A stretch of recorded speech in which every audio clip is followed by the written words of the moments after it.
Chapter 1, 1970. A/N, so this is my first attempt at a self-insert. The point of this FIC is to explore the idea of a character with knowledge of the future that grows up between the Marauder era and Harry's Hogwarts career. As a self-insert, the main character is based off of me and my reactions, thus there may be character bashing, but rest assured I shall keep all characters in character and any bashing will be internal and only affect the story and how my character chooses to interact with the rest of the Harry Potter cast. Also, I am a Slytherin. I have always been a Slytherin. I shall always be a Slytherin. The same goes for my character. I don't think there is anything wrong with the other houses. I just don't want to get to the point of her sorting and lose half my readers because they want this house or that house. So, please, no Slytherin bashing. The extremity of house rivalries will be explored later in the FIC, so I'll save my opinions on house bashing for those chapters. Hope you enjoy. Prologue. When I first came to in this new world, I found myself surrounded by a bunch of weirdo priests chanting some sort of spell. At the time I could do nothing but scream at the weird occult scene I found myself in. In later years I would come to learn that my mother had paid some charms masters a lot of gold to bless me with long life, something that seems to have evaded my family for generations. When I brought this to my mother's, for she was not my mom, attention, she would simply say, "Those whom the gods love die young," and I would be left to stifle a giggle at the irony of such a statement. After all, if the gods' love kills you, then is it their hate that brings you back? Those are the sort of thoughts I allowed myself to ponder as I lay awake bored out of my mind those first few months. I am ashamed to say that it took me much too long to work out what had happened, although fear played a big part in it. I could deduce early on that I was not stuck in some rather vivid coma and had in fact been reincarnated, but that thought often led to the question, how did I die? And while death may be an uncomfortable topic for most, I found myself more worried by my lapse in memories. Alright, worried was putting it mildly. I was rather young to have died in my first life, 19, but still rather well adjusted. I was a year ahead in my university studying chemistry with the best of them, even writing a book on the side. I had gone through a lot in my early years and it shone through in my laid-back carefree take on life. Not much could have shaken me, and in fact neither my death nor my rebirth registered as more than inconvenient at the time. There was nearly 20 years of work flushed down the drain. However, despite my general resilience, I have always had a major crippling fear. It stemmed from a throwaway line years back on how we are what we remember. Just a nice little aphorism, but it got me to thinking, and a mind can be a heinous place. Mine lead me in maze of circles before spitting me out with a severe fear of amnesia and anything memory loss related. So when I died, I moved on. When I found myself in a baby's body, I shrugged, but when I found myself unable to access certain memories of my past life. When my dad's face began to fade and my three siblings began to mesh into one amorphous blob, I cried, nay, I bawled. I must have been a terrible baby, and it sure didn't help that whenever I let loose a whimper when I allowed my thought to stray from philosophy such as am I reincarnated, or simply remembering the first few months of my life, to anything remotely related to my fading memories of competing in gymnastic meets, I found myself being rocked to sleep by the ugliest midget I had ever seen. It took me a while to come to the conclusion that the gods must have more than hated me, and unbidden a quote from a lecture long forgotten floated to mind about a girl named Cassandra with the gift of prophecy: "Those whom the gods wish to destroy, they first make mad." It would cross my mind, religiously, every time something went wrong. For just like Cassandra, I knew exactly what was to come. After all, denial would only let me ignore what was clearly a house elf acting as my nanny or conveniently timed exploding light fixtures for so long. And denial would definitely not explain away the two faces peering down at me with beautiful locks I used to jokingly compare to my own, nor the way they so carefully introduced themselves as my big brothers Siri and Reg. Yes, like Cassandra, I found myself with knowledge of a future most bleak, and just like her I found myself in the exact position to prevent people from listening to me. Truly, I nearly broke that year. If it wasn't for my two brothers and their constant attempts to make me laugh, I would have. For it was their unconditional love that allowed me to find a purpose, and in finding a purpose, a reason to more than live, but thrive. Born Amal Theodoria Black on December 19, 1970, I was the first daughter of Orion and Walburga Black, and I was the self-appointed savior of Sirius Orion and Regulus Arcturus Black. Baby or not, I now had a mission, and I'd be damned if I let anyone take my big brothers away. Well, there's the prologue. The next chapter should be a little longer, although I am going to keep the chapters between 1K and 2K so that I can update faster. Thanks for reading. Chapter 2, 1971. A/N, here's the first chapter of Disenchanted. It's a little longer than the prologue. I'm going to try and stick to short chapters like this so that I can update a chapter a day or so. The year was 1971. It had been a couple months since I first found myself in this nightmarish situation. Time is hard to grasp when I'm constantly left to myself in a crib with only an astronomically correct night sky charmed to my ceiling. People who say there are too many stars in the sky to count just aren't bored enough. I only know it's been a couple of months because Reg had a birthday party the other day, and from the whispered conversations I managed to learn that his birthday is in March and I was born in December, the 19th to be exact. I will say I'm happy to not have had my birthday changed from my first life. Over the past 4 months I've managed to come to terms with my new family. Of course I missed my own family, I mourned the loss of my mother and younger siblings, but having lost a father at a young age I knew better than to look a gift horse in the mouth. After all, I could have just as easily been reincarnated into an orphanage, or into a family like the Crouches. No matter what the books said about the blacks, the fact remained that Orion and Walburga, father and mother, managed to raise 2 amazing sons. Besides, I know I'm going to be a Slytherin. Every quiz I've ever taken including Pottermore has told me so, not to mention the fact that I simply like Slytherin. Obviously I don't buy into the whole blood superiority crap that I'm bound to be hit over the head with for the next few years, but I don't think that cunning and ambition are bad traits. In fact, for someone with knowledge of the future they are perhaps the best traits. They helped me to decide early on that I'm going to prevent my brother's death's ambition, and I'm going to do so by establishing myself as a seer cunning. I had many nights to sit alone pondering just how I'm going to affect the story. In doing so I managed to work out just where I was, and I can tell you my shock when I realized how bad my timing was.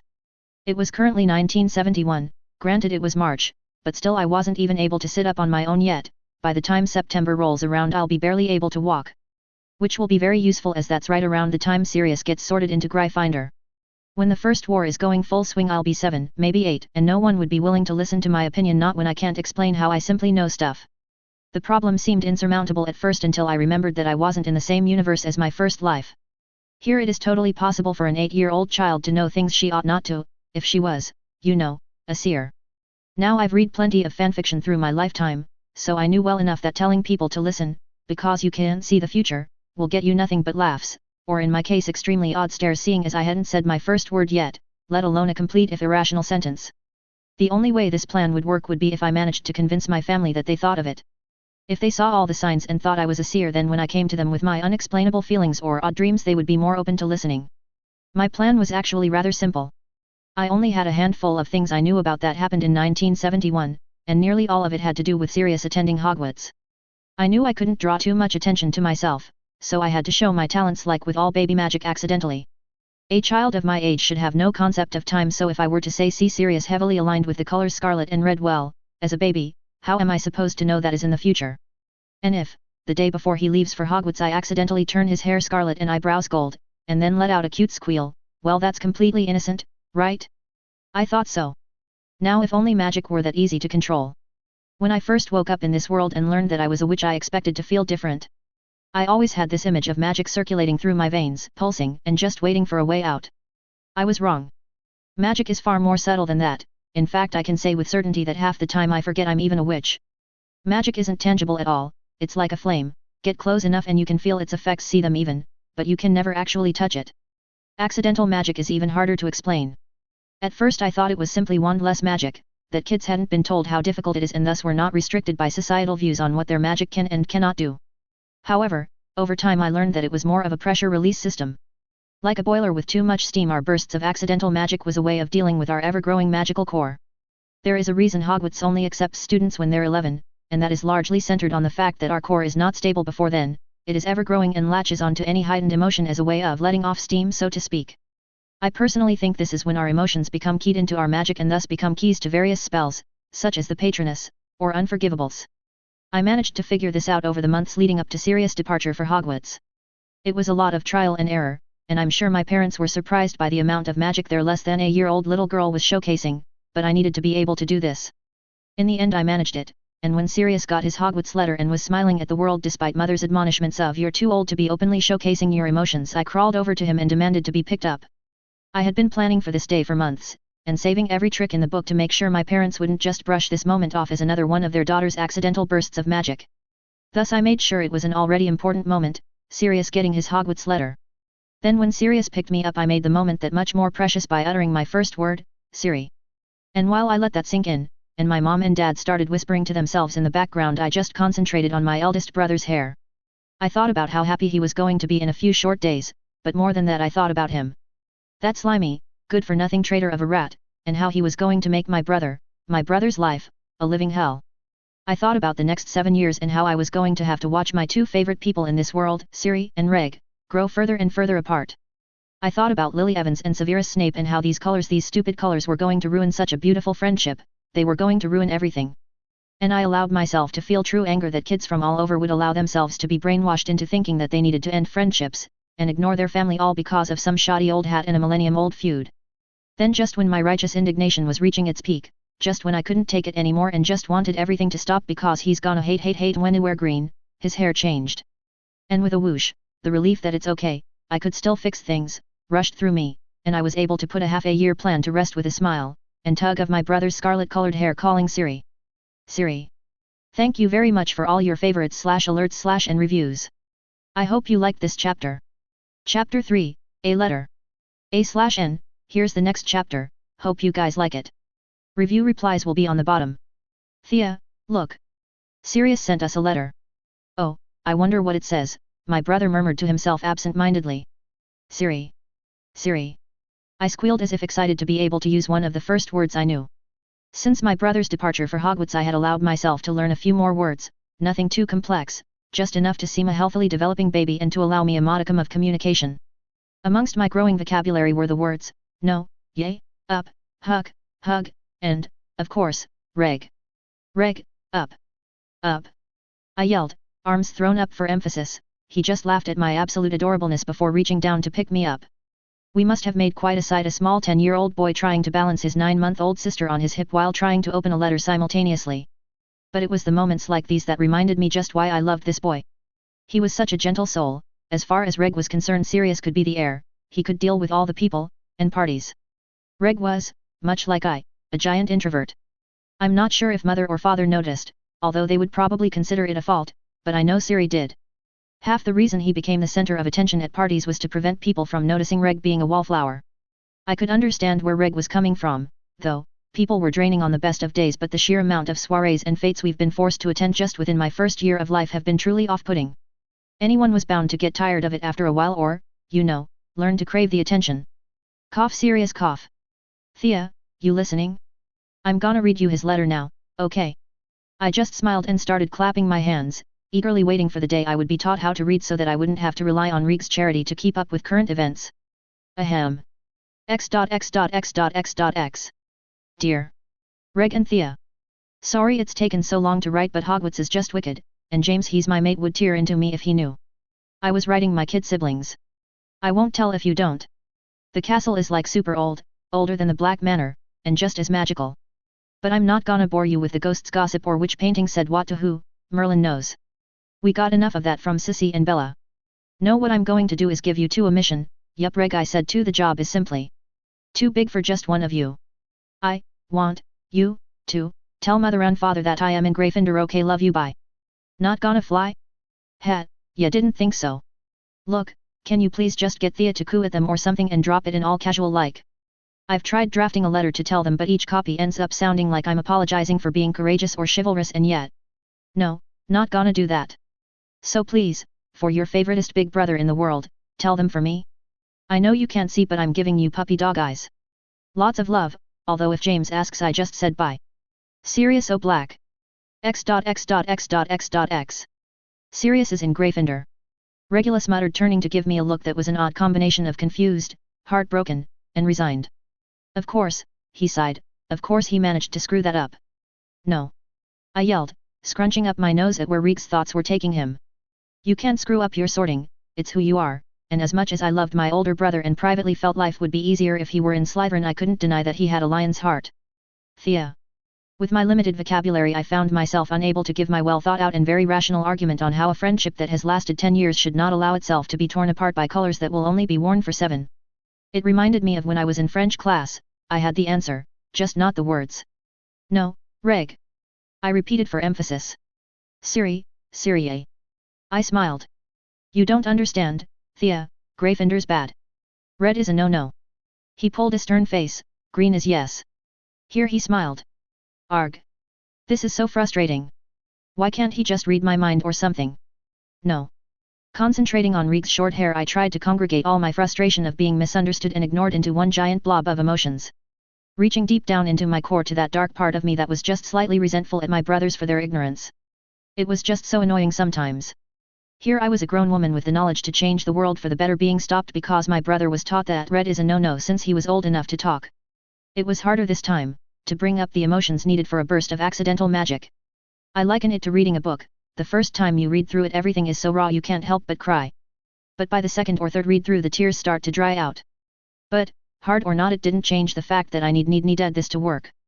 Not because it's good for the future, not because Reg should learn to be more open from a young age, but because no one should be led to believe that their core character is flawed. And I could already see how mother and father would use this as another way to pick on Sirius's flaws, and why can't anybody see that he hates rebelling? He doesn't want to be the black sheep, he just wants to spend his days hanging out with Reg and I. But he was raised to have black pride, and the first rule of the House of Black is we bow our heads to no one. I could see in Reg's innocent whisperings the cruel insults of the future. How long before Screw Up wasn't tossed out lovingly like a kind reminder, but brandished as a weapon, a knife poised to stab him in the back. And as I watched the image of that perfect little family that I only just got and was starting to loose one by one crumble, I felt an emotion bubble up in the pit of my stomach. An emotion I've repressed for so long and so instinctively that I had yet to grow jaded by it. Panic. Unadulterated, uncensored panic, and as is often the way with these things, it was beginning to spread. No longer was I only yearning the loss of my fabricatedly perfect little family, but rather the fear that this little boy in front of me would one day wear a Death Eater's mask. That little Reg, little kind-hearted, house elf loving, Reg would be forced to pilfer, torture, and murder, and if I was being honest, there was nothing I could really do, and I could feel duels closing too close, too close, too close. Thea. And there was nothing to be done, and why did Sirius have to put this on my shoulders? Why did he have to be a Gryffindor? But then he would be miserable in Slytherin, and arg. This stupid feud is just so annoying. They're just colors for Merlin's sake. Just red-green, red-green, red-green over and over, and Sirius Reg, around and around in circles, and then... bang! Thea. Reg called from somewhere far, far away, "Mother, Father, come quick. Something's wrong with Thea." When I came to, it was to a bunch of flashing lights and an odd stiff feeling in the depths of my muscles. As if I had run a marathon and then fallen asleep without first stretching down. It took me a while to get my bearings, but when I was conscious enough to notice that this was not my room, and was I at St. Mungo's? My healer decided to fill my parents in. I was still a little out of it, but I did manage to grasp the gist of the conversation. Something about me straining my magical core, and that a baby my age should not be feeling emotions acutely enough to be using my magic to this degree, and are they sure I'm being cared for in a controlled environment because something is causing these outbursts and I don't seem to be abused or neglected, but could they please just run a few more tests? And on, and on, and on. Basically I realized that OPP's magic has a limit and does not automatically replenish itself. Who'd have thought? Over the next couple of hours my parents and the healers seemed to dissect every little thing I had ever said or done. It was like this that I learned that I was way too far in my development stage for a 9-month-old baby once again OPPs, and that the magic I seemed to be doing was odd considering my upbringing. Apparently I had never seen the color red before changing Sirius' hair. My parents' whispering suddenly made a lot more sense. After discussing what led to my latest outburst, where I apparently made Reg look as if I'd splattered green paint on him, and turned Sirius' letter a lovely shade of gold, my parents and the healer decided I was an empathy. I wasn't truly acting on my own emotions but on those around me. I didn't feel the need to correct them. Especially not when we were leaving and the healer decided to add that if I turned Sirius' hair scarlet and not red, then I may even have some latent seer abilities, and weren't my parents just so proud of their son being sorted into Gryffindor? Well, that's one way to break the news. Thanks to everyone who read and reviewed. Hope you all enjoyed another day in Thea's life. Below will be my responses to reviews. I'll do this so that I can respond to everyone, including anonymous reviewers, as I've seen a few other writers do so and think it's a great idea.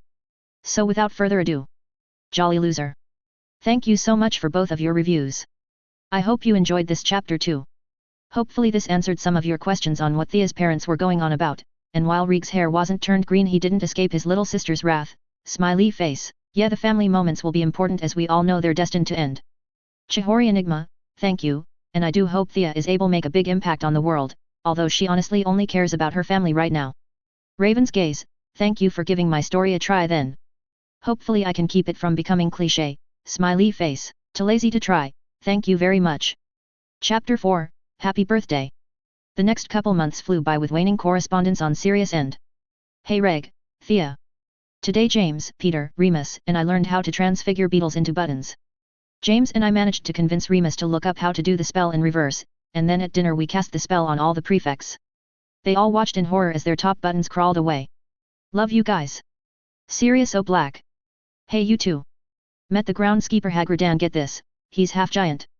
He told us that if we take care of magical creatures with Professor Ketleben we'll get to see him, as he's also the assistant. Love. Sirius Black. Hi. Been getting a string of detentions lately, wouldn't bring it up but McGonagall said one more and she'll be forced to write home. James and I have a big prank planned for the end of term, so just thought I'd give you a heads up for when Mother goes spare. Sirius B.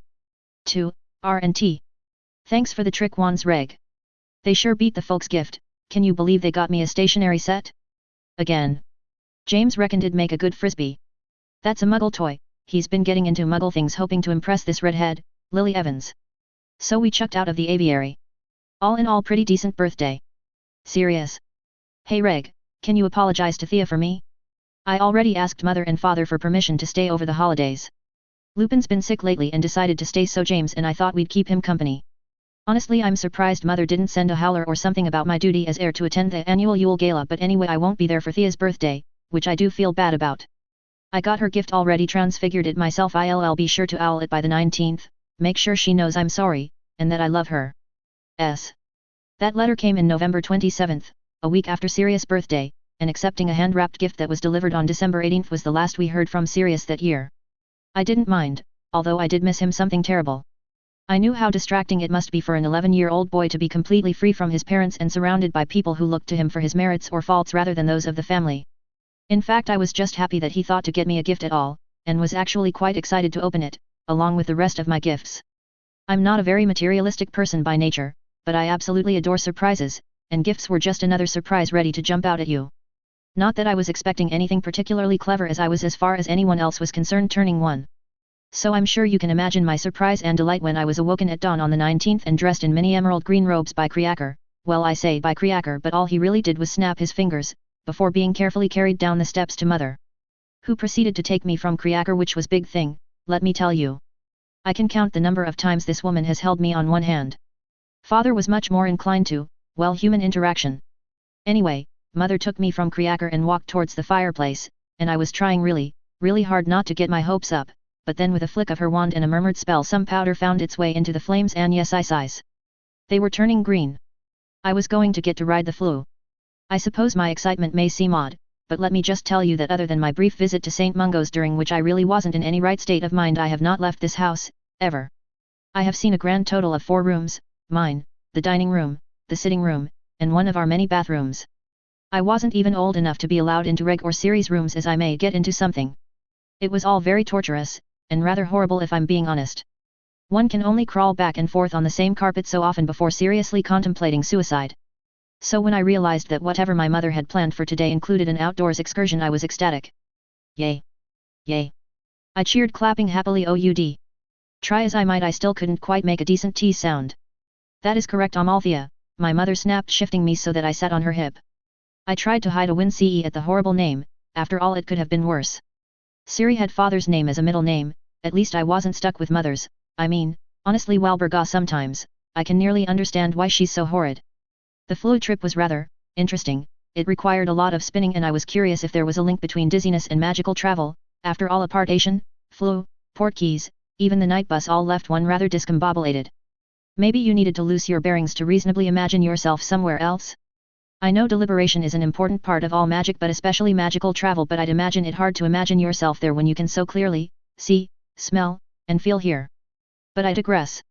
When mother stepped out of the fireplace, it was to a nice round of polite applause. It took me a while to recognize that I had simply went from one black estate to another. I snorted, my mother and I needed to have a serious discussion on what the word out meant.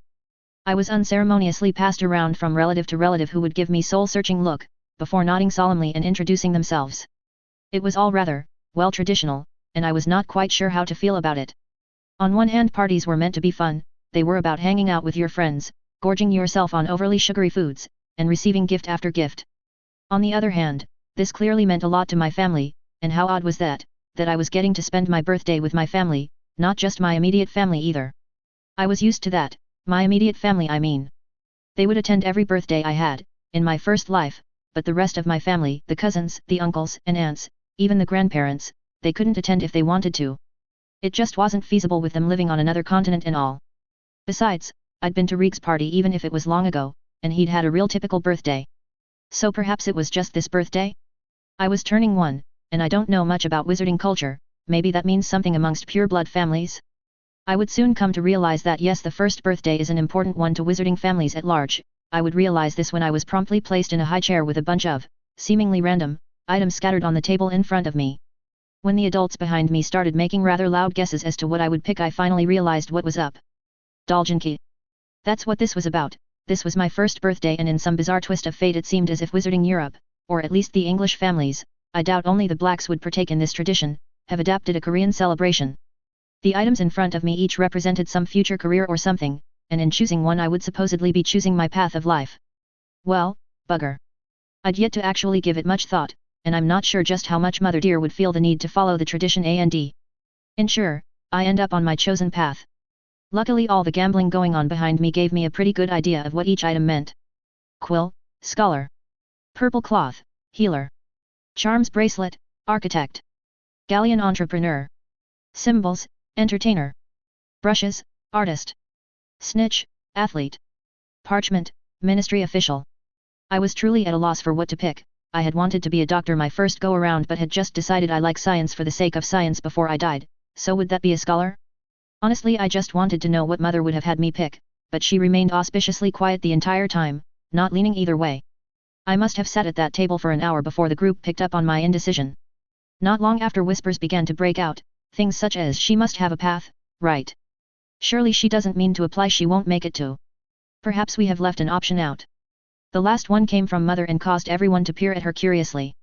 Walburga, an old man, Enrique's namesake, spoke out, surely you don't mean to imply I have not taken every available option into consideration. Grandfather Arcturus was a regal man who stood much like I imagined Dumbledore would. He hardly seemed the kindly old grandfather but as I would soon learn held a great deal of care for his son's children. I have taken care to give Amalthea any option her heart so desires, as I have done for my son and he has done for his. I assure you, Father, Mother said through strained indifference, that I meant no disrespect. I was simply bringing up the point that the options offered are generic, and while that is often enough some information has recently come to my attention that may indicate a more specific option be made available. Of what do you speak, Walburga? What exactly is this information and how did you come by it? While Mother remained resolutely silent, Grandfather seemed to grow progressively red-faced until speak woman. He exploded in what was to be the first of a long line of examples I was to see of the black family temper. Rather than say anything, Mother just handed Grandfather a sealed envelope. I managed to glimpse the Saint Mungo seal before it was torn open with a simple flick of his wand.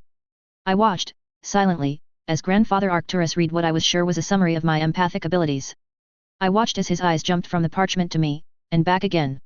And I watched as sighing heavily he returned the letter to Mother before swishing his wand over the table and conjuring two more items, a pensieve and a crystal ball. Quickly before I could change my mind and think about the consequences I grabbed the crystal ball, shooting a large smile at my mom, who if anything seemed to grow more sullen.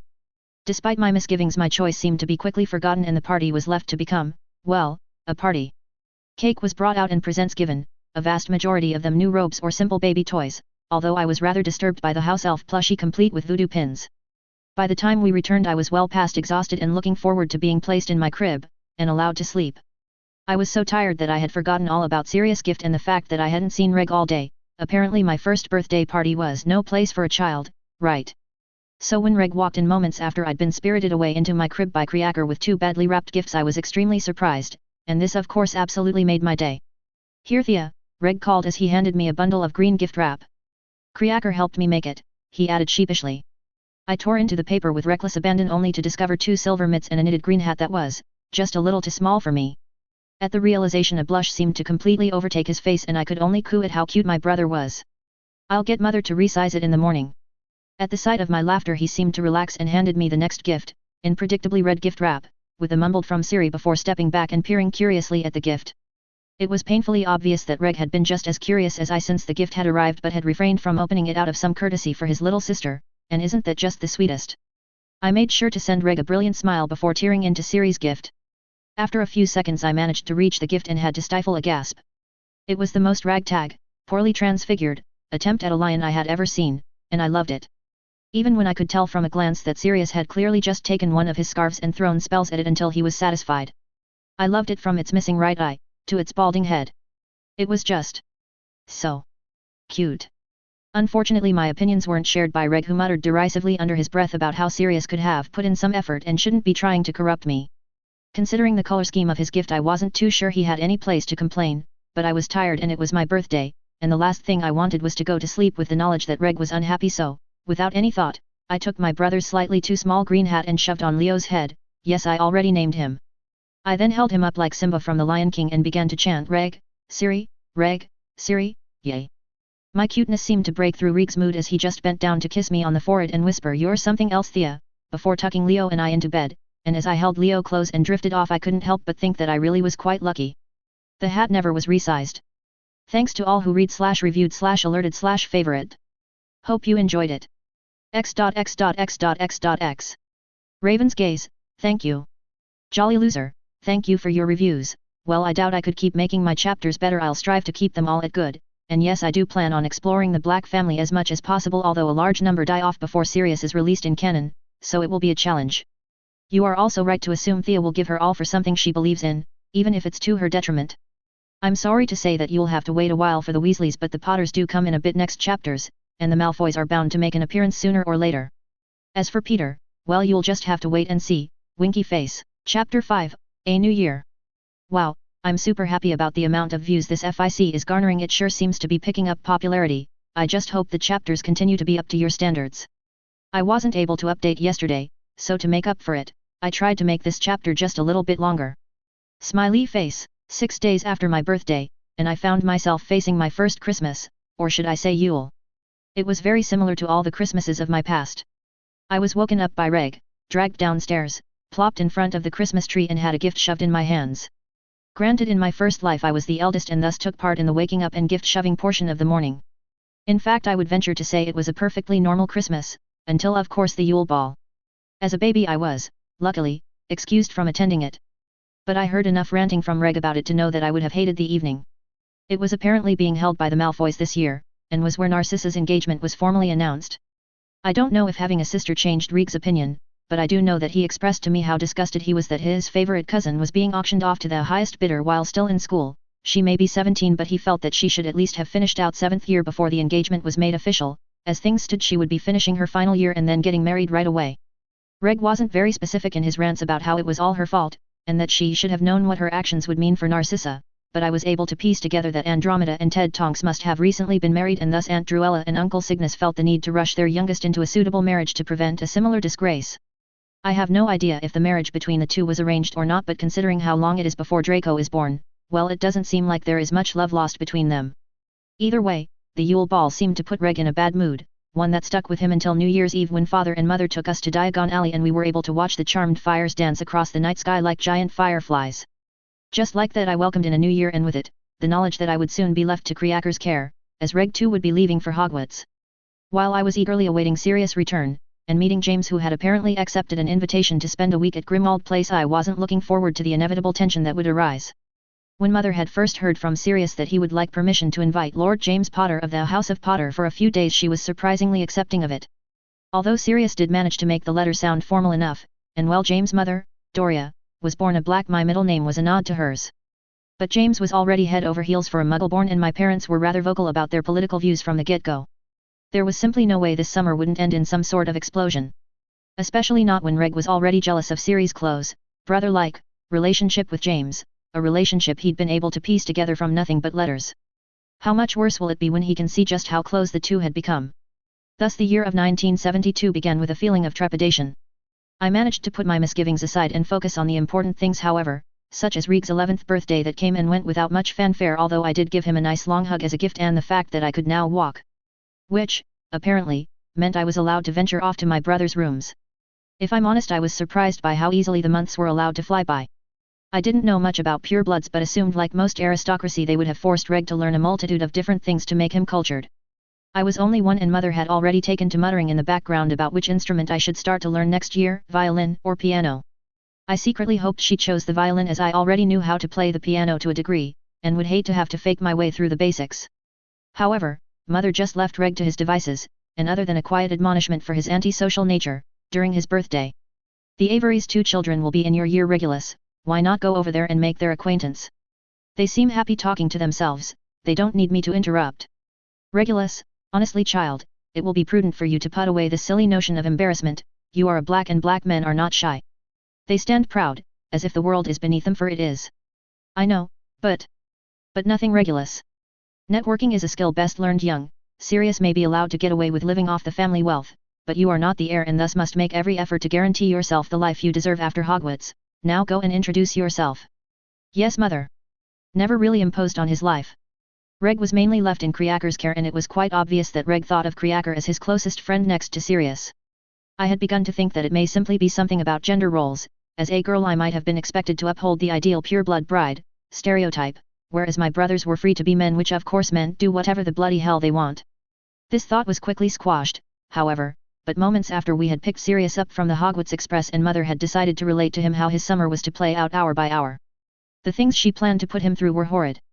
Waltz lessons, language lessons, both Mermish and Gobbledygook, genealogy lessons, etiquette lessons, then of course there were all the different events he was required to attend, a ball, a gala, this person's debutante, and that one's christening, and every time Sirius interjected about plans he'd made with his friends, Mother would shoot him down with the logic that if they are of a decent sort then you have nothing to worry about, you will run into them at one event or another. It quickly became apparent that Reg was not being left alone because he was a boy, but because he was the second son. As the saying goes, an heir and a spare. I might have been their third child, but legally I was still the first daughter of Orion and Walburga Black, which gave me a lot more political clout than you would expect, although it was rather dependent on who they could marry me off to. Either way, I may end up the mistress to a most noble and ancient house and needed to be trained accordingly. Likewise Sirius was to be the master of the House of Black, so he too needed to be ready to take over should father die. Reg, however, had no real importance unless Sirius died or was disowned, and so was apparently not worth the effort to teach. How I had managed to miss this I shall never know, but the fact of the matter remained that to Mother and Father Reg may as well have been invisible. Now that's not to say they didn't love him, of course they do. But they didn't expect much of him, and that does not do wonders for a child's self-esteem. After all, just look at Neville. Right there and then I vowed to never ignore Reg for Siri. I loved my brothers equally, but if I'm being honest, Sirius has James and Lupin and eventually Lily. For a few years more he even has Mother, Father, and the rest of the House of Black. But Reg, he has Kriaker, and now, me. The next couple of weeks settled into a comfortable routine. I would wake up around 9, be spirited downstairs where Siri, Reg, and I would eat breakfast. Our parents always took all their meals since dinner elsewhere. After that I would be left to wander the house. Reg and Siri would play some make-believe game that I inevitably turned into tag. Of course the boys never ran at their true speed, as I would make it a point to let out a high-pitched screech any time it looked like they were going to catch me. I became the tag queen, although it did help that if I looked like I was going to lose I just let loose a few tears. I suppose emotional manipulation of some prepubescent boys was not exactly ethical, but what use was it being the youngest if I couldn't milk it every once in a while? Besides, I justified it away as family bonding. I was drawing heavily from my memories of playing with my own younger siblings, and was eagerly awaiting the Y phase. I was planning to treat it like a drinking game. Every time Mother or Father said something that was either prejudice or elitist I would turn to them and ask why. That was part of the reason I was making myself into such an adorable baby. It should protect me from any serious consequences later on when my parents realize what a precocious yet curious child I was. I was hoping to come across as charming, that way any odd quirk or disagreeable view could be written off as part of her charm or something equally silly. Anyway, after we had finished playing, Kriaker would call us to the dining room for lunch. It was around this time that Mother would return from wherever she had run off to. It was only because Father left for work at 8 and Mother left to do who knows what that we were able to get away with a few hours of acting like children. After lunch she would force Sirius upstairs in the study, where he would then stay practicing the poison of the day until supper. While he did that, Reg and I were told to use this time productively so as to better ourselves. What this basically boiled down to was Reg hanging out with Kriaker in little hidden holes around the house, while I kept putting the same square blocks into the same square holes with the slight hope that Mother would realize I had the concept of shapes down so that I could perhaps get more interesting toys. When supper rolled around, Father would return home. I was never quite sure where he worked, or even why he did so. As the head of the house he had no need to do anything. Although with a father like Arcturus, who received an order of Merlin for his advancements in transfiguration, it was not too surprising that Father felt the need to be doing something with his life. Merlin knows he'd be driven to suicide if he were forced to stay in the house with Mother all day. After supper Father would sit by the fireplace and read the Daily Prophet out loud. It spoke of political unrest and rumors of a new party forming to challenge the current balance of power between the Ministry and the Wizengamot. All in all, pretty boring, but at least it proved that Voldemort had yet to make any moves. At least any newsworthy moves. While Father read, Mother encouraged Sirius to reply to any mail he had received at breakfast that day. She would sit herself right next to him and constantly correct his grammar and spelling. Reg took this time to practice his reading and had taken to a book about basic runes and their effect on pody wondering. While I made myself comfortable next to him, with Leo in my arms, and tried to capture the moment in my memory. Which, inevitably ended up with me asleep on the couch. Only to wake up at 9 o'clock the next day in my crib, again. This continued day in and day out until about 3 weeks before summer's end. The day started the same as any other. I ate breakfast, I played tag with my brothers, I faked a few tears, and Mother returned home. Only this time instead of sending Sirius upstairs to the study she sent him to his room so that he could change into his best robes. After all, we were expecting the future Lord Potter at any minute.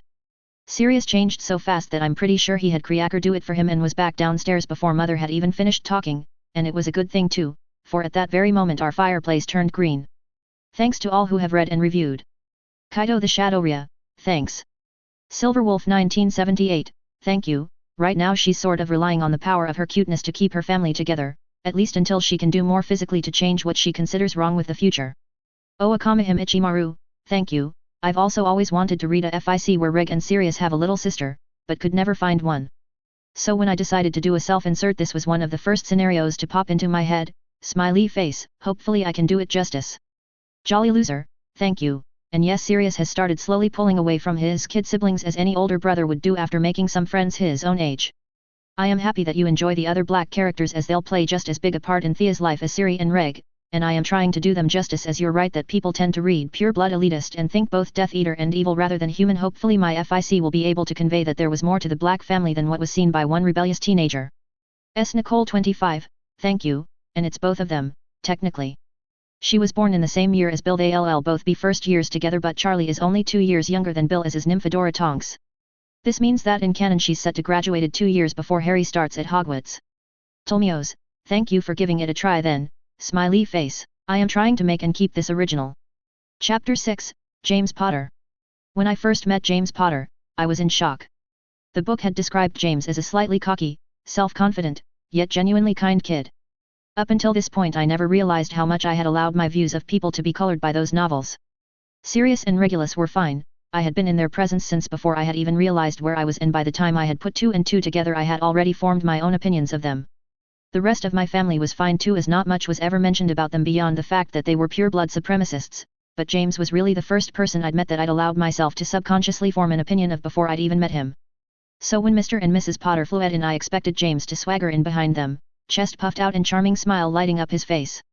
What I got was a twitchy little kid with messy hair and soot over his face trying to hide a scowl. It turned out that James' parents, Charles and Doria Potter, and Sirius and James' faces were priceless when they realized they were related, first cousins twice removed or something, had bought James a broom for his birthday but had refused to allow him to bring it with to show Sirius. What with Sirius not owning a broom himself, that would be seen as an insult by mother and father. James hadn't taken well to their ruling and had been sulking ever since. It came as a bit of a surprise that he was, so, well, childish, and I know I should have expected it. He was 12 at the oldest, and yet it just didn't seem to click with what I knew of him. I mean, okay, sure, he was a prankster and a bully. I know he came across as arrogant, but for all the flaws I had imagined and rationalized my way through, it wouldn't do to hate on Sirius' best mate. I had somehow forgotten. Childish. Honestly, I am not quite sure what I was expecting, but it still came as enough of a shock that I had managed to miss the entire conversation that went on between our parents before the Potters left and Mother dismissed us to go play for the rest of the day. In fact, I wasn't brought out of my stupor until Sirius made it a point to introduce James to us, which was when I had my second great epiphany about the boy. Wow, mate, your sister's adorable. Hi there, Thea. Who's a good girl? You are. Yes, you are. He seemed to be under the impression that I was a dog. Over the next 3 weeks my perfectly calm ritual had been thrown into utter chaos. It didn't bother me much at first. I am a very spontaneous person by nature, and the routine of my life had become rather tedious at this point. However, after the 30th attempt by James to get me to say Jamie, I found myself ready to kill someone. It didn't help that James had taken one look at Reg and decided he wasn't cool enough to hang with Sirius and him. Sirius had looked torn for a moment or two before telling Reg to go hang with Kriaker or something. I only got them to reconsider by bursting into tears every time Reg left the room. I was not letting them ignore Reg. In fact, I made it a point to crawl towards Reg as soon as I saw James heading my way. It was my subtle attempt at telling him, "You won't turn me against my brother." I had started this after he had taken to chanting Gryffindor at me under his breath. James, for the most part, was actually a rather charming kid, even if he did treat me more like a pet than a child. With him in the manner, Sirius had been let off the hook for most of his lessons, and as such always seemed to have a smile on his face. On the rare days that Mother forced Sirius up to the study so as not to fall behind on his gobbledygook, James was more than content to play with Reg and I, and the two seemed to get along surprisingly well. James, having accepted Reg as a sort of pseudo-Remus after a few days, was awarded by a lot of smiles from me. He seemed to pick up on that really quickly, that the kinder he was to Reg the more I would do for him. Whether it was allowing him to pick me up or trying my hand at his name, I had managed J by the time he left. In some weird twist of fate, it seemed that I was training him. Of course the fact that Sirius was happy to see his best mate and little siblings get along may have had something to do with James' compliance. He did seem to adopt a sort of amused resigned expression early on, so he may have just been humoring me. Either way I made it a point to act extra cute. I will freely admit that I was abusing the fact that James had absolutely no immunity to my cuteness to my advantage. It helped that by being the only child of an elderly couple James was very accustomed to getting his way and so often didn't question anything I asked for, even when he really shouldn't have given me that third chocolate pudding cup. All in all things seemed to be going well, too well. So it didn't come as much of a surprise when everything went to hell on James' last day with us. The day started the same as any other, with the only change being that I had decided to bring Leo down to breakfast with me. Today was James' last day with us and as he had been extra kind to Reg and I last night, he had given us a crash course in transfiguration, I decided he had earned a right to be introduced to him. So when James had joined us at breakfast I made it a point to call out to him Jay. Before waving him over to show him Leo. James had waddled over and looked at my lion with a bemused expression before handing me a piece of bacon as if I was a dog who just performed a trick and needed a treat. If I was feeling up to it I would have puffed my cheeks out and pretended to be offended, but, honestly, I really wanted the bacon. I was still too young to eat such greasy food, according to mother. So this was the only way for me to get some bacony goodness. After that breakfast passed in relative calm, until the mail arrived. Turned out someone up there wanted a laugh as today was when Reeg's Hogwarts letter arrived. Today was also the day that mother happened to be home rather than having tea with some old ninnies.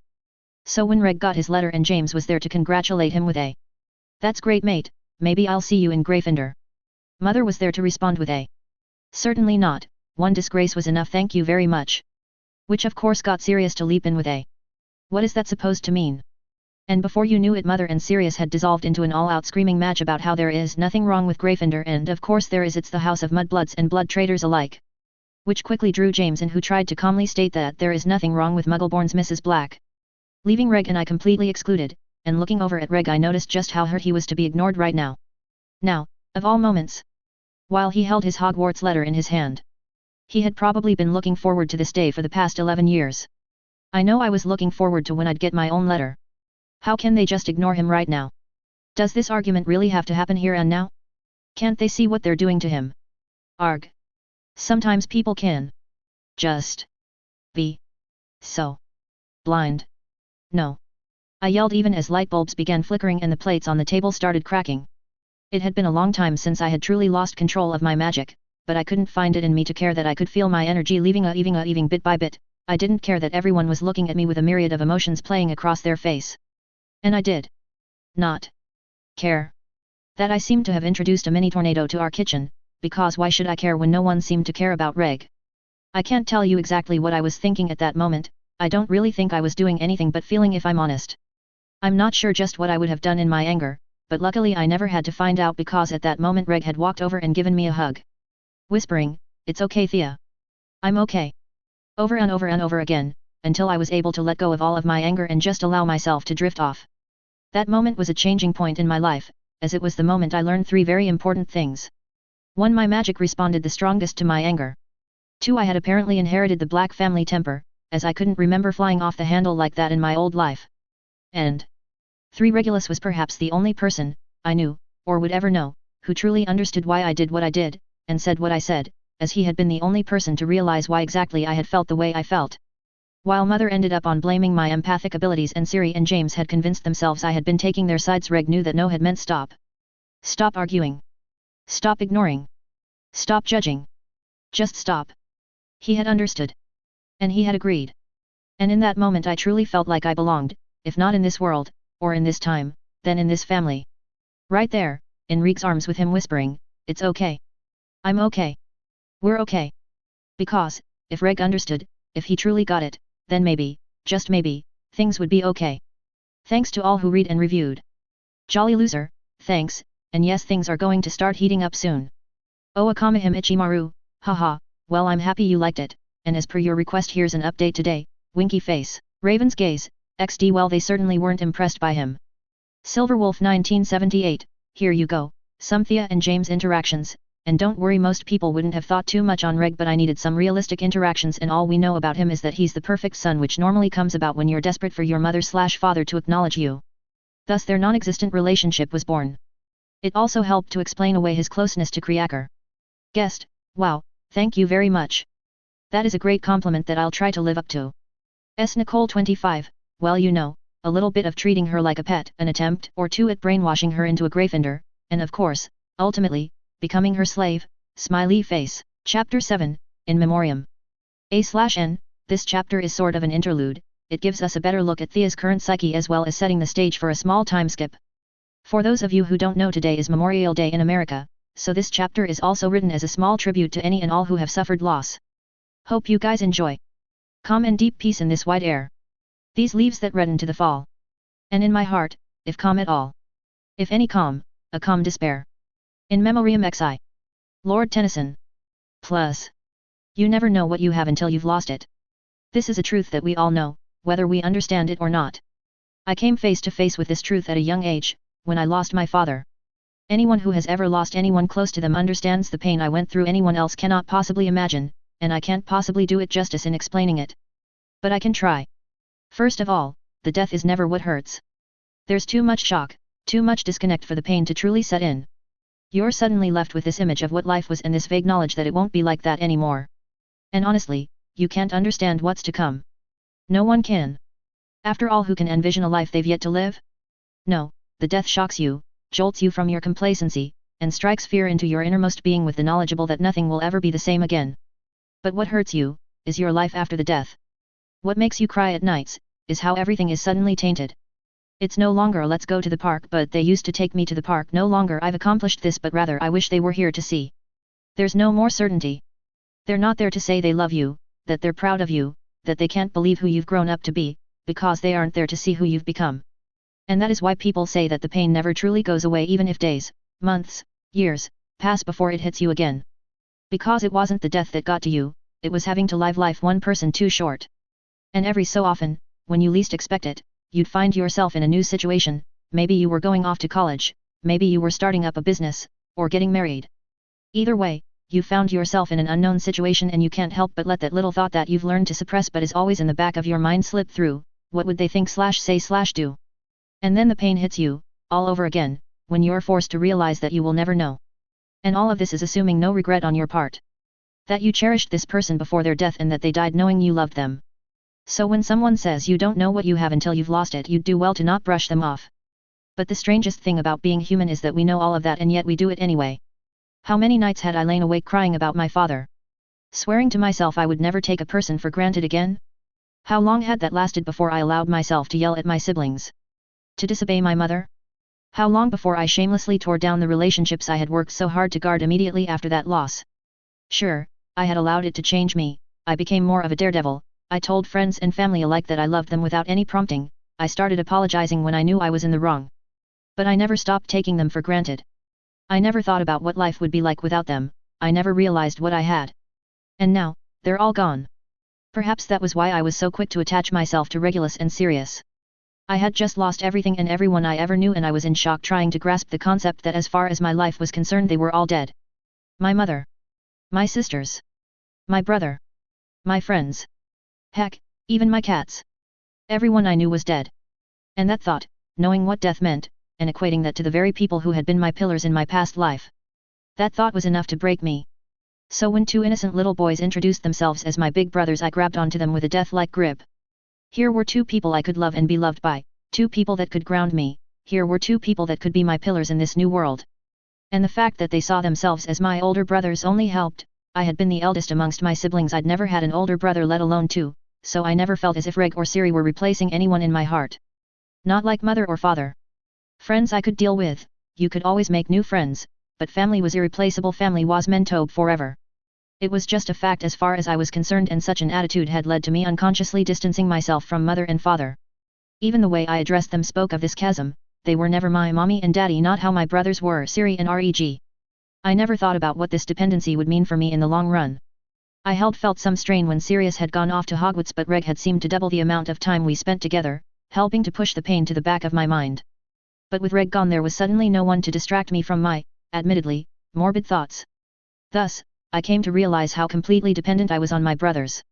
Not only did they ground me, anchor me to this world, to this family, but they spoke to me, cared for me, included me. With Reg now at Hogwarts, mother had begun to focus her attentions on grooming me into the perfect pure-blood bride.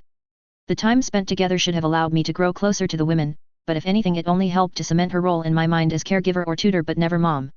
About the only good thing that had come from the time spent with the women was the fact that by the time Reg came home for winter break Sirius decided to stay at Hogwarts again. I was speaking in complete, if simple, sentences. Unfortunately, Reg was gone all too soon and I was back to my depressing life of lessons and solitude. This static state of mother, father, and ICO existing but not living together became the defining characteristic of the next few years of my life. I had fallen into complacency once again, taken my life and the lives of those around me for granted once more, but I had learned my lesson this time around. And the second I started noticing the signs that things were changing I snapped into action. I had lost too much to just sit back now. So when Father read about a new political voice in the Daily Prophet one day, a wizard going by the name of Voldemort, I knew it was time to get my then 3-year-old butt in gear.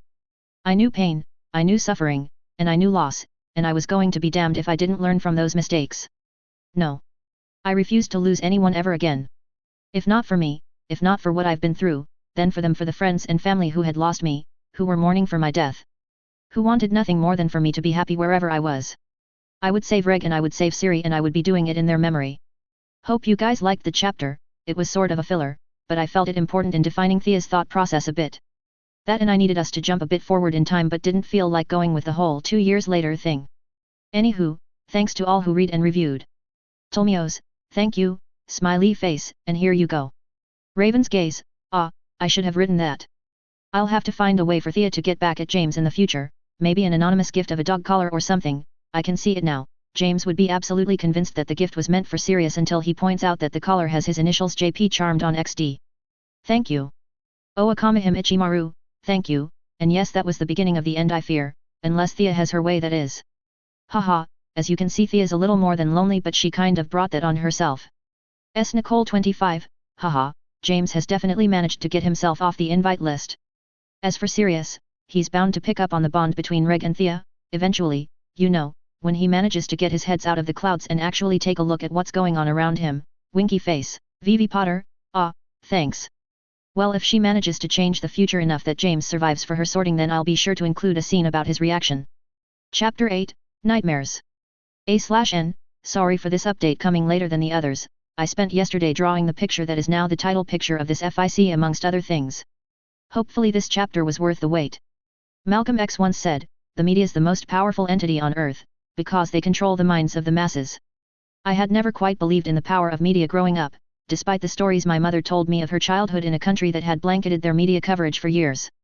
I couldn't help it, America had always been so insistent on freedom of speech that to try and imagine a life in which we weren't free to say whatever we wanted, a life in which the news couldn't be relied upon to at least make an attempt at being unbiased, was like trying to explain colors to a blind man.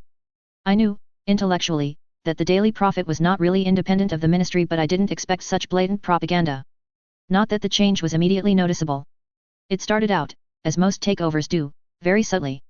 There had been talk for years about a new political party arising that wanted to protect magical traditions and culture so no one truly questioned when the Prophet started reporting on how the party was gaining popularity. After all elections were just around the corner and who knew if one of these so-called Death Eaters were going to run for minister?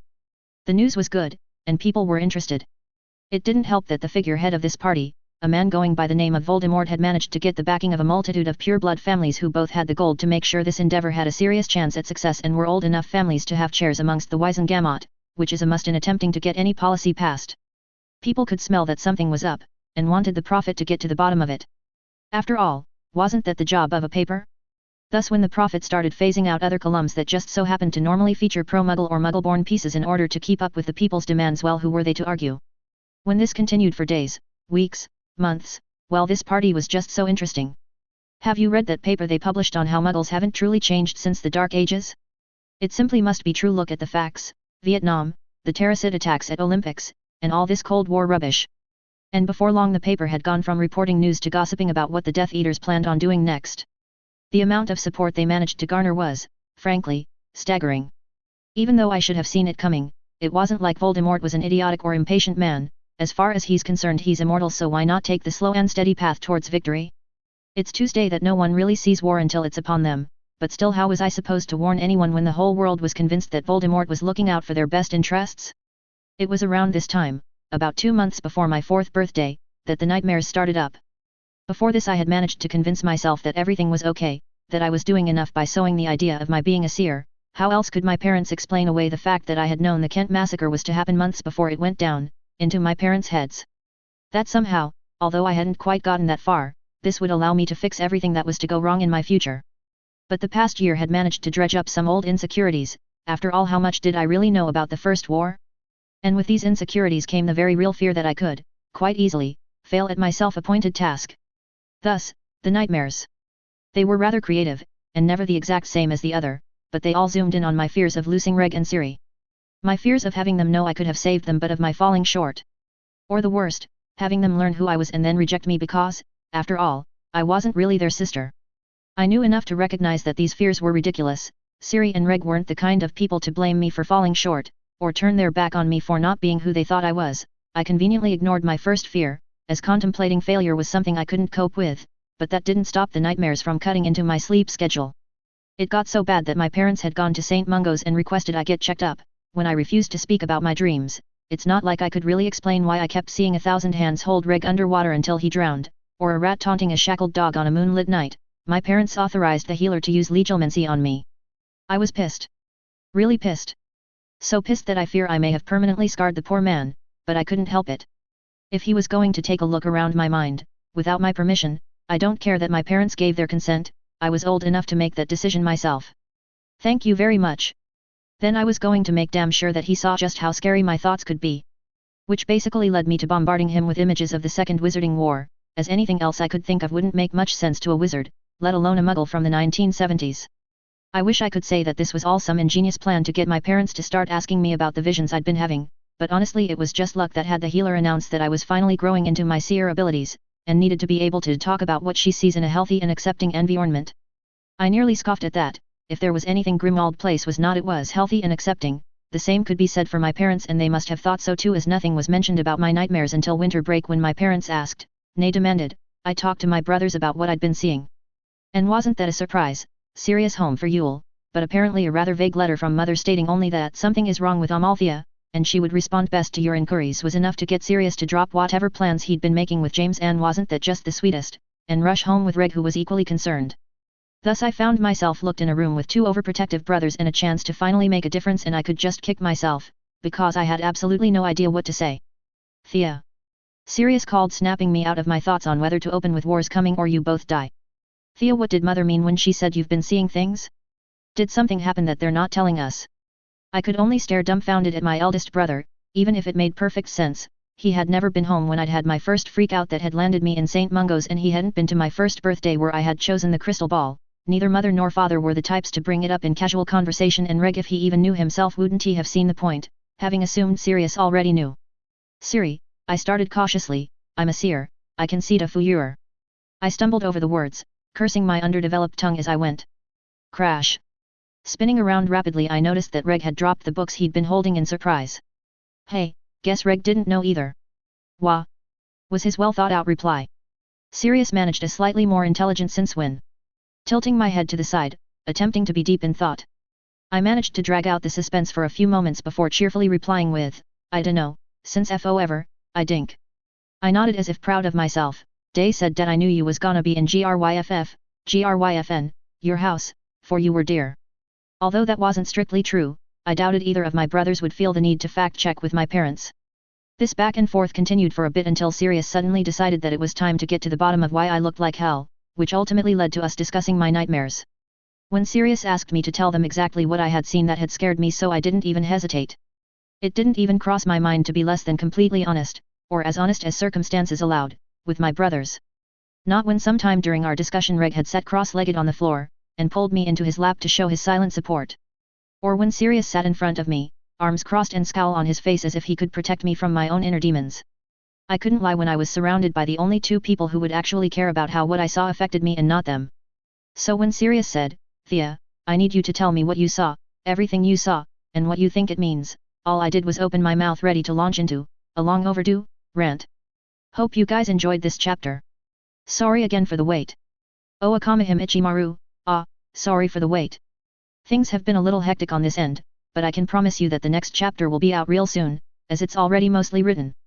Hope you liked this chapter, smiley face, purple sky always, thank you. I would imagine that depends on whether they are willing to accept the truth or not. a lot of people would prefer to live in ignorance after all.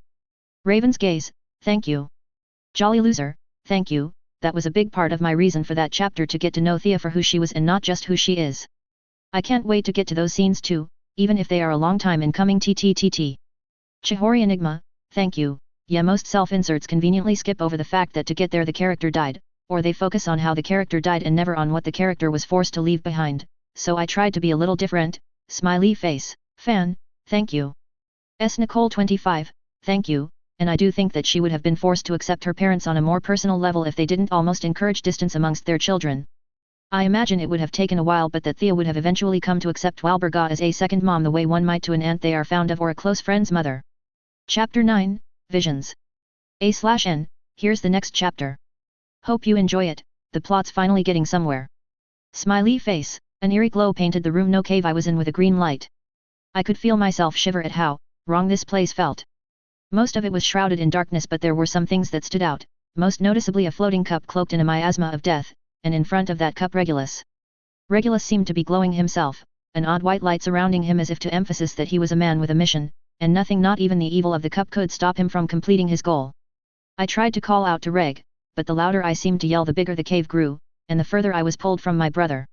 When I tried to take a step towards him I found myself shackled to a boat which I then noticed was floating on a lake in a cave.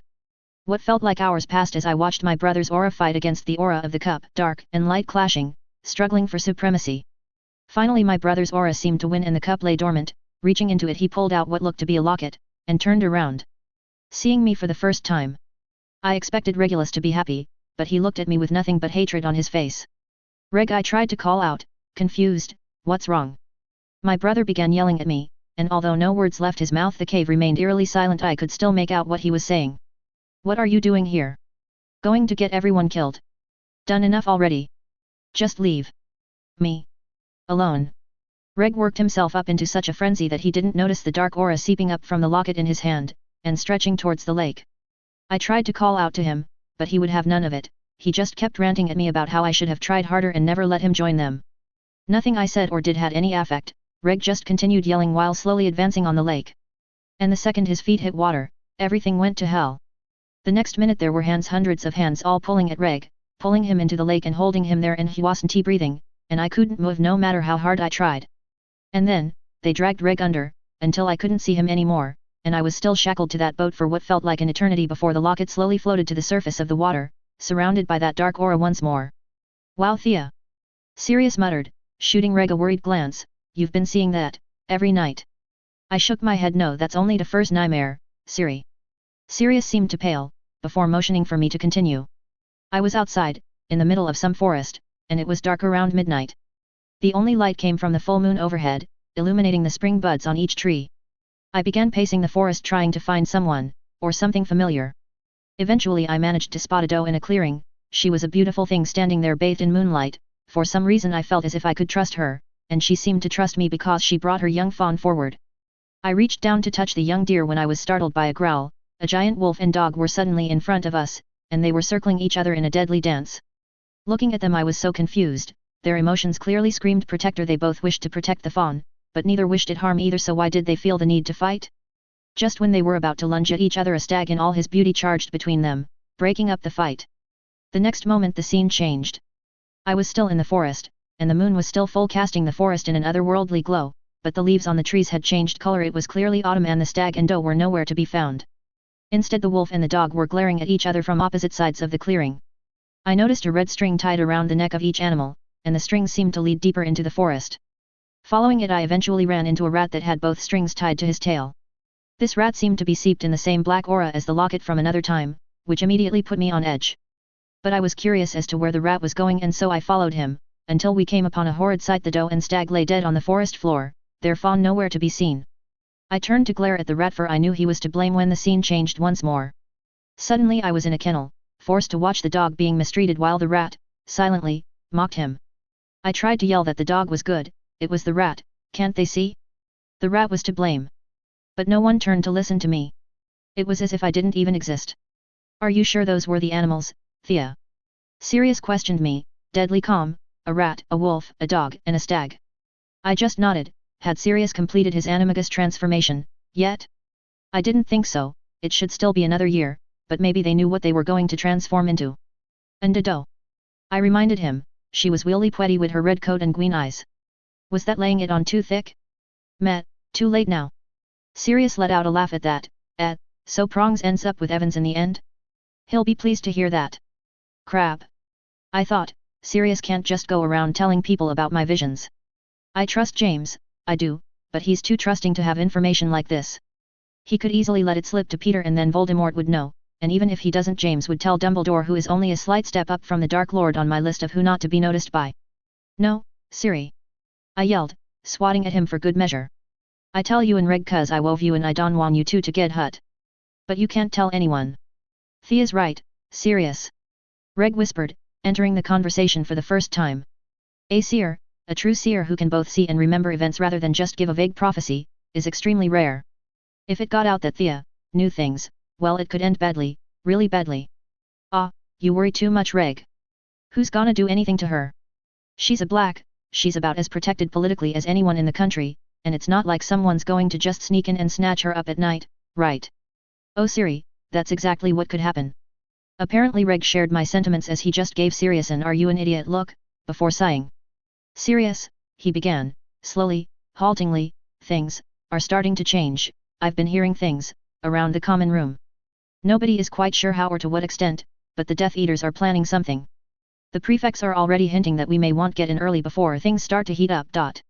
I was shocked. I knew that Slytherin was always more in the know when it came to Voldemort, but for some reason I never thought that Reg would be privy to upcoming political unrest, and what did he mean get in? Surely Voldemort couldn't have been recruiting already. Well, yeah, I'm not an idiot, Reg, they're obviously setting up to do something big, but that's just politic. What's that got to do with Thea? This time Reg openly called Siri an idiot. Honestly, Sirius, he sighed, sometimes you make me wonder. What? If Thea could predict the future, Regulus began as if talking to a particularly dense child, then she could theoretically help the Death Eaters gain even more political power. It doesn't matter what they're planning, honestly, even if they just want shape the next minister, Thea would still be valuable enough to their cause that they make efforts to secure her. That's not what they want. I mumbled, almost unconsciously. Blushing when Reg and Siri turned to look at me with confusion painted across their faces. What do you mean? Reg asked, voice softly lulling me into a feeling of comfort. I noticed Sirius shoot Reg and a look before shaking his head and coming to stand by Reg. Yeah, Thea, he interjected, did you see something about the Death Eaters? I responded, nodding my head. All the nightmares started after fodder we'd the paper about them. Reg and Sirius exchanged a look above my head before motioning for me to continue, so I did. I told them about how I couldn't be sure, but the black aura that showed up in both of my most prominent nightmares reminded me of the feeling I would get whenever I heard the name Voldemort. When they asked me what I thought the Death Eaters were planning, I told them with all the certainty a near 4-year-old could muster: war. War? Thea, that doesn't make much sense, Sirius chuckled, uncertainly. Are you sure that what you saw wasn't maybe symbolic or something? Like the war means a difference of opinion.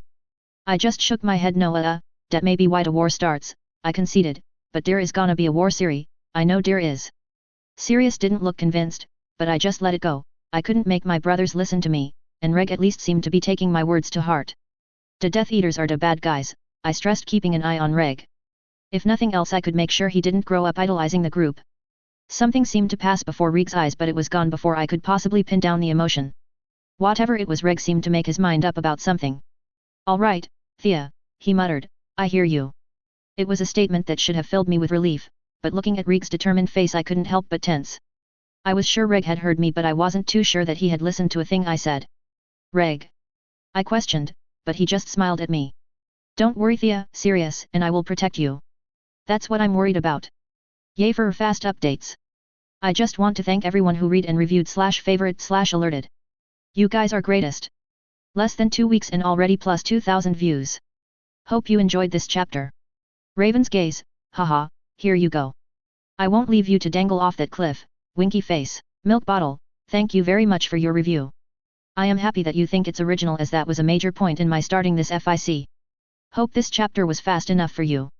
Oh, Akamahim Ichimaru, haha, things are definitely starting to heat up, that's for sure. Tolmios, Thea's been holding on to a lot, hopefully having her brothers know the truth, or at least some of it, will make her life that much easier. Chihori Enigma, thank you, Thea is sure trying her best. S. Nicole 25, haha, yup, or at least Reg learns he dies. The affects of this chapter, however, are a long ways from showing themselves unfortunately. Chapter 10, Sirius I. Interlude. Sirius Orion Black. Sirius Orion Black was not a complicated child. He loved his brother, he thought his mother was a few nuts short of a galleon, and he never really spoke to his father. These were the facts of his life that shaped his very nature. He was an attention seeker, because Reg hated the limelight. He was a rebel disobedient because his mother's rules were all insane. And he was a prankster, because he wanted his father to notice him as more than just the Black family heir. But above all, Sirius was loyal. In a family of backstabbers you sort of had to be. Extreme loyalty was the only way to convince yourself that you were different from the other crazies on the family tree. Attention-seeking, playful, rebellious, and loyal just about summed him up. Until his sister was born, and with her a whole other facet was added to Sirius's personality. He had become protective, it was his job as her big brother, after all. To protect Thea from anyone and anything that meant her harm. In the beginning it was easy, Thea was a naturally quiet child. The only time she ever seemed to coo was when she wanted something. It made Sirius's parents happy. A natural manipulator, they said, a shoo-in for Slytherin. But Sirius didn't think she did it on purpose, more like she wanted something and cooing was the only way she knew how to ask. He was just happy that she chose that over crying. Yes, in the beginning it was easy. Although there was that brief scare when he first started Hogwarts. Reg had written to him to say that Thea had done some accidental magic that ended with her in St. Mungo's. But it all seemed to work itself out, and by the time he came back everything seemed fine. If his parents occasionally glanced her way, well, he'd been gone for a year, maybe that was normal? Then James came to visit and if anything, taking care of Thea became easier. After all, James fell in love with her and he was the second most loyal man in the world next to Sirius himself. Thea now had 2 bodyguards, and Sirius chuckled when imagining the poor bloke who wanted to take his sister out in the future. The next few years passed in blissful ignorance. Sirius became close friends with his 2 roommates Remus and Peter, so close that they were all currently practicing to be animagi so as to help out Remus, who was actually a werewolf. James found the love of his life in Lily Evans, and Sirius found his eternal rival in Severus Snivellus Snape. Both he and James had made the house Quidditch team, he was a beater and James a chaser. And it was all but guaranteed that Remus was going to be prefect next year, which would make life so much easier. Everything seemed to be going great, until Sirius received a letter from his mother informing him that Thea had been taken to St. Mungo's again, and just like before, neither he nor Reg knew why. Sirius felt horrible, his job was to protect Thea, Reg could cuddle with her and read to her, that was fine. Sirius was never really good with that emotional stuff anyway, but Sirius was meant to make sure nothing bad ever happened to her, and yet twice he had failed her. Well, it was no surprise when he cancelled his plans with James to TP the Slytherin dorms with toilet paper that had been charmed to stick to anyone who attempted to remove it, and jumped on the Hogwarts Express. He would have gone to the headmaster, he liked Dumbledore, even if Thea seemed to flinch whenever his name was brought up, and demanded they allow him to fly home if his mother hadn't already warned him against making a scene. Apparently it was in Thea's best interest that the entire matter be handled delicately. Seeing as Sirius wasn't quite sure what the matter was, he didn't think it wise to disobey, and it was a good thing he didn't. To say Sirius was surprised to learn Thea was a seer was an understatement. He was absolutely shocked. There hadn't been a seer in the Black family for generations. Occasional a metamorphomagus would pop up just like Andy's little girl who was barely 2 and was already showing signs of the coveted ability, but seers were much more rare. Yes, hearing Thea was a seer was shocking, but not nearly as shocking as the things she said she saw. Ignoring the fact that Reg supposedly drowns to death and that's not happening in a million years, there's the fact that Lily and James were slated to die. And unless he seriously misunderstood, it would be at Peter's hand while he and Remus were too distracted with tearing at each other's throats to notice. Then to top it all off, Thea decides to tell them that they're going to be at war in less than 3 years. Yes, shock was the least of Sirius's worries. Suddenly Sirius's entire life had been turned on its head. He now had to find a way to protect his best mate from being killed by their mutual friend who Sirius wasn't entirely convinced was evil. After all, Peter wouldn't do that, right? All without revealing his sister's ability. He was at a loss. So when Regulus pulled him to the side with some half-cocked plan to protect Thea after she had fallen asleep, well, Sirius might have been a little too quick to agree. But this was something to do, something tangible that didn't involve murdering his probably innocent friend, or hiring professional bodyguards to constantly protect his little sister. And if it put Reg in danger, well, he loved his little brother, would die for him, but although they disagreed on many things, the one thing they saw eye to eye on was Thea. She always comes first. And if either one of them have to get injured in the process, well, they were her big brothers for a reason. Here's a bit of perspective from Sirius. We'll get Reg's take on things next chapter, as well as a look at what he's planning. Sorry it's shorter than the others, but interludes tend to do that. A fan, thank you, we'll have to see, hopefully Thea will be able to do enough. Nicole 25, well, hopefully this chapter answered your question. Sirius did get it, to a degree, but misunderstood, thinking the rat had killed the deer, which makes it harder for Sirius to accept as he can hardly see his childhood friend as a killer. Purple Sky always, you are right that Sirius is loyal, and I don't think he'll drop Peter on Thea's word alone, but words are powerful and the damage has been done. He'll never be able to look at Peter the same way again, not completely. Whether that will change the story for better or worse has yet to be seen though. Winky face. Chapter 11, Regulus I. Interlude. Regulus Arcturus Black. Regulus Arcturus Black was a very quiet child.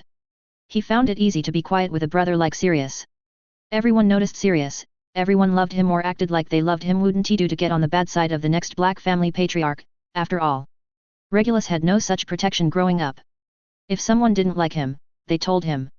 If Regulus screwed up, there were no awkward chuckles and talks of sweeping it under the rug, rather stern lectures on how Reg wasn't his brother, would never be his brother and so couldn't afford to act like his brother. His whole life it seemed as if his parents wanted to pit Regulus and Sirius against each other. But Reg loved his big brother, and so chose the path of least resistance. He stopped standing out. Stopped drawing attention to himself. No one noticed, at first. After a while they began to pick up on how withdrawn Regulus had become. It seemed that in trying to hide, Reg had cast an even bigger light on himself. But Sirius picked up on it, and whether due to jealousy or something else, began acting out even more. Regulus never questioned it, too grateful that his brother's attention-seeking habits happened to save him from further scrutiny. Over time Reg managed to fade into the background. His parents began to ignore him in favor of grooming Sirius to be the next head of house. His family members labeled him as withdrawn or boring depending on his age, and any friends he would have made were too dazzled by Sirius's charming personality to pay him any mind. In fact, the only person that ever seemed to even look at Regulus and see someone other than the second son was Creaker, the family elf. Sirius didn't count, as Reg was almost certain that Sirius saw him as a pest who was a good person to pass the time with, at best. He had no doubt that the first friend that Sirius made in Hogwarts would instantly take his place in his brother's heart. Thus Creaker was Reg's best friend growing up, the only person who ever really saw him, until her. The day Amal Theodoria Black was born was the day Regulus remembered what it felt like to be noticed by someone, and that feeling persisted for years to come. No matter where he went, Reg could always feel Thea's eyes on him, staring at him as if he would disappear at any moment. Originally he thought that Thea just didn't want to be alone, but he later realized that she had latched onto him for some reason. Chosen to put all of her trust in him. Reg supposed it made sense. Both mother and father preferred a less than hands-on approach to child rearing, and Sirius cared more about protecting their vulnerable little sister from harm than about showering her with attention. It came as no surprise then that Reg was arguably the most attached to Thea out of the family, and so the first to notice when she began acting weird. He knew that no one else in the family noticed. Sirius thought she was just a quiet baby, and Reg's parents had left her upkeep to Creaker, who wouldn't know a regular baby witch from that of a giant. But Reg had always paid closer attention to Thea, so he picked up when her accidental magic started happening more frequently. Just as he noticed that all the attacks seemed to end with something splattered in color, normally some variant of red, pink, orange, rust, and eventually scarlet. Reg was also the one who noticed that Thea wasn't very quiet. She would just save all of her noises for the night. When she would take to repeating sounds continually, almost as if practicing.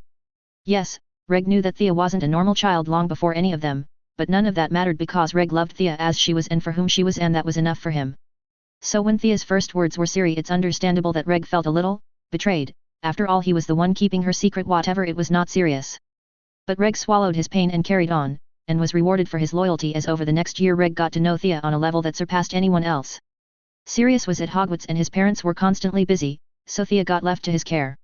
That's how he noticed that Thea never seemed to be all there. She was perfectly fine mentally. In fact, Reg suspected that Thea was something of a genius, but every so often Thea would seem to fade out, daydream almost, only to return later with tears in her eyes. If Reg hadn't known any better, he would say that Thea would act the way Grandfather Pollux would whenever he was recalling the days of Grindelwald. Flashbacks, mother had called them, but Thea was far too young to be experiencing such things, and so Reg did as he always did when confronted with something about his sister that he didn't understand. He kept quiet. After all, Reg was not a stupid child. He knew what happened to people who were labeled different by society. Not everyone would be as accepting of his sister as him. See how much she loved the world and everyone in it as he did. And Thea was filled with so much love. She seemed to look at everything with the knowledge that it could all be taken away and so should be cherished while it was there. Reg knew everyone else was oblivious. His parents thought that she was looking at the world with a childlike innocence, and Sirius was hardly ever home anymore, and when he did eventually choose to grace Thea and Reg with his presence, he decided to bring a tag along with, a boy who, while kind in his own right, was not a black and so had no place in their home. Not when he had Sirius for 9 months out of the year. No, Reg was the only one who understood how Thea truly felt, home alone, separated from her big brother. It was why Reg made it a point to read all of Sirius's letters out loud to her. It was why he spent as much time as possible with her, knowing that she would be all alone when he went off to Hogwarts. And it was why, when Thea freaked out about his acceptance letter, Reg knew that she was hurting for him.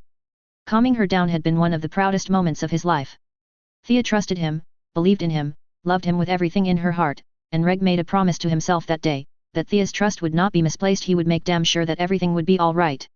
Thus when Reg read that letter from his mother about Thea's less than optimal condition, he felt as if someone had punched him in the gut. This was his little sister, his baby sister, that needed him, and why was he still at Hogwarts? Regulus was in such a state of shock that he barely registered Sirius returning home with him, or his parents' stiff reception. All he could think was what's wrong with Thea, over and over again.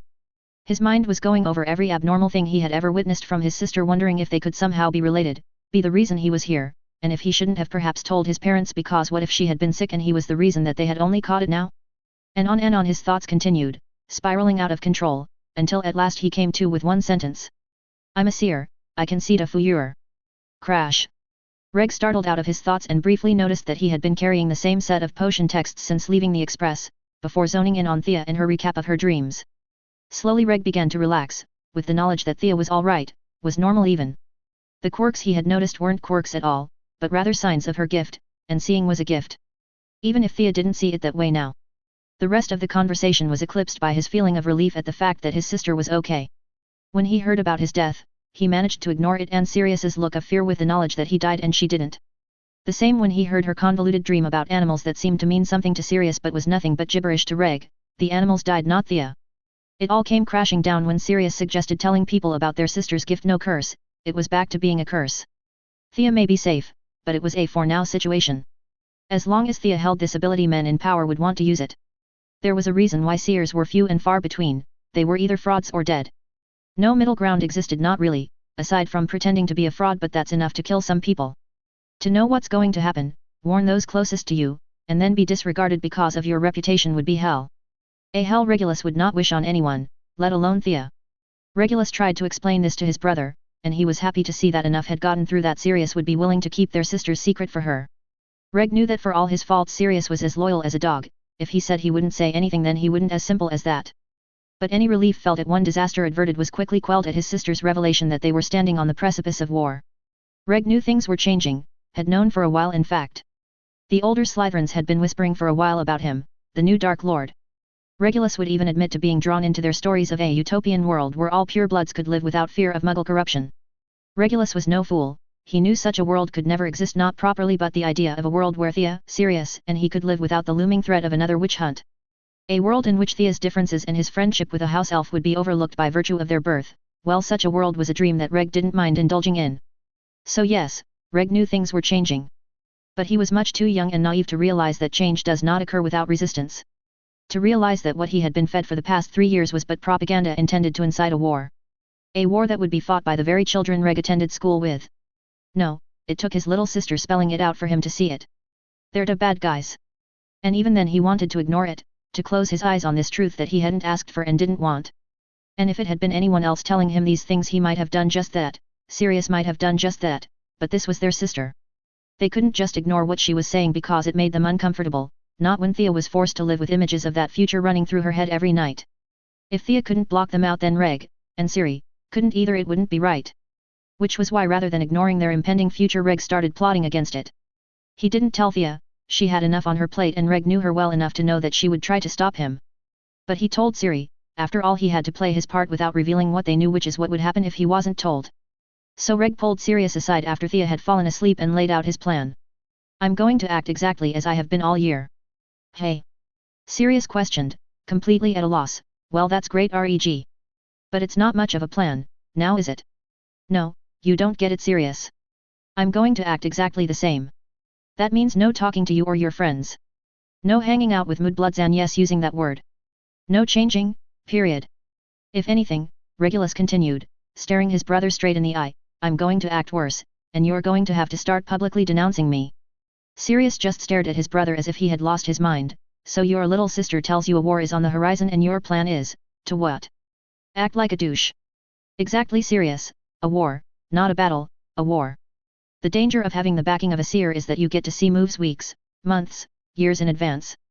The game we need to play is a long one, but because of Thea's knowledge we already know the end game.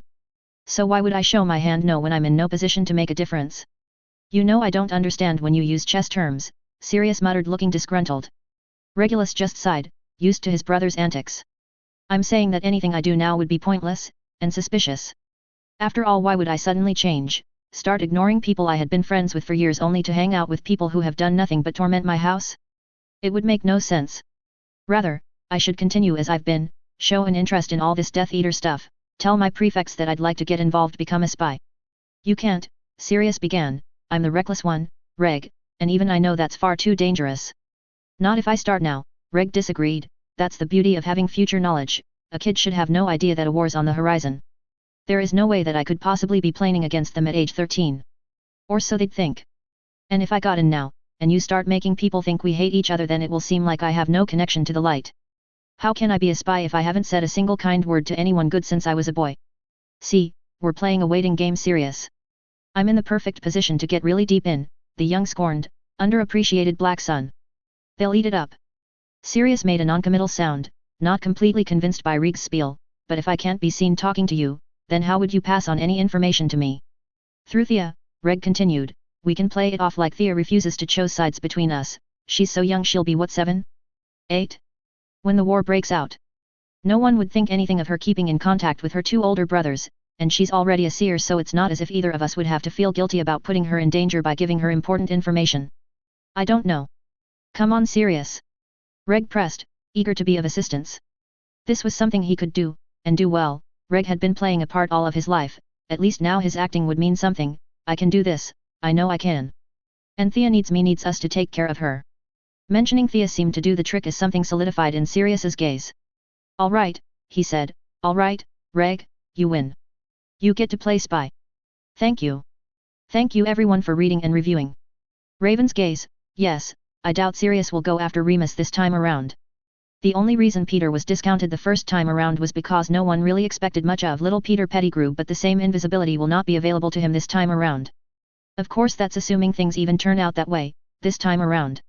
As I'm sure this chapter revealed, things will most certainly be changing. Haha, I'll make sure to get your James slap one of these days, winky face. Stromsten, Sybil Trelawney was seen as a fraud largely because she was a fraud, at least in the eyes of the general public. It's true that her prediction came true, but the only real prediction attributed to her was hushed up by Dumbledore, so it's not as if any of her students knew about it. On top of that, the way the woman acted did not exactly add any credence to her words. Divination is a class at Hogwarts, one that has existed for years, so I have to assume that the wizarding world as a whole has not dismissed its merits. Especially when one considers that other creatures such as centaurs practice the art, and the sheer number of prophecies kept in the Department of Mysteries. That being said, I don't think Thea can keep up the pretense forever, although it does help that her first life was from the future so that she does know certain facts about the world for many years to come. Trelawney was out of Hogwarts before Sirius entered, but if she was a student I imagine she would have been bullied much like Luna, and that Sirius would now tell people to lay off her and that she's not so bad. Sorry for the long response. I started writing and couldn't stop. Nicole 25, thank you. And anything that she believes will help protect her brothers. Whispers in the Dome, thank you so much. I fixed both mistakes as well as editing out other small spelling goofs. Thanks for pointing them out. Chapter 12, Ripples. A/N, sorry for the late update. Hope you guys enjoyed the look into Sirius and Reg's mind. I'll be giving them interludes periodically throughout the story, not always one after the other, and not always a whole chapter long, but it will show up from time to time. Now without further ado, here's chapter 12 of Disenchanted. Enjoy. The rest of you will break past in relative peace. It was great having Siri home for my birthday and I made sure to milk every moment of it. I think Reg may have gotten a little jealous with the amount of time I spent following Sirius around like a lost puppy, but he was just as bad as me spending hours alone with Siri so that they could do guy stuff, so he had no room to speak. Unfortunately, with my 4th birthday came the decision that I was old enough to attend the annual Yule Ball held amongst the top tier of pureblood families, and because Sirius was actually home for once he would be joining Reg and I, at the Malfoy estate. Now, the Black and Malfoys go way back according to Mother, even though Lucius was the first Malfoy to marry into the family in at least 6 generations. So Mother made it a point that we needed to be on our best behavior all night, or else. Not that saying we go way back with a family means much, as the Black family, like most purebloods, could trace a connection to nearly every other pureblood family out there. Cousin Bellatrix married a Lestrange, Cousin Narcissa a Malfoy, Uncle Cygnus a Rosier, Aunt Lucretia a Pruitt, Grandfather Arcturus a Macmillan, Grandfather Pollux a Crabbe, and Great Aunt Doria a Potter, and that was only going 2 generations back. In fact, Looking at Harry's year alone, I can say with confidence that I am related to Harry, through Great Aunt Doria, Ron, through Aunt Lucretia, Draco, through Cousin Narcissa, Vincent Crabbe, through Grandfather Pollux, and Ernie Macmillan, through Grandfather Arcturus. That's 2 Gryffindors, 2 Slytherins, and a Hufflepuff, and I'm sure if I cared to look I could find a link to a Ravenclaw somewhere. My point being that the fact that Mother was so insistent that we maintain good relations with the Malfoys was rather suspicious.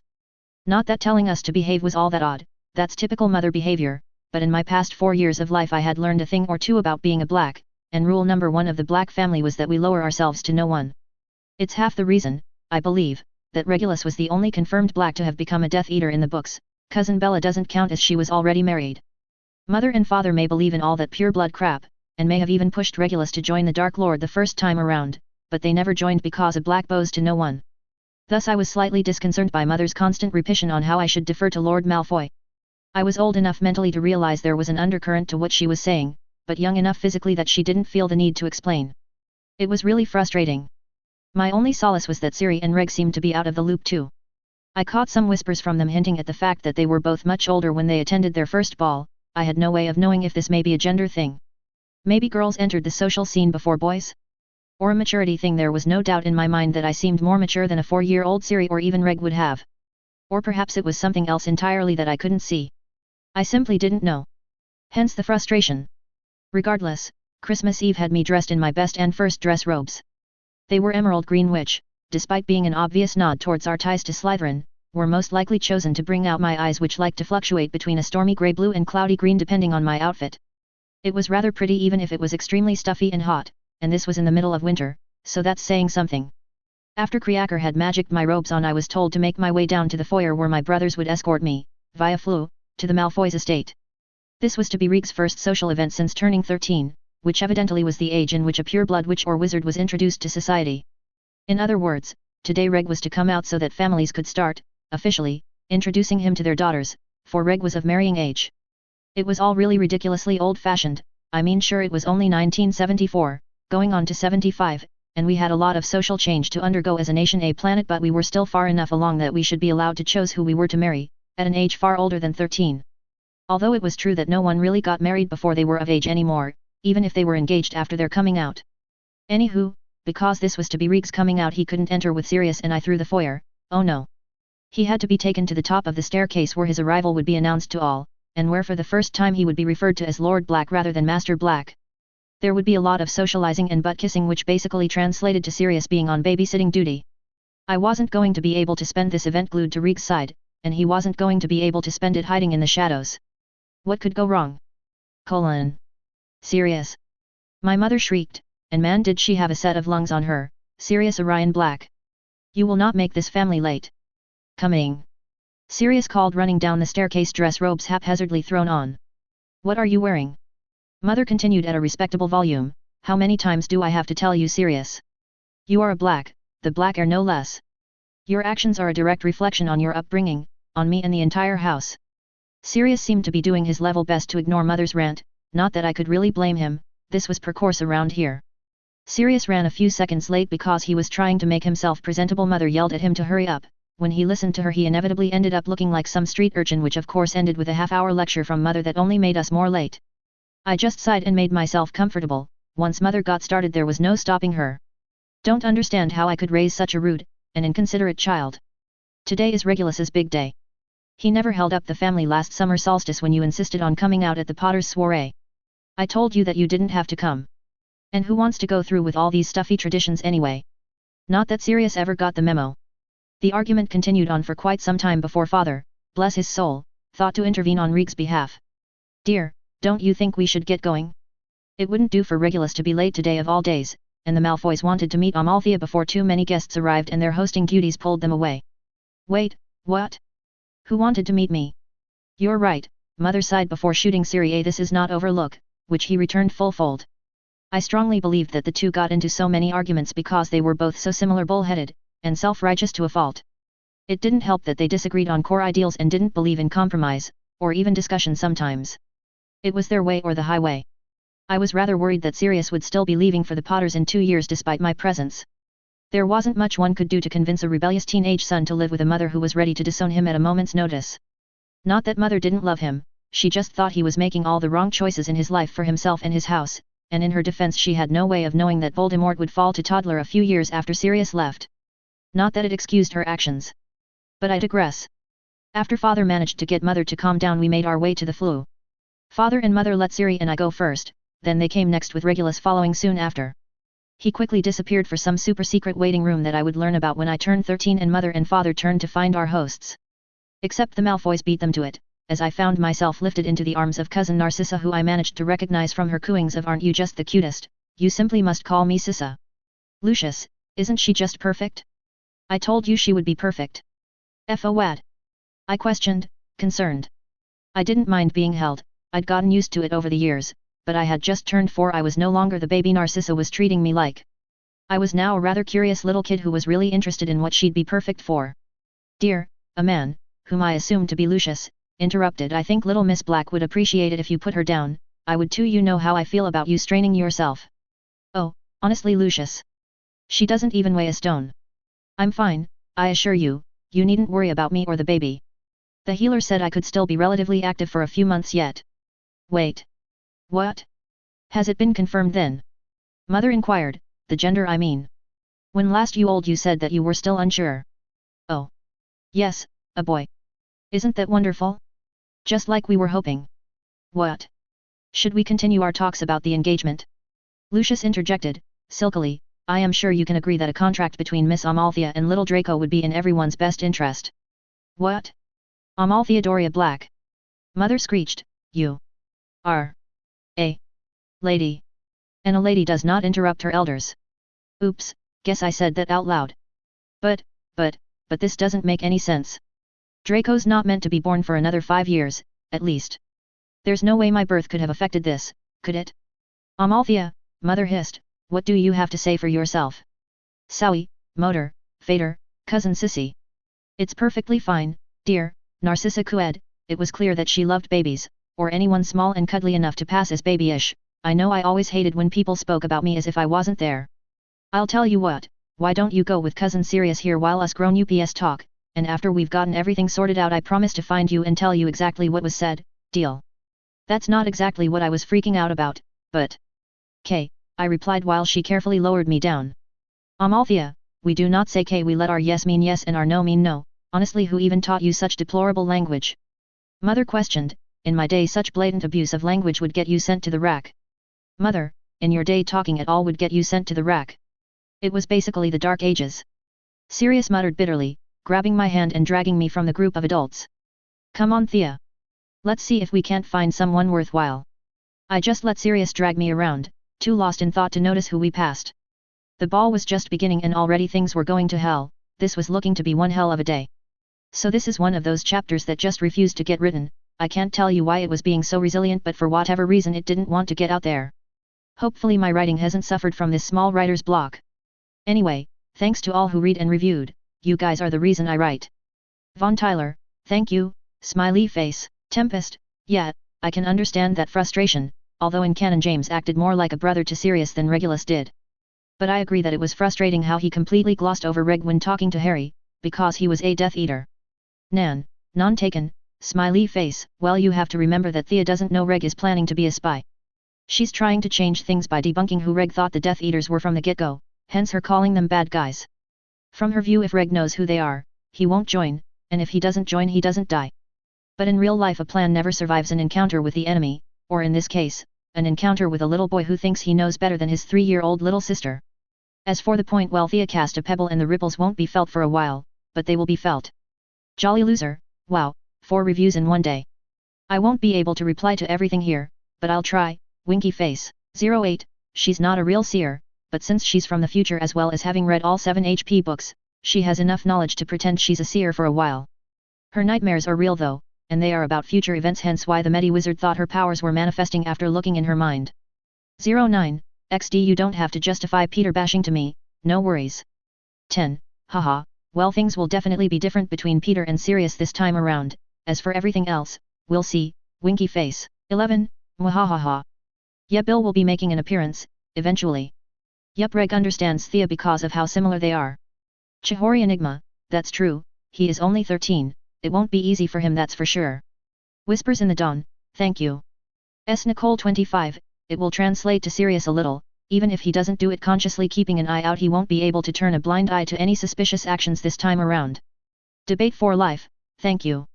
That's true, it's hard to show any character development for other characters at this point, but hopefully I'll be able to work on that in later chapters. Chibi no Baka, thank you, here you go. Oh Akamahim Ichimaru, Reg is her confidant, if not her favorite. It's hard to pick favorites amongst siblings than the brother she's closest to. But she's spent the most time with him, so it makes sense. Especially since they're both introverts, they understand each other best.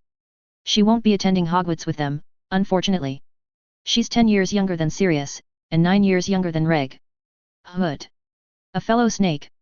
Yeah, I understand. I hated how bigoted the other houses were. I mean, how is ambition by itself evil? What if I wanted to find a cure to lycanthropy or create a shield spell capable of defending against the killing curse? That would be ambitious, but not evil. Hopefully Thea will be able to convert all the other unbelievers out there. Winky face, Tolmios, haha, thanks. I'm happy you're enjoying the story. Yeah, things are going to be different this time around. Reg will have a hard time as a spy, but hopefully he'll find himself a natural. Chapter 13, Yule Ball. Have you ever had one of those days where everything just went horribly, inexplicably, irreparably wrong? A day that seemed perfectly normal when suddenly, without warning, you were forced to live through a series of unfortunate events? One after another, you seemed to be hit with a curveball? Until you stopped questioning everything and just accepted it as one of those days? Well, I'm not too sure if my first Yule Ball could really classify as one of those days. I'm sure that it was perfectly enjoyable in its own right. But for the life of me, I can only remember the bad. Everything else was just a blur of colors and sounds. I clearly remember Sirius leading me away from our parents after the bombshell that was baby Draco and our soon-to-be engagement. I remember us finding a nice little alcove to just sit and watch people from. At some point in the night, I know Sirius had gotten me some pumpkin juice, or rather had gotten a house elf to do so. But aside from that, it's all rather spotty. However, a few key scenes did stick out, and they were what led me to label this ball as one of those days. Now entering, Master Regulus Arcturus Black, son of Lord Orion Cygnus Black and Lady Walburga Violetta Black, brother to Lord Sirius Orion Black and Miss Amal Theodoria Black. Second son of the main line of the noble and most ancient house of Black. Born on the 27th day of the 3rd month of the year 1961 CE. Harold, some random man, probably of a lesser noble house, who had managed himself an invite by volunteering to announce those wizards and witches who were to come out. Today we welcome Master Black as our brother amongst the Sacred 28 and would like to extend our gratitude at being honored as the first to address you by your new title. Lucius Malfoy spoke from his place next to Regulus, atop the foyer's staircase.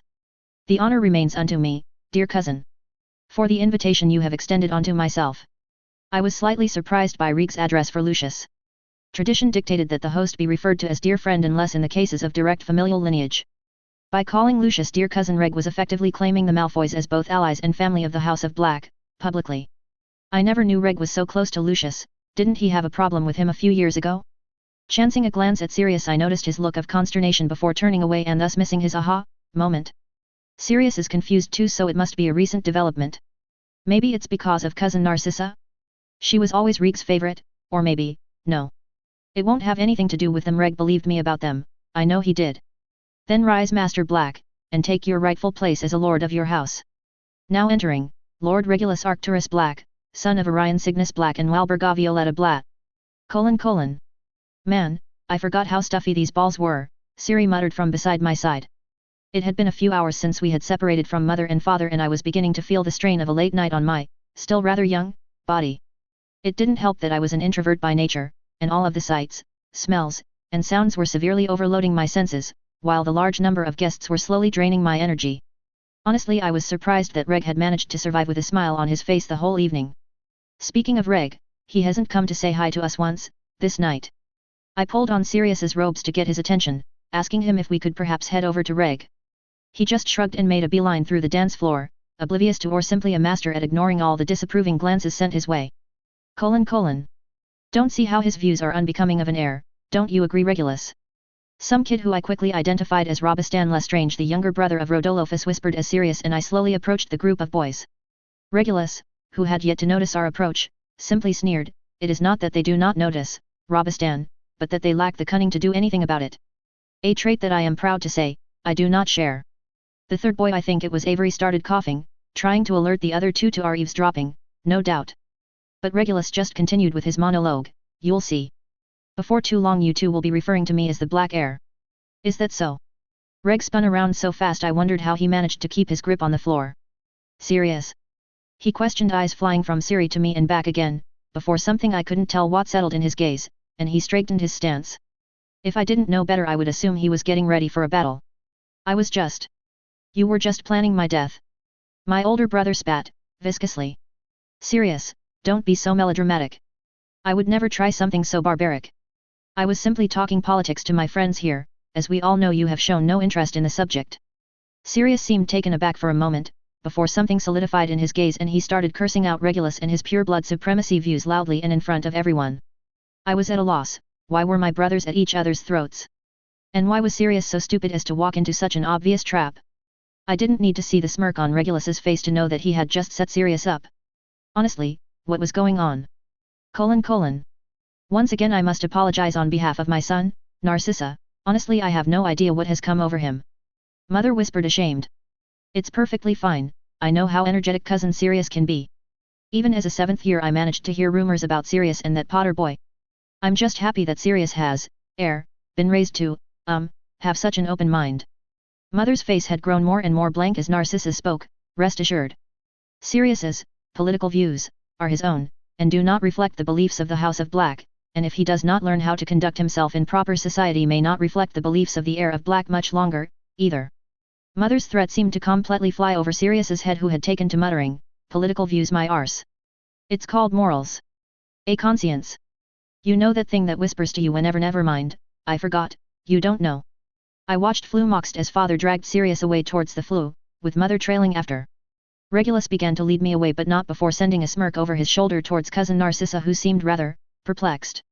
At least I'm not the only one. Sirius Orion Black, I heard mother scream the moment Reg and I stepped through the flue, in all my years. And we all know how long that's been. Been so embarrassed. Really? What? Do you just avoid mirrors as a general rule? Should be ashamed. I'm actually rather proud of myself. Isn't that what you're always saying? A Black should never feel ashamed, because we can do no wrong. Your father gets through with you. At the threat of father's wrath Sirius finally fell silent, and with him so did mother. Reg led me up to my room and called Kriaker to cast a silencing charm around my bed before leaving. He was in and out so fast that I didn't even get a chance to call him out on his behavior, not that I had really cared at that moment in time. I was out as soon as my head hit a pillow.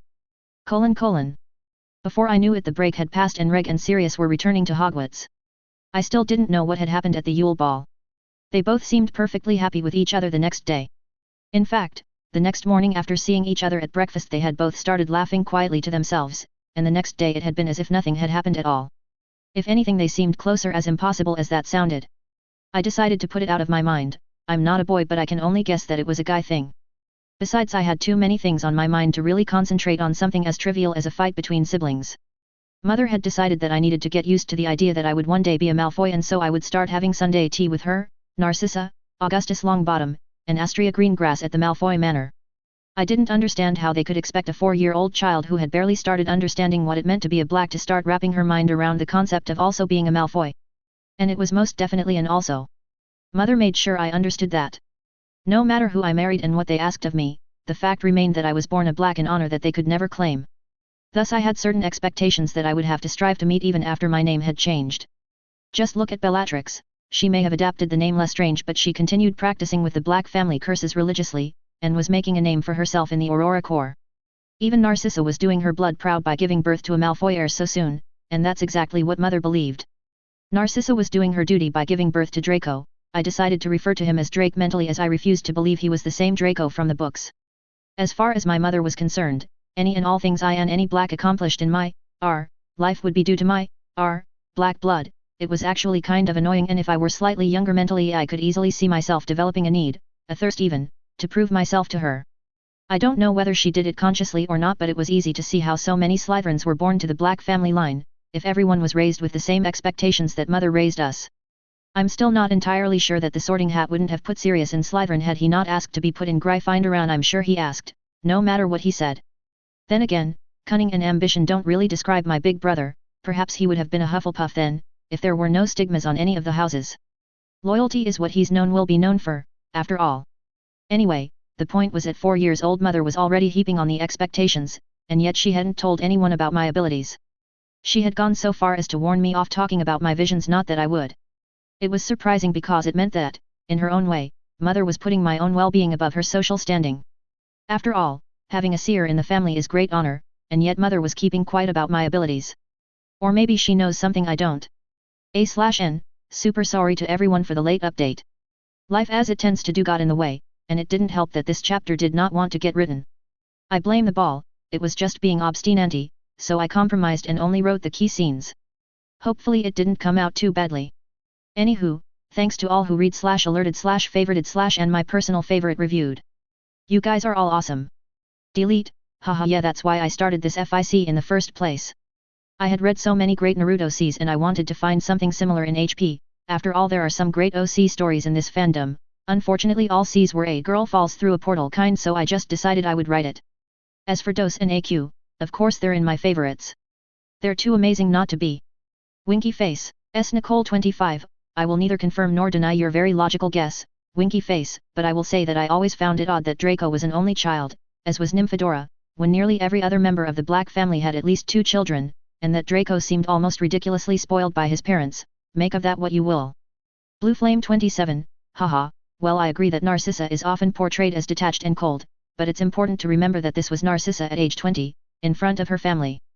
This was before the First War as well, and the interaction happened before the party started and she was required to be the hostess.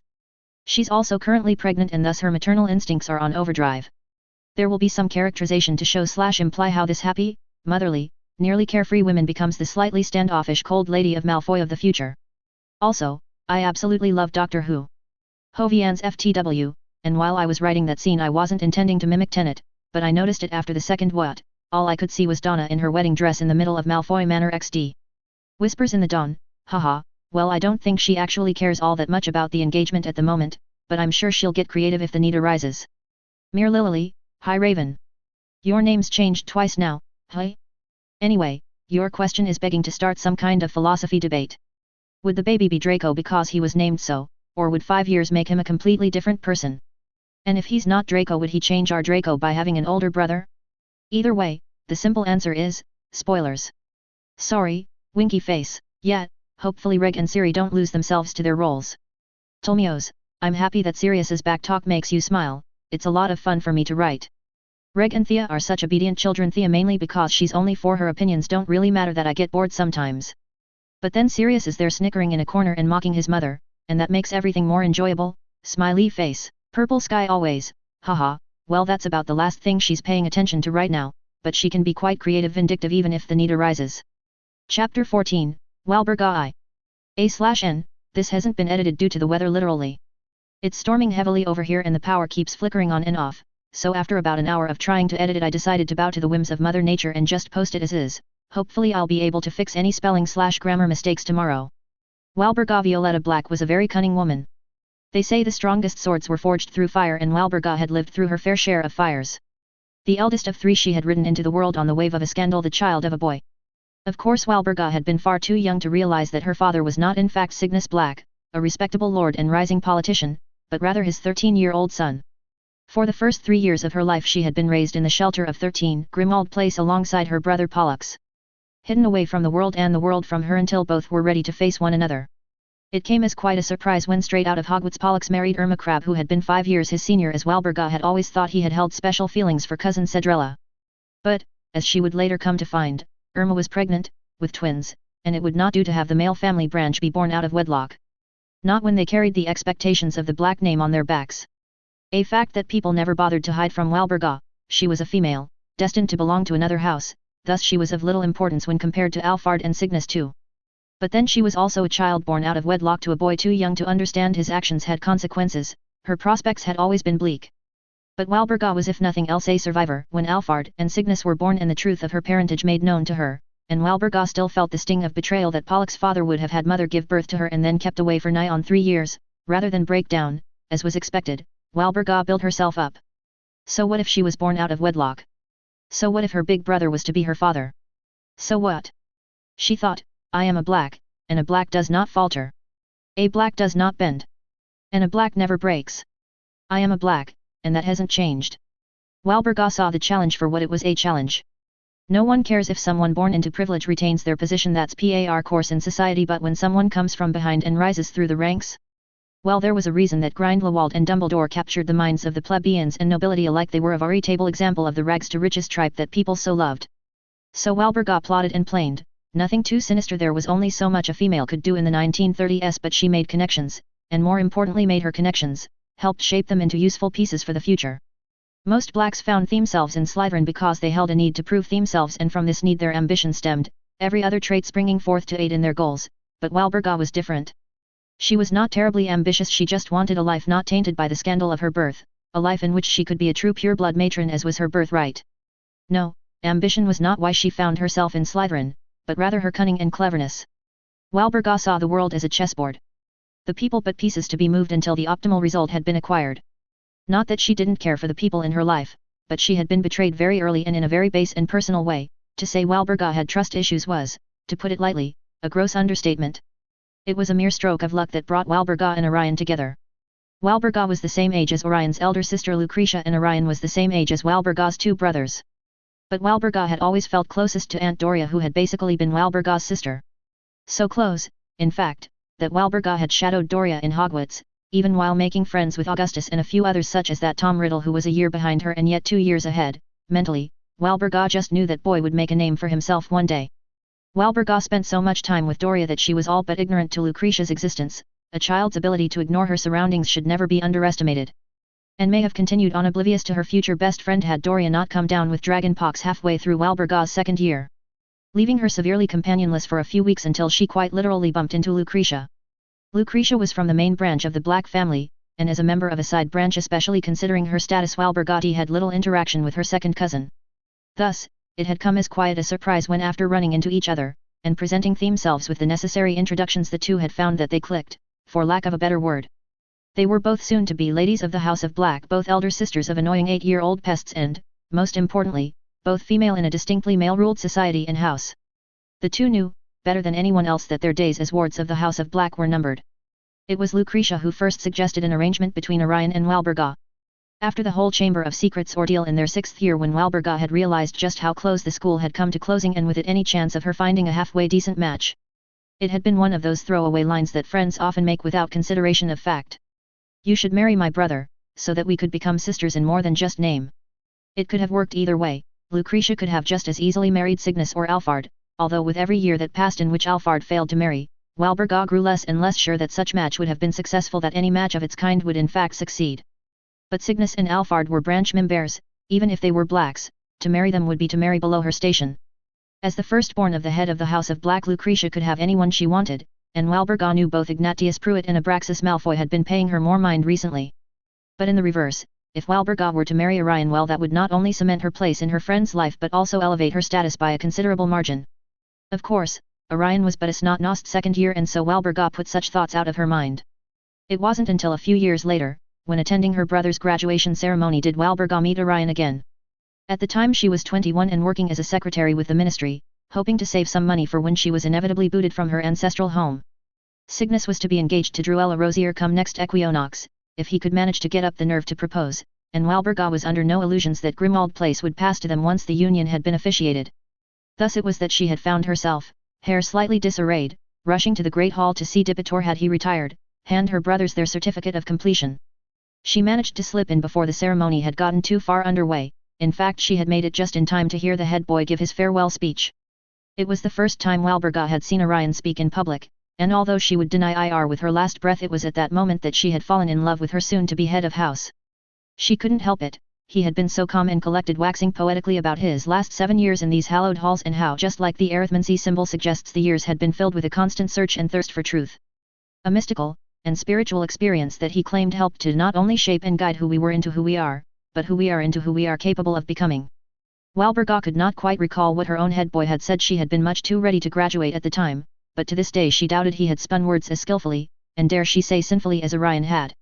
A half-decade after Lucretia had so innocently planted the seed, the thought began to blossom. "I want to marry that man." Unfortunately, life is never that simple, and it would be a long and arduous path that saw the two wed, but eventually they were married, and after nearly 3 decades of living under the shame of her father's mistakes, Walburga found herself at peace. A peace she vowed to protect with every fiber of her being. She had lived under the shadow of a scandal for long enough to know she would never wish such a life on her children. She would raise them to be the perfect heirs they were born to be, and make sure they never knew the hardships she'd had to face growing up. At first she had perhaps naively assumed that such a task would be easy. After all, she was sure that she had been a rather calm child growing up, even if her father's snort of derision seemed to imply otherwise. In any case, Orion was so naturally quiet, surely their child would be too? In later years, Walburga would often laugh at the thought that there had ever been a time when she had imagined Sirius to be a quiet child. No, Sirius had taken after Walburga too much to stay quiet, or he had taken after an alternate Walburga who could voice her opinions without fear of being abandoned. He was, after all, the heir, and Walburga had accepted that a certain degree of entitlement came with the position, but sometimes she wondered if that child even understood how good he had it. I am a black. He was always so quick to spout his political views, denouncing anything his parents had to say. But he never seemed to sit down and think about what he was preaching. After all, equality was all well and good for those on the dredge of society, they had nowhere to go but up. But to the elite? What did they get out of the deal except pain, loss, and suffering? Sirius had been raised his whole life to be the head of the noble and most ancient house of Black, and although Walburga would never admit so out loud, would make a fantastic head once the years had curbed his recklessness. But he wasn't much suited for anything else, not with his lack of ambition and drive. He could barely submit to parental authority. How would he be able to function in a job under a boss? No, Sirius was just a child parroting the ideals of a man he viewed with hero worship. It was Walburga's job to prevent him from making egregious errors in life, and this certainly qualified. She would not let him throw his future away. A Black does not falter. Then there was Regulus, a sweetheart who, much like his father, was of a softer shade. Regulus was not like his brother, he was not made for the pressures of being head. Walburga was no fool. She could see how her youngest son shied away from even the basest form of socialization. She had allowed him most of his childhood to hide in the shadow of his big brother. She was not so cruel as to force him to act the heir when he was not. Regulus she allowed to be a child, where Sirius was groomed to be the perfect heir by Orion. Regulus was cultivated to have the shrewd mind Walburga had forged in herself. While he need not fear being turned out, he was going to have to make plans to secure his future. Where Sirius was too enthusiastic, too vocal about his beliefs, Regulus was too quiet, too withdrawn.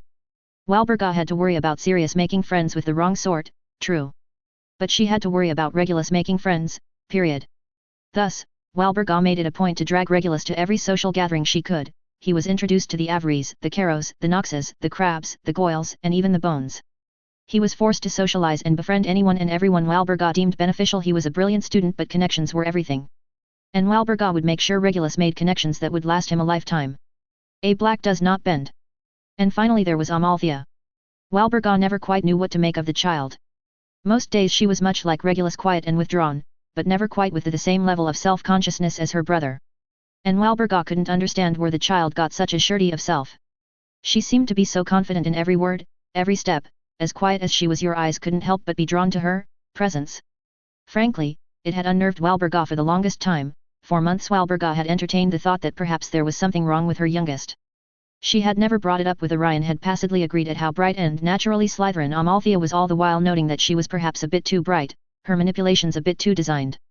But Walburga kept her thoughts to herself. She loved her daughter dearly and would not risk her reputation on something as infantile as a hunch. It was a lucky thing too, as Walburga would soon learn that her daughter was not wrong, not diseased as she has led herself to believe, but rather gifted in empathy and a seer. Walburga was overjoyed. Here was something to be cherished. The ability to know when one was lied to see life's pitfalls before they happened. With those gifts at her disposal, Amalthea was all but guaranteed an easy life. Or so she thought. Nothing is quite as terrifying for a mother as having to watch your child have a night terror. She hid her concern well. Of course, one must always appear calm in the face of fear, especially when one's child is present and looking to you for direction. But having to hear Amalthea scream herself hoarse every night, watch as she slowly fades from the lack of decent sleep, and know that you couldn't make it all disappear with a there, no need to be afraid, they're just dreams, not real, when they could very well become real at any point, was maddening. It pushed Walburga to her breaking point. But she was a Black, and so handled the situation with all the grace a woman of her stature could manage. So that by the time Yule had ended and both Sirius and Regulus had seen themselves back to school, Amalthea was, once again, sleeping through the night. But she resolved to keep a closer eye on her daughter from then on. Perhaps it was time she joined in afternoon tea? After all, compared to her brothers, how much did Walburga really know about her youngest? Things were changing, Walburga could feel it. Things were beginning to shift, and for some reason her daughter was a part of the change. Walburga was not a fighter, she couldn't battle to save her life. But Walburga Violetta Black was cunning, and possessed a sword tongue forged in the fires of a scandal. When it came to words, she could duel with the best of them. Yes, things were starting to change. People were going to be tested. Relationships strained. And families broken, but Walburga wasn't worried because she was a black. And a black never breaks. So the amount of fact-checking I've had to do this chapter was just plain ridiculous, as was trying to give Walburga a believable backstory when the black family tree says she was born 13 years after her father. Well, I tried. Don't worry, next chapter's not an interlude to Orion's thoughts, we won't get that for a long time yet. But Walburga needed a bit of fleshing out, she's more than just the slightly screechy mother Thea has dubbed her. Anyway, thanks to all who read and reviewed. Whispers in the Dawn, thank you so much. Yeah, that is always a challenge in this kind of FIC, you want the characters to do things but they are young and naive with a limited skill set, there is only so much they can do without someone picking up on something. Ah, yes. I meant Auror, thanks for pointing that out. Purple Sky always, yeah, plans are great. You've got to love their ability to move along plot, winky face, Vivian Lestrange, yay for giving things a try. And I'm happy you're enjoying it so far, hopefully it will continue down a path you like. Blue Flame 27, XD all I see are a bunch of wizards running around trying to figure out how someone bypassed their anti-apparition wards, and then the doctor shows up to pick up Donika's, leaking one particles, can't be left alone now can she?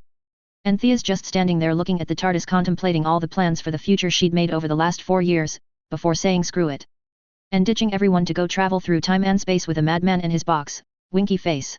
Nicole 25, I doubt Walburga would arrange a match between a Weasley and Thea as her great-aunt Cedrella was blasted off the family tapestry for marrying Septimus Weasley, but I'm sure she'll find someone, sometime. I doubt it'll be high on the to-do list after Voldemort makes his move, though. Chapter 15, High Tea. A/N I'm super sorry about the late update. But it was one of those everything that can go wrong will go wrong months. In a nutshell, my computer crashed and with it all my chapters were deleted, then a friend flew in from Macedonia so I spent about 20 days with her, which was great but did cut into my writing time, add to that job hunting and getting ready for fall semester and you have one late chappy. But it's here now, and that's what matters. Hopefully it's not too bad, but it just did not want to get written. On the bright side, chapter 16 is being a lot more compliant. I will say that over the past week I've started a HXHFIC so my updates will alternate with that. So expect an update around once or twice a week rather than every other day or so, as it was in the beginning. Without further ado, Chapter 15. A month had passed since I had last seen my brothers. You would think that after 3 years of saying goodbye I would have gotten used to it by now. But, if anything, it had only gotten harder what with the sharing of my visions. Yule had helped me grow closer to the two of them, even if just a little. I had forgotten that I wasn't completely alone in this world. That I had brothers, 2 brothers who would do anything to make sure I was okay. So yeah, saying goodbye had been a little harder than normal. Luckily I've had the weekly teas with mother's friends to keep my mind off of what was happening or might be happening at Hogwarts, now that my brothers knew the truth. To keep my mind off of the almost kind of but not quite fight they'd had during the ball, or the shouldn't be but somehow is pregnancy of cousin Sissy. All in all, to keep my mind off life. In all fairness though, I suppose the teas hadn't been too torturous. Mostly they had just filled my time with meaningless gossip. A bunch of did you know, and have you heard, to help drown out the growing unease that seemed to radiate amongst the woman. And wasn't that just so telling? Unfortunately information was hard to come by these days. I have kept my ears open for anything pertaining to the Death Eater's father had recently stopped reading the Daily Prophet out loud after mother had chided him on what is and isn't appropriate for the ears of a young lady, as he put it when explaining why I couldn't read it if he wouldn't read it to me, but so far no luck. So I was woefully uninformed about the current happenings of the wizarding world. Which wouldn't bother me so much if I wasn't so sure that mother's sudden obsession with hiding the news from me meant something was indeed happening. Thus, I have kept my ears open, unfortunately, as mother would say. One does not discuss politics over afternoon tea, Amalthea, it is in poor form. So the amount of information I had managed to accrue over the month had been limited to the possible engagement between Alice Pruitt and Frank Longbottom, the scene Bellatrix had caused when she went to St. Mungo's for some reason or another, and the healer they assigned her had been Andromeda. And the fact that cauldron prices were steadily rising. All in all my month had clearly been filled with nothing but riveting conversation. Today was once again Sunday, and thus I was to attend high tea with mother, again. Maybe they'll let something important slip today? I hoped. Oh, who am I kidding, that is incredibly unlikely. I just pray that Siri and Reg are learning more than I am.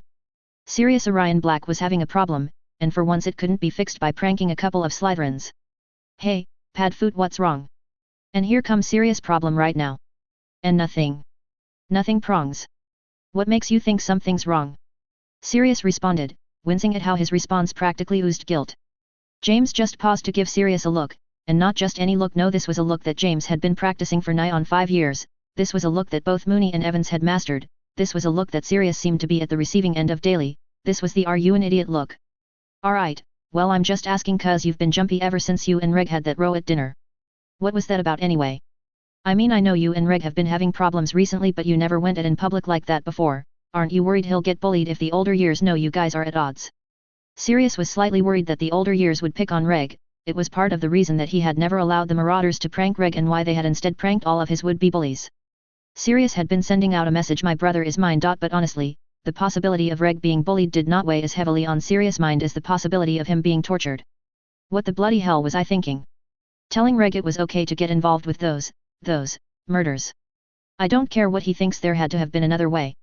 Surely we could have taken the information to Dumbledore or someone. He's got loads of experience dealing with crazy things and I doubt this could be much worse. Pad foot. James called, causing Sirius to jump a foot in the air. Sirius, what's wrong? You've been jumping at shadows all week. Yes, Sirius had been a bit quick to react, but he couldn't help it. Reg had been getting paler and paler as the days had gone by and as of last week seemed to have mastered the pure blood mask as Sirius called it. Meaning he could no longer tell what his brother was thinking, and thus had no way of knowing if Reg was okay. Glancing at James, Sirius weighed his options. He had been avoiding James, who had recently gotten it into his head that Sirius was in trouble and needed his help and so wouldn't stop pressing for answers. Which had of course only led to James being more persistent in his quest for the truth. Normally Sirius wouldn't hesitate to tell James in a heartbeat, and probably Mooney and Wormtail too, but this was different. This wasn't his secret to tell. But sitting alone with the information was killing him, and how could Thea and Reg do it and make it look easy? Sirius was perhaps one of the most loyal people you would ever meet, but he was also horrible at keeping secrets. I mean, look at what had happened with Snivellis. Remus was one of his closest friends and he couldn't even keep his secret.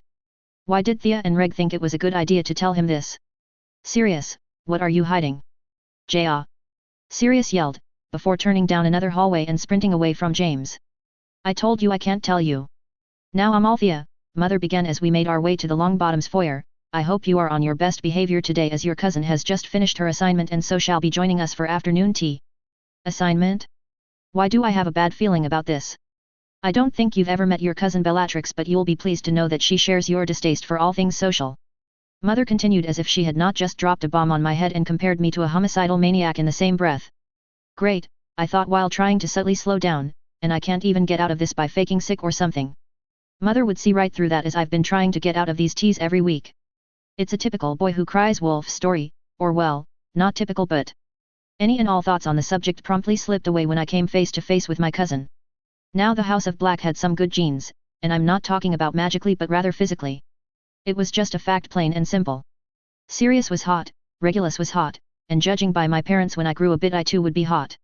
It was more than just coloration, although the combination of silky black hair and smoky grey eyes was undeniably a factor, but beyond that everything from how we held ourselves to our bone structure just fit together to make a rather attractive family. But Bellatrix, well, she was a bombshell. Over the past few years I can admit that I was less than eager to grow up and hear the inevitable "you look just like your cousin." Especially when one takes into consideration that I have dark and not light hair, and since the family ignores Andromeda's existence there is only one person they'd refer to. I suppose they could have said I look just like my mother. But from the few pictures I've seen of her I don't think I will. So yes, I've been begrudging my eventual growth, but after seeing Bellatrix I can honestly, if vainly, say that I would not mind looking like that. Although I really had to wonder just how much of a toll dark magic took on one's body if Bellatrix ends up looking like some specter of herself just a few years into the war, assuming the movies would be an accurate representation of looks, and Tom Riddle Jr., one of the most arguably attractive wizards to grace the hallowed halls of Hogwarts, comes out as some sort of snake thing. With red eyes. Can't forget the red eyes. I wonder if it's a trade-off? People like to make the argument that there are no dark or light spells and it's all in how you use them, but there seems to be a definite cost exchange going on from what I know. Spells like Alohomora should only deplete a wizard of some energy, but more complicated spells such as Expecto Patronus actually feed off of a person's memory, or perhaps feed is not the best term, rather requires. It has a symbiotic relationship wherein it does not deplete the required offering but cannot exist sans it. Regardless, perhaps a dark spell is labeled as such because what it requires is something considered less than ethical. Perhaps it not only needs magical energy but physically energy too. If it could find a way to tap into the ADP cycle in cells and actually siphon energy away, that would explain the advanced aging, and I'm getting ahead of myself. I should leave well enough alone. I'll have all the time in the world to research this when I'm in Hogwarts and being forced to study magic theory. Although the chemist in me was screaming to find out whether or not such things were possible, because if such a conversion was feasible in one direction, then the reverse should also be allowed, siphoning energy from spells or even magical signatures and feeding it directly into the cells to prevent aging, and ultimately death. Oh, the calculations needed would be immense, but I knew it was not completely impossible. After all, Nicholas Flamel created the Philosopher's Stone, and isn't that exactly what it did? Affect things at the alchemical level? How else does one turn an element into gold if not by affecting the chemical bonds? Well, what exactly has you so focused? A voice drawled, snapping me out of my musings. I think you've got a defective one here, Aunt. Can't seem to even greet her dear old cousin properly. Gritting my teeth, I managed to execute a perfect curtsy and mumble a, nice to make your acquaintance, cousin Bellatrix, all without growling. At the grin Bellatrix shot me, I couldn't help but retract my earlier statement about her being anything less than a psychopath. It was like that narrator of that long-forgotten musical once said, beautiful of face, but vile and black of heart. I could only hope that I would be rewarded for my torture with some information of the outside world. When one gets so bored that they start contemplating the chemical effects of magic on magic, well then you know they're going stir crazy. Who would have thought I'd miss school? Done. Hood. That chapter did not want to be written, but it's out there now for you all to read and judge. Hopefully you liked it, as I would hate for you to have waited so long only to be disappointed. Please read and review. Now on to responses. Paradigm, thank you, smiley face. It is actually a relatively new story despite having 14, now 15, chapters up, so I am more than happy with the 99 favorites, but I'm glad to hear you like Thea's story so much. Green and black, yes, I imagine she wishes that too. Unfortunately, c'est la vie, children very rarely even consider that their parents might have a reason behind their actions at this age. In a normal family, Sirius would have grown up, gotten married, had children, then returned tail between his legs to his mother to apologize for never understanding what she went through as a parent. If all goes well, maybe he'll get to do just that. Nymphadora Jackson, here you go. Zeichner Inega, haha, I can promise you that Amalthea doesn't want Drake to be born. As for the miscarriage, I will only say that Drake wasn't written in on a whim and his fate's been sealed since the beginning. Guest, haha, I'm happy that I've been able to tie you to them so. If you fear a sad ending, then I know I've done my job, smiley face. Whether such fears are well-founded, well, only time will tell. Jolly loser, thanks. Snuffle sweetie, thank you. Yes, I love Reg very much, and it always bothered me how people play him off as the evil little tyke when Sirius only ever spoke about him wistfully and with words such as soft or kind.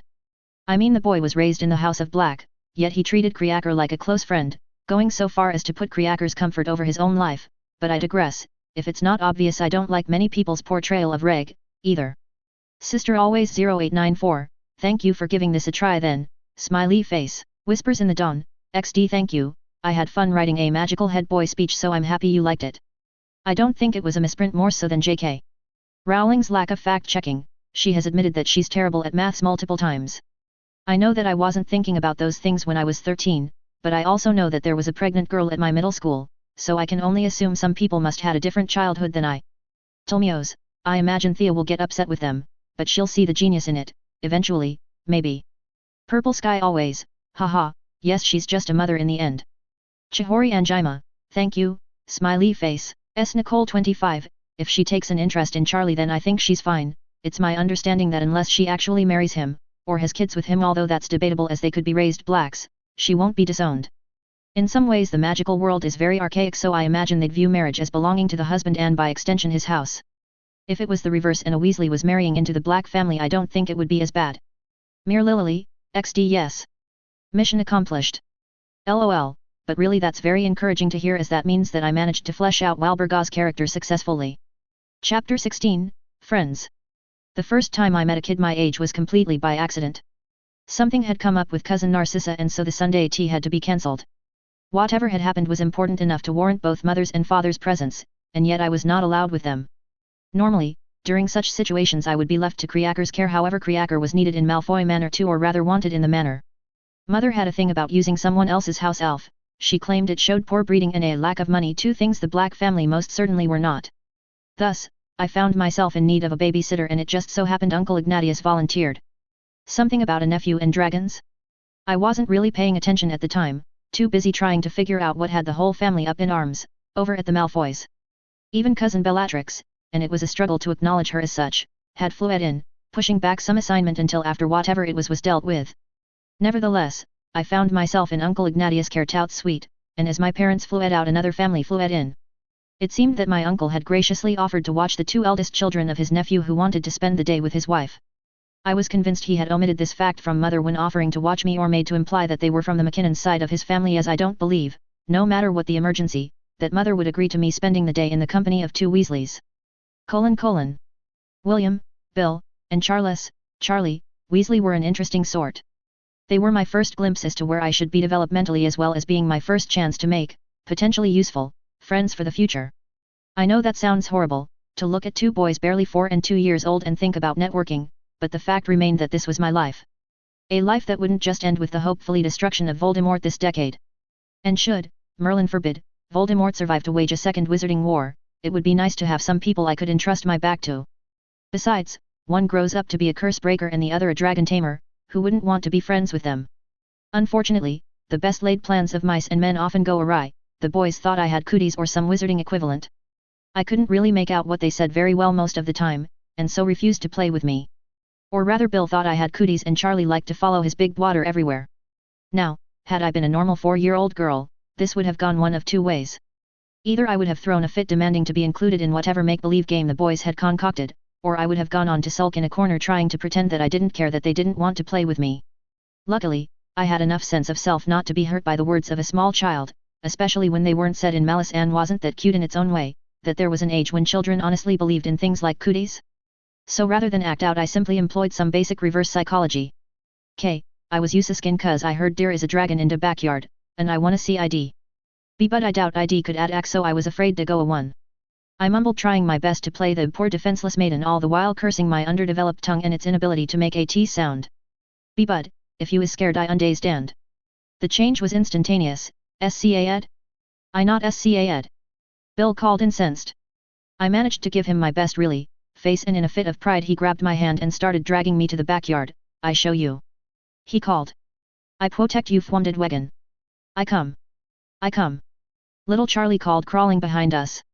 The rest of the afternoon passed with me pointing out the dragons as they tried to attack me, really just birds flying overhead, which quickly morphed into a story about the brave knight, Bill, and his trusty squire, Charlie, trying to protect the kind maiden, me, from the big bad wizard who kept sending evil creatures to test the knight's skill. I had the greatest urge to sing I Am Lord Don Quixote. It was, honestly, the most fun I'd had in a while.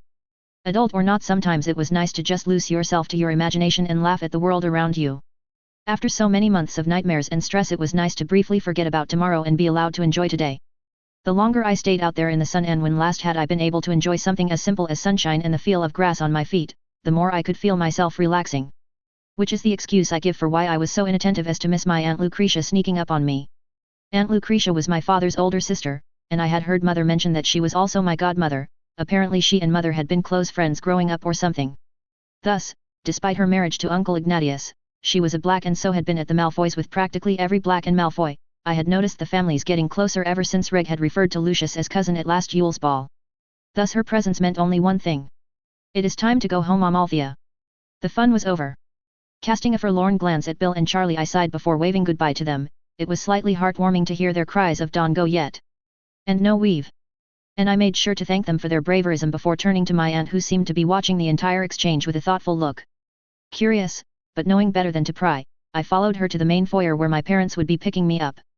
Gimald Place was so charmed that only immediate, the main family could flow in and out, thus why my aunt couldn't just drop me off at home. Amalthea, dear, my aunt questioned, snapping me out of my musings, tell me, did you have fun today? The amount of weight she managed to put on the word fun was actually very impressive. But it left me reeling as to what I should answer. The problem with growing up around Slytherins was that nothing, and I mean nothing, ever meant what you first thought. Every word, or question, had some deeper meaning tied to it, and as a child I was not meant to catch this. I was meant to answer honestly and let my family read whatever they wanted into it. However, as a writer, not former, never former. Even if I was too young to write, I still composed stories mentally. It grated at me to have my words so misinterpreted. What are you really asking, Aunt? Mother would never let me associate with Bill and Charlie. Are you trying to see if I am going to tell on you? Or is it something else? I began, haltingly, unsure. I've never spent time with kids my age before. There, a nice non-committal answer, take that as you want. Well, would you be opposed to spending more time with them in the future? I've been wanting to spend time with my goddaughter recently. It's unfair that complete strangers can monopolize your time once a week when I haven't seen you since your first birthday. She began, and if Ignatius just so happened to be spending time with the boys on coinciding days, well, that would be entirely out of my hands, now wouldn't it? After all, she added with a sparkle in her eye, your mother can hardly expect a respectable woman such as myself to dictate to my husband whom he brings into his home, now can she? Oh, you're good, aunt. You're good. I'd like dat. I answered before I could stop myself, wincing at the eagerness that coated my voice. Well, if my aunt had any doubts about if I'd had fun today, whatever fun meant, they were certainly erased now. Her would-be response was cut off by the flaring green and my parents stepping out. I was briefly shocked by the gloom that seemed to cling to them, so shocked in fact I forgot to properly greet them, with a curtsy, and they were so out of it that they didn't even seem to notice. A silent conversation passed overhead as the adults made eye contact, and it was in that moment that I realized Aunt Lucretia really was my father's sister and mother's best friend. No words needed to be spoken between them at all, and yet something seemed to be understood. Come along now, Amalthea, we have much to talk about, Mother called before swishing her robe and throwing powder into the fireplace. Father seemed to linger for a moment. It seemed as if he had something to say to Aunt Lucretia, but with a shake of her head he seemed to change his mind before nodding, and shepherding me to the flue. Come along, dear, it's been a long day for all of us. Drake was dead. A miscarriage, they said. I didn't know how to feel about the news. On one hand, I had never wanted Drake to exist in the first place. Ignoring the engagement which had been a non-issue as I would not have my future spouse dictated to me, there was the fact that by simply being he would have debunked everything I thought I knew about the world around me. On the other hand, he was just a little boy. A little boy who would now never have a chance at life. And I'd actually grown rather close to Aunt Sissy over the past couple of weeks. I couldn't imagine how she would be taking this. No. I just chose not to. Cowardly of me, perhaps. But I had too much to think and worry about to add my older cousin to the list. Especially when I couldn't offer any comfort, and my very appearance as that of a child would cause her pain. It's why Mother had agreed to temporarily stop taking me to Sunday tea. In retrospect, I should have seen this coming. I had always thought it odd that the Black family was so fertile compared to other pure-blood families. Most Blacks had anywhere between 2 to 4 children, yet the books had both Narcissa and Andromeda having 1 kid, and Bellatrix having none. It was often overlooked as Bella was a fighter, an avid believer in Lord Voldemort, but she's been married for years now and her Auror career is recent, within the last 2 years, recent. In fact, judging by the amount of acceptance she's received from the family, the same family that has done nothing but preach to me how the duty of a witch is to her wizard, mainly in the bearing and rearing of his children, I wouldn't be surprised if Bella can't have children at all. It would certainly explain part of her hatred towards Andromeda, who had not only had a child less than a year after being married, but had given birth to a metamorphosis. I should have seen this coming, but I hadn't. I'd misread the signs. Assumed that Draco's late birth was due to a lack of trying on his parents' part, due to a lack of genuine affection, not some biological quirk. Drake was dead. And I hadn't seen it coming.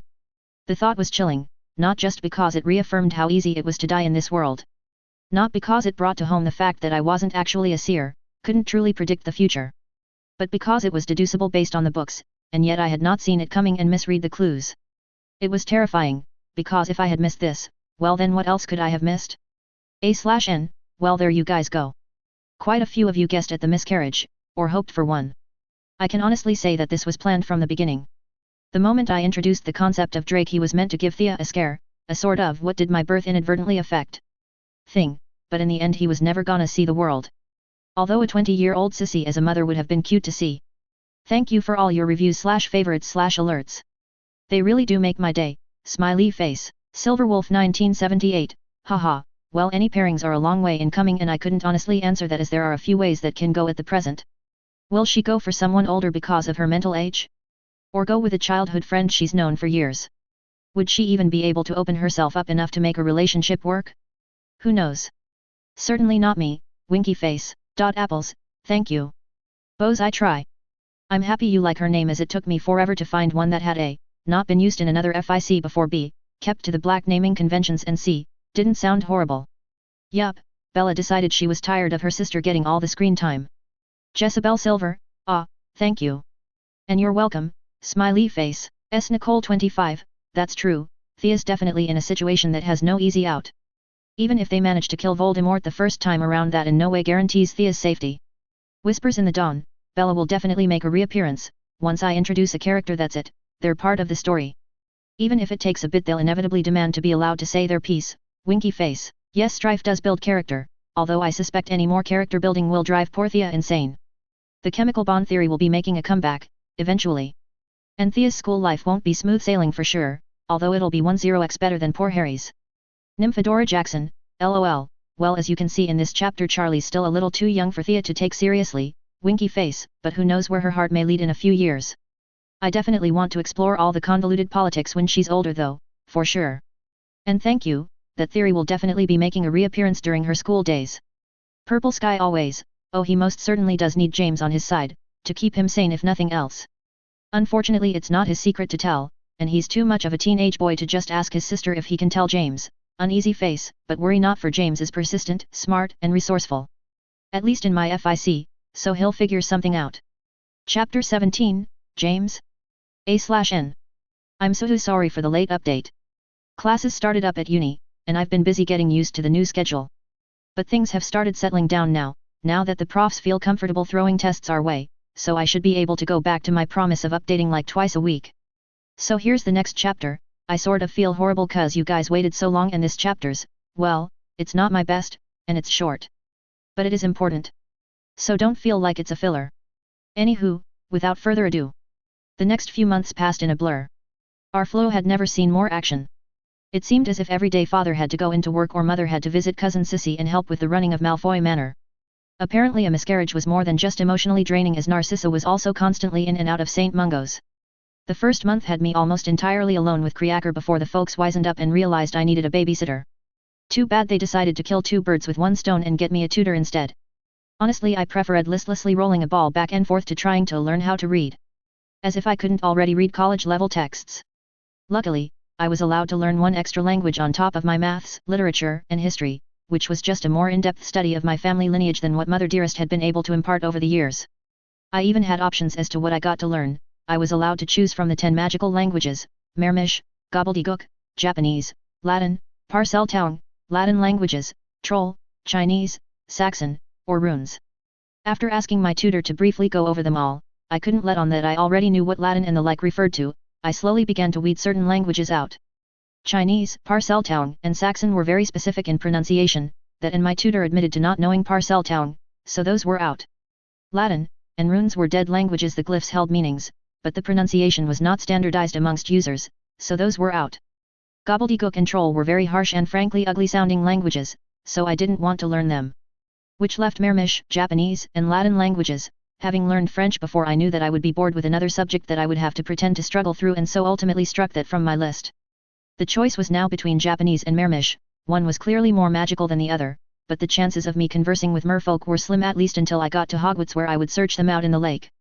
But Japanese would be useless unless I visited Japan, although he did mention that the runes used in spellcasting and weaving were largely pictorial, combining aspects of kanji, hieroglyphics, and ancient runes. It might give me a bit of an edge in a few years. In the end I wanted to learn both languages. I had never much cared for them in my old life, but right now it was the only subject that would actually challenge me. And if I'm being honest, I was a little starved for learning.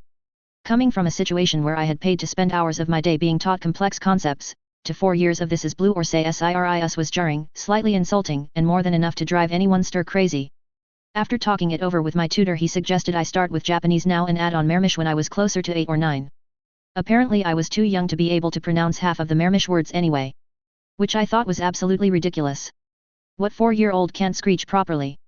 Japanese was hard, although I really enjoyed saying my name in the language. I must have said it 20 times, daily.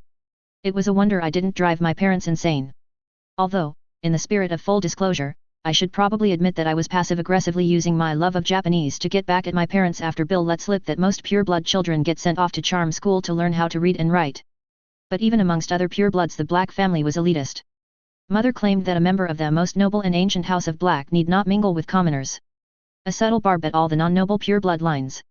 I wouldn't have cared so much if this hadn't been a way for me to meet more kids my age. Bill and Charlie were great, but they only highlighted the fact that I was starved for attention, and I'm an introvert, so that's really saying something. As it stands, all the kids respectable enough to hang out with me, and not be murdered by Mother, would only see me at social events where it would be improper for me to leave my parents' sides. Thus, creating this ridiculous image of me in their mind's eye wouldn't be Amalthea Black, but Miss Black, eldest daughter of Orion and Walburga Black. I doubt half of them would even know my first name. And, with the Black family reputation, any kid who didn't enter charm school will probably be warned away or kept away from me by those respectable wizards and witches once I've entered Hogwarts. Luckily I was not completely void of company. Aunt Lucretia had managed to convince Mother to allow me to visit every so often and, true to her word, I would always find Bill and Charlie out in her gardens. Over the course of the last few months I'd been able to spend, maybe, 10 days with the boys. Not too much, but better than my completely antisocial existence prior to such. These meetings were slightly tainted by the knowledge that I didn't know why my aunt was allowing them. A normal child may have accepted such a kindness at face value, but I knew my aunt would not lie to both her brother and best friend without a very good reason, which leaves two options: either my parents know about my hanging with the Weasleys and have decided to allow it for whatever reason, or my aunt truly has something planned. I wouldn't care, except that I have no idea which one it is. Having been kept so busy I had managed to put thoughts of my brothers and their knowledge of my visions out of my mind. Thus it came as quite a surprise when I received a letter from James. No, not a letter, rather a howler. At first I started in shock at the ticking piece of mail. Even as smoke started pouring from the envelope I couldn't help but question if this was what I thought it was. I mean, I had never actually seen a howler, so who's to say this isn't just some charmed piece of mail? I wouldn't put it past James to be so impatient as to charm his letter to react to not being read. But as I broke the seal and the letter magical floated to face level, rearranging itself into a parody of a mouth, I realized that yes, this is a howler, and yes, I was about to have my eardrums attacked. Luckily Mother and Father weren't due home for another hour. The only remaining question was why he was sending me one. PSST. Thea. This is Jay. The howler whispered in a very carrying voice. Hope it's not too loud. I just really needed to get a letter to you, and I didn't know if you could read yet. That actually made a lot of sense. Wow, James, I'm officially impressed. It's about Sirius. And with that one sentence, I was immediately all business. Pushing aside all traces of sarcasm and humor. He's been acting strange ever since he came back from break. He's suddenly really twitchy, and he keeps sending worried looks at Reg during dinner. Which is odd cause the two of them had a major they've been, at odds? Recently. Nothing bad. Don't worry, just, typical brotherly ribbing. Yet. But trust me when I say he shouldn't be sending Reg looks during dinner. That's not all either. He keeps avoiding me. And not in the I'm pissed so leave me alone way. But in the I've got a giant secret that I'm dying to share, and it's killing me not to, but I gotta keep quiet way. If you know what I mean? Anyway, I'm running out of space, so I'll just end with.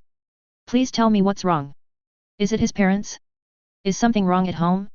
I know something's up and I want to help.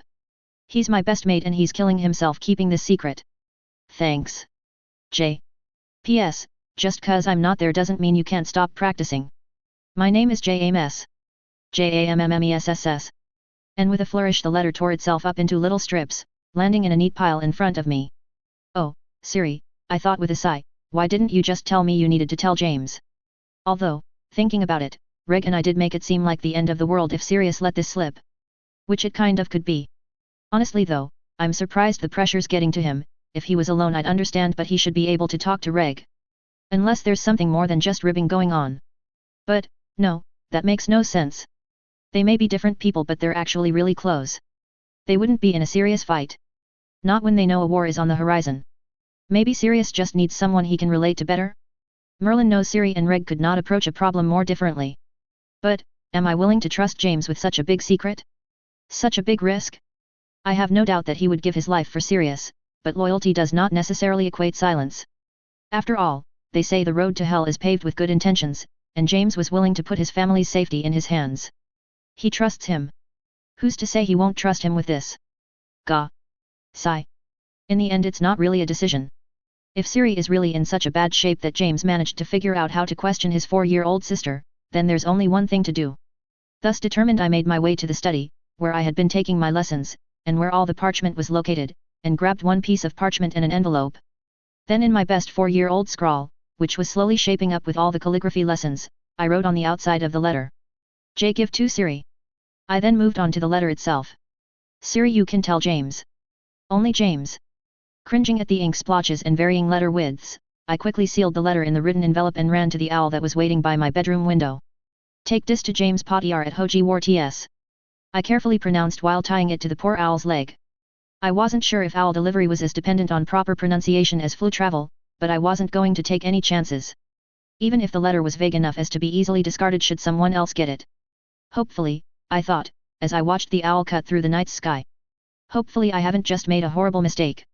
Wolf 07, true, although she'd need to actually cast Legielmens unless her skills in the area are on par with Voldemort and Snape, in which case it's unlikely that Amalthea can do anything to protect herself aside from not drawing suspicion.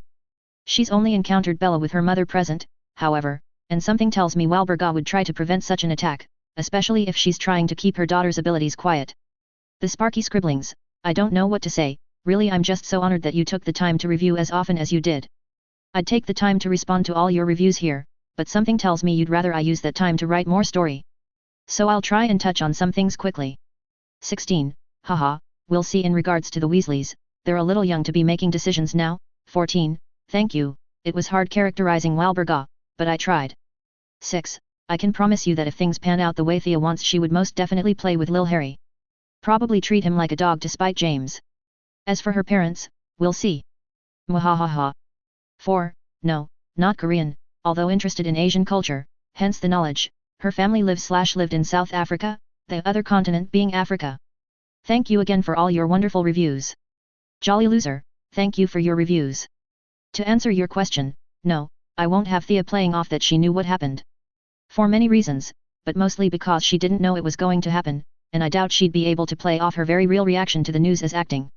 As for her parents getting suspicious, seers aren't all seeing and very rarely if ever see things pertinent to themselves. Her parents don't know that she saw things regarding Sirius and Regulus and so have no reason to believe she'd see something so close to home. Especially when it's relatively unimportant in the grand scheme of things despite how tragic it is in reality. Sister always 0894, thank you. Haha, they'll definitely be showing up now and then. Jack Frost 14, yeah, it was a pretty terrible situation all around, uneasy face. Elaine, haha, yes from what little we know Alphard does seem sensible. Not too sure Thea would be his favorite, as I think he'd still like crazy rule-breaking Sirius. But I'm sure Thea could manage to convert him if she gave it her all. Winky face. Stromsten, well that's entirely up to her mother, although I can't see Thea going along with it. Not unless she had some pretty good insurance that she would walk away from the encounter relatively intact. Mere Lily, Lucretia definitely has something or other up her sleeve and it really bothers Thea that she doesn't know what, but for now she's going to go with it. As for the Gryffindor Slytherin thing it may or may not be a problem depending on how close the three become as friends. But Thea's definitely going to have a problem with people's views of Slytherin and by extension her when she gets to Hogwarts, I can tell you that. Where's Greenleaf? Wow, that is one of the greatest compliments an author can receive, tips hat so a big thank you to you. Hopefully you'll continue to enjoy the story as it's updated a chapter at a time. Whispers in the Dawn, I never believed in cooties, but then again I grew up in cul-de-sac where my only friends were guys, but some of the boys in my kindergarten class did. Or they believed in it in so much that it gave them an excuse to exclude girls from their games. So if kids really believe or just use it as a ready-made excuse, I don't know. But it's not only in books. Thank you. And yes, poor Narcissa. Nicole 25, haha that's true, the problem may not be Bella's at all. Whether or not she's sterile I don't know. The books never touch on it, beyond the fact that she was married without children and her sisters only had one. But this may have been due to any number of things. She may have simply not wanted children. Or, we know she was partial to Voldemort, she may have not given her husband enough attention for them to reasonably expect her to become pregnant. But Thea thinks her being sterile makes sense. Although Bella's a Slytherin and may just be using the misconception as an excuse to be out on the front lines with all the men. Silverwolf 1978, haha, yes a lot of people want her to end up with either Charlie or Bill. We'll see a bit down the line. They'll definitely be in each other's lives, because as you've noticed they'll be attending Hogwarts in the same year. Not that I planned that or anything, winky face. But don't get your hopes up too soon, as they could just as easily end up being best friends. Chapter 18, Daily Prophet. The first time I saw cousin Narcissa after the miscarriage was also the last day of the boys' school term. I knew because I'd been keeping track of dates as my maths homework for my tutor. It was all very surreal.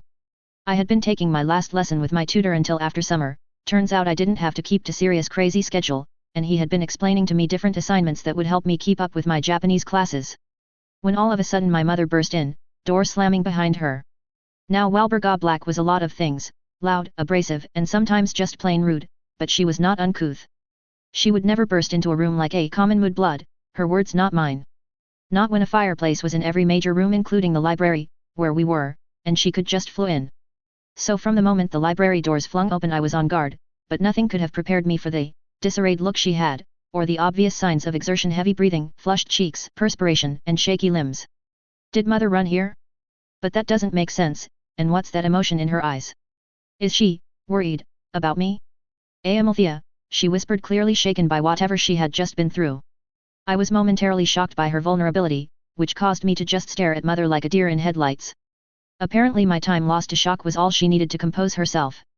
In an amazing feat of proper upbringing, Mother pulled out her wand, muttered a spell that took care of her disheveled look, and adopted a perfect pure-blood mask. Althea? She questioned, voice much more sure this time. Go and tell Creaker which clothes you would like for him to pack. We are leaving for Malfoy Manor in 5 minutes and we shall remain there for a fortnight. I just continued to stare at Mother, as if I couldn't quite wrap my head around what she was saying, which makes sense, because I couldn't. Why?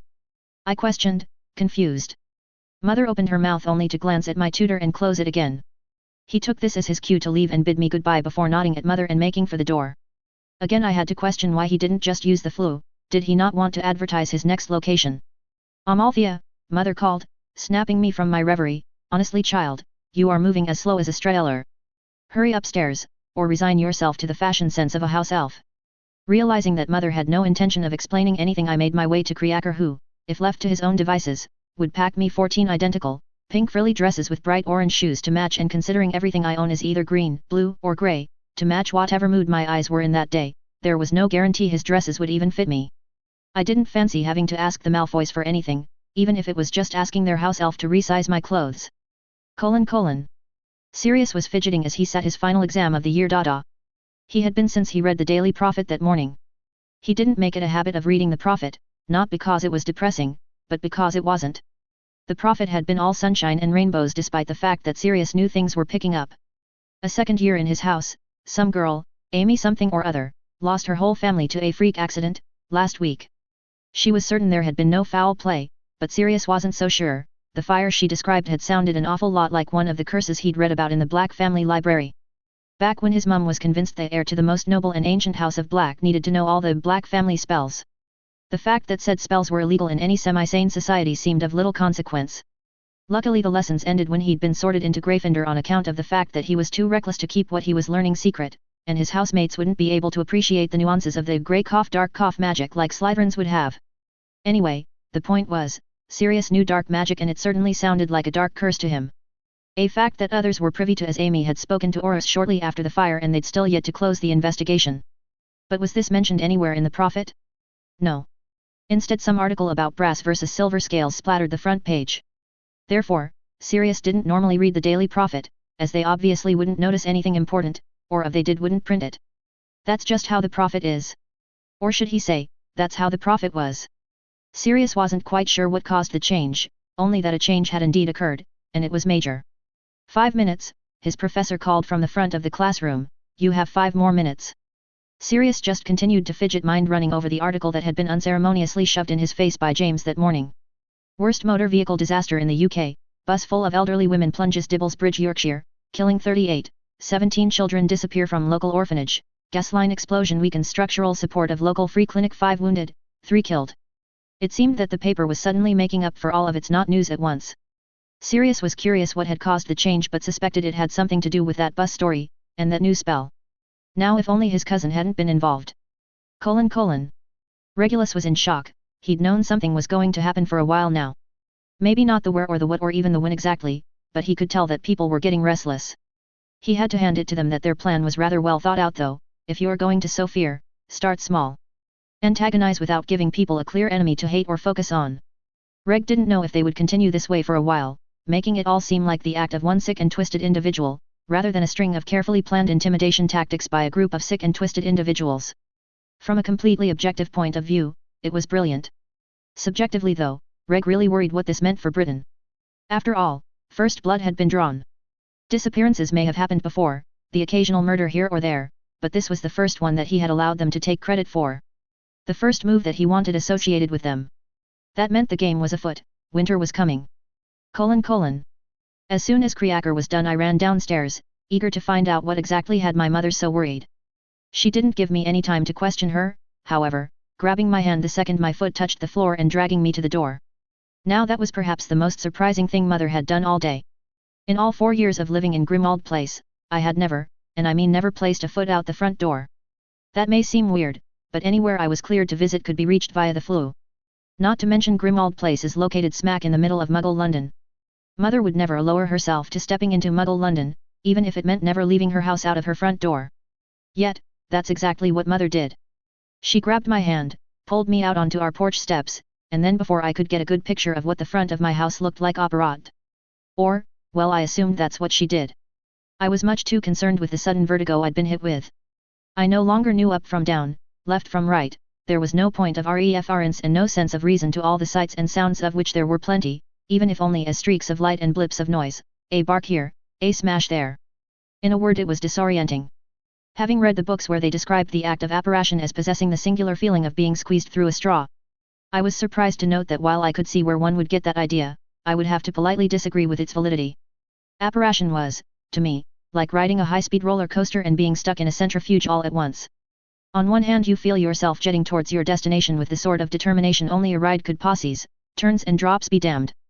On the other hand you felt yourself being pushed by some unknown force just so. As if you were standing on a platform that was rotating at high speeds pushing you further and further away from the center. Which in this case happened to be Mother. I would learn, years later, that this pushing feeling was more a result of sight-along apparition than the apparition itself. But all I knew at that moment was Mother's death grip on my hand saved me from going splat. Somewhere between London and Malfoy Manor. And that I didn't fancy apparition at all. I suppose it would have been tolerable, and perhaps even fun, if not for all the lights, noises, and the distinct feeling of seasickness coupled with the loss of balance I associated with most roller coasters. I'm not ashamed to admit that I was sick all over Mother the second we touched down. And it was a testament to how frazzled she truly was that she made no mention of it beyond a muttered scorjo. Before ushering me into the manor where I was greeted by Cousin Sissy, Uncle Lucius, and to my chagrin Bellatrix.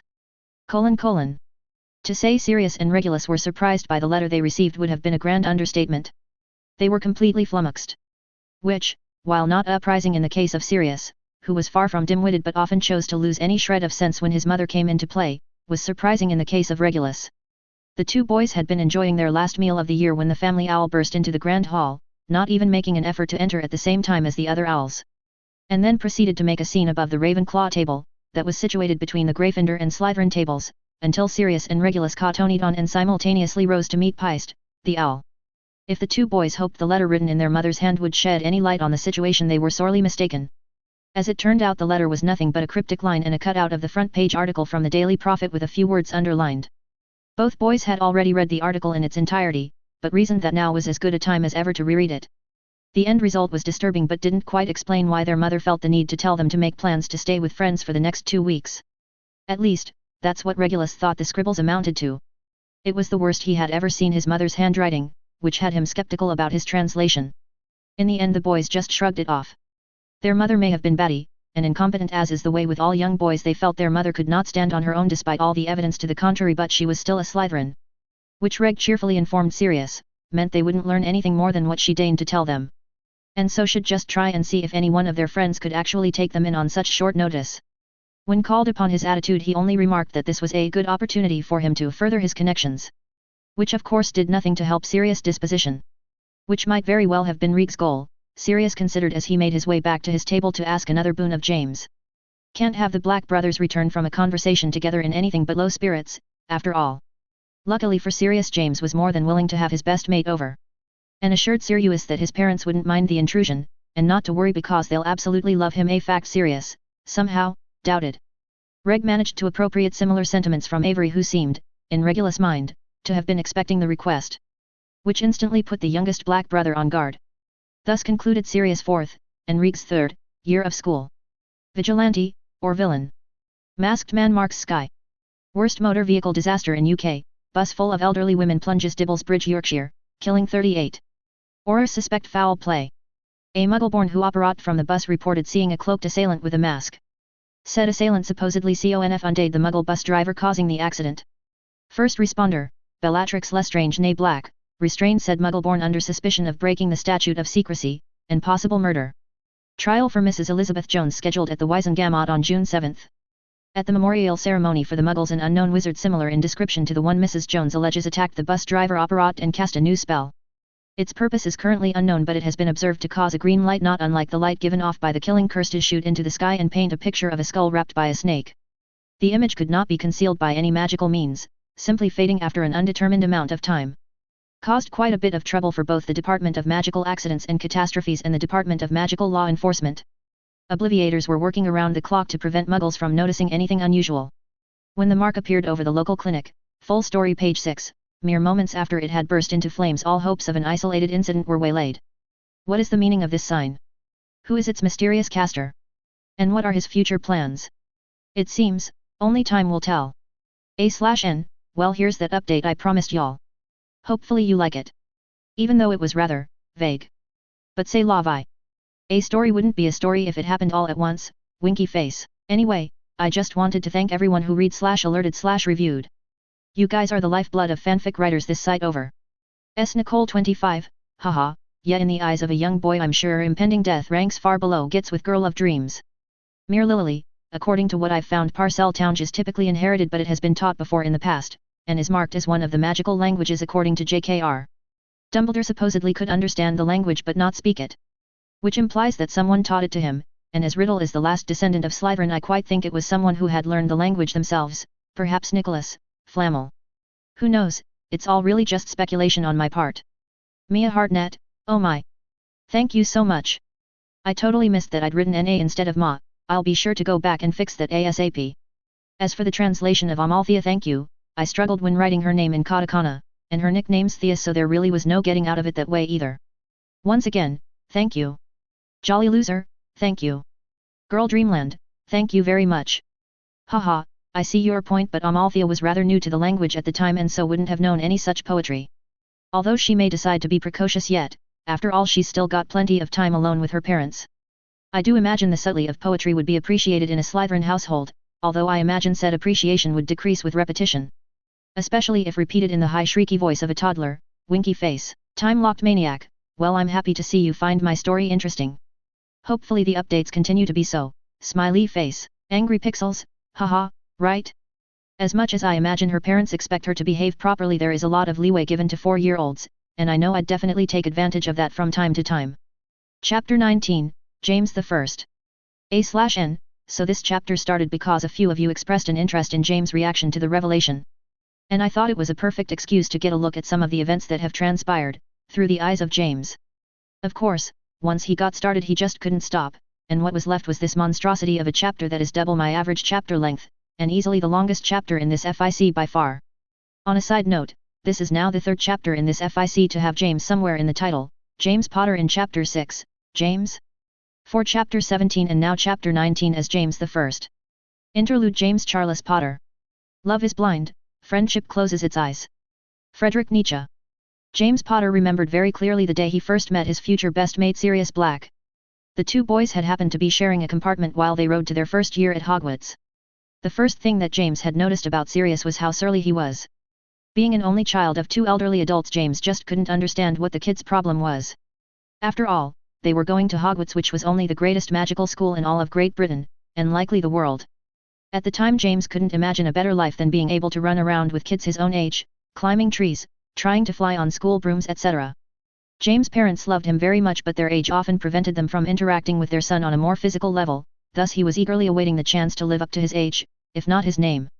He knew that he wasn't crazy either, cause the red-headed girl with pretty eyes, and her greasy-haired friend both seemed equally excited for school to start, which left Mr. Surly as the odd one out. The second thing James noticed about Sirius, was how similar the sulking boy looked to his mother. Which was apparently enough of a connection for James to feel the need to start a conversation with the boy. Hey, what house do you think you'll get into? The boy's answer surprised James. Not only did he look like his mother, he thought he was destined for the same house she'd been in. James knew all about Slytherins, or thought he did. His mother had told him all about her time in the snake pit. About how they spoke a special kind of language, which she jokingly called Slytherinese, that relied heavily on layered meanings.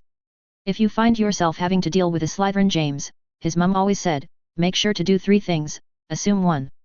Anything obvious in their speech is a distraction, 2. Anything overtly appealing they offer you is a bribe, and 3. They know what they want, and know themselves well enough to know what they'd sacrifice to get it. In retrospect, she was probably trying to talk them up in her own, odd, way. But to the honor-bound mind of an impressionable 6-year-old such cheating was evil. Especially when compared to his father's house of Gryffindor, where dwell the brave of heart. Thus, James always found himself partial to the den of lions and said as much to the sulky boy before inviting him to join the house. James had no idea how the sorting actually took place. His parents stubbornly refused to say a word on the matter, tradition, or some other such nonsense, but James was sure personal opinion factored in somewhere. The sorting would prove James right twice over, not only did it listen to Sirius' plea to be sorted on his merits, and not the family's, but it also took James' opinion on the other houses into consideration when trying to choose between Hufflepuff and Gryffindor. Ultimately James' adoration of the Scarlet Gold House won the hat over. And with a better be, Gryffindor.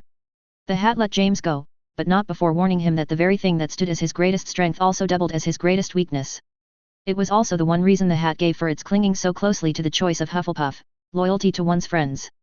At the time James had no idea what the hat was on about, after all wasn't that what friendship was? Unwavering, unquestioning, loyalty to someone? Over the years he began to suspect that the hat meant he shouldn't be loyal to people who didn't deserve it. Like how Evans was ridiculously loyal to that greasy-haired Gits Nivellis, despite the fact that the creep spent all his time talking to wizards like Mulciber and Avery and making up curses and dark spells. James thought that he needn't have worried though, his friends deserved loyalty. Sure, Remus was a werewolf, but that didn't make him bad, and poor little Peter was slightly slow at times, but he knew how to keep a secret. Which just left Sirius. From an outside perspective Sirius was the one person in his dorm that he should have trusted least, but in truth he was the one person James trusted most. This was probably because Sirius shared his view on loyalty: if someone was your friend then they were your friend. As simple as that. Which meant, no doubting them, no hurting them, and no turning on them, regardless of circumstance. That's probably why it came as such a shock to James when Sirius started avoiding him. At first James thought he must have been imagining things, after all Sirius avoiding him? It didn't even sound sane in his head.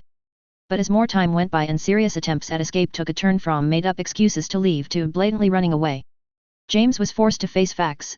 Sirius Black, his oldest and closest friend, was avoiding him, and he had no idea why. With this revelation came a million questions, none of which James could get Sirius to answer. James was not an idiot, despite what some of his fellow classmates assumed.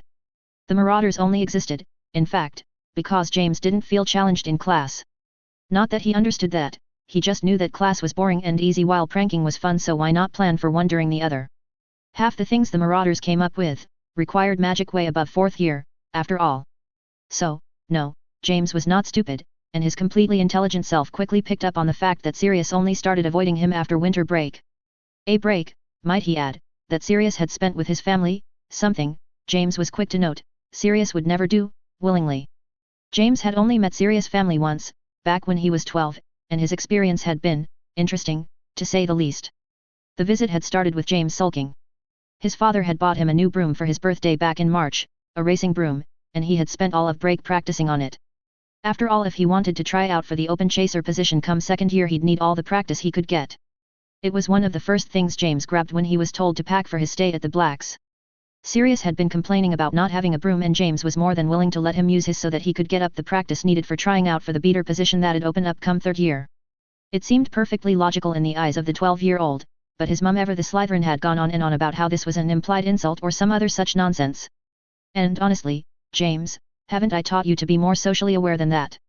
James had, in fact, been taught tact. It was the reason why he didn't answer his mum. A yes would have resulted in punishment, and a no in punishment and etiquette lessons, but when it came to Quidditch he tended to have more of a one-track mind. A fact that wouldn't really change until the end of 3rd year, when James' interests would include Quidditch and Evans. Not that it was in any ways his fault. If Evans didn't want blokes chasing her, then she should make an honest effort to look less beautiful. After all, James couldn't be held accountable for any actions caused while under her charms. Charms? Get it? Because she's so good at it. Oh, never mind. Point is, James was less than pleased that his mum had vetoed his brilliant idea. And so sulked all the way to the Blacks' house, where he found out his mother was Sirius' mother's aunt, which made his mum Sirius' great aunt, and Sirius his first cousin once removed, which he knew because he did pay attention when his mum droned on and on about genealogy. Thank you very much. And continued to sulk until his parents were long gone and it was just him, Sirius, and the 2 little kids. At first James hadn't been sure what to make of Sirius' younger siblings. He was used to hanging out with people his age or older. To suddenly be faced with 2 kids younger than him? Well, it was a change. He just wasn't yet sure if it was a good change. James ended up deciding to ignore the 2, in the beginning. After all, he was there for Sirius, not them. He was sure Sirius would rather spend time with him too. Not only was James, well, James, but Sirius was always complaining about his family. Thus James was slightly surprised by Sirius' reluctance to leave the kids alone. After some prodding on James' part, was Sirius watching the kids? Would his mum be pissed if the kids weren't included? And some bull on Sirius' part about wanting to spend time with them. James stumbled across the truth. Or, you know, what he thought was the truth. Sirius didn't trust Regulus to watch Amalthea. It made perfect sense. in James' slightly warped worldview. Thea, as Sirius insisted she was called, was just a baby, and Sirius was her big brother. James conveniently forgot that this was a fact shared by Regulus. So of course he was protective of her. James couldn't even blame him, she was just so cute with her little tufts of black hair, and her sparkling grey-blue eyes. Not to mention how she would babble sounds to you as if she were actually having a conversation, and the words she were imparting were of the utmost importance. James' solution to the problem was simple. Include Thea in all their games. And if he managed to get Thea to say his name, all the better. He had heard her say Siri or Reg a couple of times, so he knew she was capable of it, she just seemed to refuse for some reason. It was at that point that James began to suspect manipulation on the part of Thea. She hadn't made any effort to conceal it either, what with her bursting into tears every time James ushered Reg out of a room and immediately clamming up the second Reg re-entered to save her from the evil tyrant that was James. James thought it was really cute that a 1-year-old baby thought she could outsmart him with all his wisdom as a 12-year-old. But he did concede to let Sirius' brother hang with them, if for no other reason than because he was used to hanging out in a group of 4. 3 just didn't feel the same, and James wasn't even sure if Thea really counted as a person. More like a slightly intelligent pet. The 3 weeks that James spent at Sirius' home were the 3 weeks that cemented their friendship. James had always known that Sirius had a less than stellar home life. It had been obvious in everything the boy said. Who wants to be in Slytherin? I think I'd leave, wouldn't you? James asked the boy lounging on the seats opposite him. My whole family have been in Slytherin. Sirius said without a smile. In everything the boy did. What are you doing? James asked as he peered over Sirius' shoulder in their dorm. Trying to draft a letter for my brother, I need him to break the news of my sorting to mother. You call your mum mother? And how do you mean break? Gryffindor's a great house. Sirius just gave James a "you don't know my mother" look, before returning to the parchment. In everything the boy was. Why are you trying so hard in McGonagall's class? James questioned, throwing himself onto his bed. Don't tell Ma you're scared of her. PFT, Sirius laughed, before going back to poking his scarf with his wand, as if. It's just, he continued, slowly, I sort of need to learn this spell, and I figured McGonagall would be willing to help if you know I actually did her work for once. Spell? What spell? Sirius motioned with his hand to a book open on Remus' desk. James didn't even question the fact that their bookish friend owned a standard book of spells year 3, nor the fact that Sirius had appropriated it for his own purpose. It's the one at the bottom of the page, Sirius continued, the one about locking a basic transfiguration. James made a non-committal HNN before questioning Sirius' motives. It's for my sister, Sirius mumbled, I'm gonna be missing her birthday, she's turning 1 and I feel really bad, so I figured I'd transfigure her something. You know. Well, if you feel so bad, why don't you just go home for break? I'm sure Remus and I can manage the prank without you. Sirius went really quiet before shaking his head. I don't feel nearly bad enough to return there. In the end it was just really obvious. But James, having grown up in a loving home himself, had never really understood Sirius' home life. Not until the last day of those 3 weeks. It had started off the same as any other day, with Sirius tearing into James for being reckless with his siblings. James always thought it funny that Sirius could be so hypocritical, talk about the pot calling the kettle black when it came to his siblings. After all, it wasn't that dangerous. Sure, he may have let Thea hold his wand, but he was only teaching her basic transfiguration, just beetle to button kinds of things. No need to get all defensive about it. Anyway, Sirius was just tearing into James when Regulus walked in, which immediately shut Sirius up. Apparently he didn't want to let his siblings know what a mother hen he was, or something. Regulus looked suspicious at the sudden lack of talking and who wouldn't, and James was about to tell him that no, they hadn't been talking about him, it was just Sirius being an idiot, when in crawled Thea, holding a ragged lion that James recognized from Sirius' attempts at transfiguration last December. Thea turned to him with an expression that could only be described as constipated, although James suspected she was going for heavy concentration, before calling out J. In a way that James interpreted to mean come. Laughing at the idea of Thea ordering him to come, James made his way over. But not before grabbing a piece of bacon off of his plate. She had been eyeing it, and who was he to deny someone bacon? Especially after she had finally made some progress on his name. Good behavior had to be encouraged and all that. And if Thea just so happened to glare at him with the cutest little pout when he gave it to her? Well, that certainly wasn't his intent. Just an added benefit. When he made his way over, Thea simply motioned to the lion and started talking really fast. Amongst the garbles James was able to make out the term whale repeated several times. Sirius helpfully supplied that they think she meant Leo and that it was her name for the lion. James thought it was a lot like naming your dog dog, but figured it was just a black thing. After all, their family had named their house elf Creaker, Creature, and family owl Peist, Pest, so Leo the lion fit right in. It also stuck with their thing about stars. James felt lucky that the Potters only felt the need to name their children after past kings. Thea continued to regale James with incomprehensible stories about Leo until breakfast ended and an owl arrived with the post, right as Mrs. Black walked into the kitchen. She was the one who noticed the Hogwarts letter and handed it to Regulus with a congratulations, before turning to leave. In retrospect, so much could have been avoided had James waited for her to get out of earshot. But he didn't know any better at the time. And so, innocently, turned to Regulus as said, "That's great, mate, maybe I'll see you in Gryffindor." The simultaneous groaning by Sirius, Regulus, and, would you believe it? Thea, clued him into the fact that he had said something wrong long before Mrs. Black responded with, "Certainly not, one disgrace was enough, thank you very much." After which it was just an all-out free-for-all. What is that supposed to mean? You know perfectly well what it means, Sirius. I know my children, and I know you could have been placed into Slytherin if you were so inclined. The fact that you chose not to is a disgrace. James winced. There's nothing wrong with Gryffindor. Sirius considered with the air of someone who's wanted to say this for a while but could never think of a way to bring it up. Of course there is. Mrs. Black responded, astonished. At Sirius' challenge to name one thing, she went on a complete and unnecessary, in James' opinion, tirade. Not only is it the house for the reckless and short-lived, but it houses all kinds of degenerates. Mudbloods and blood traitors. Why, in my years, it even housed a half-giant. Luckily he was expelled, but still. To have your name associated with such a house? Disgraceful. James jumped as if struck. He knew that the Blacks had different views than the Potters. His mum had specifically told him about how traditional they were. She'd asked him not to be too hard on them, claimed that she'd believed much the same before meeting his father, and then went on to say something odd about catching flies in honey and vinegar. But his mum had left out the fact that that they cursed. And mudblood was a curse word, plain and simple. James had heard it thrown around at school, and it had shocked him to hear it then. But, now? By an adult? It was enough to shock James out of his silent oath to stay out of the fight. There's nothing wrong with Muggleborns, Mrs. Black. James called, effectively drawing the fire away from his best mate. Of course, that just meant he was now on the front lines. And nothing wrong. She stuttered, as if such a concept was completely incomprehensible.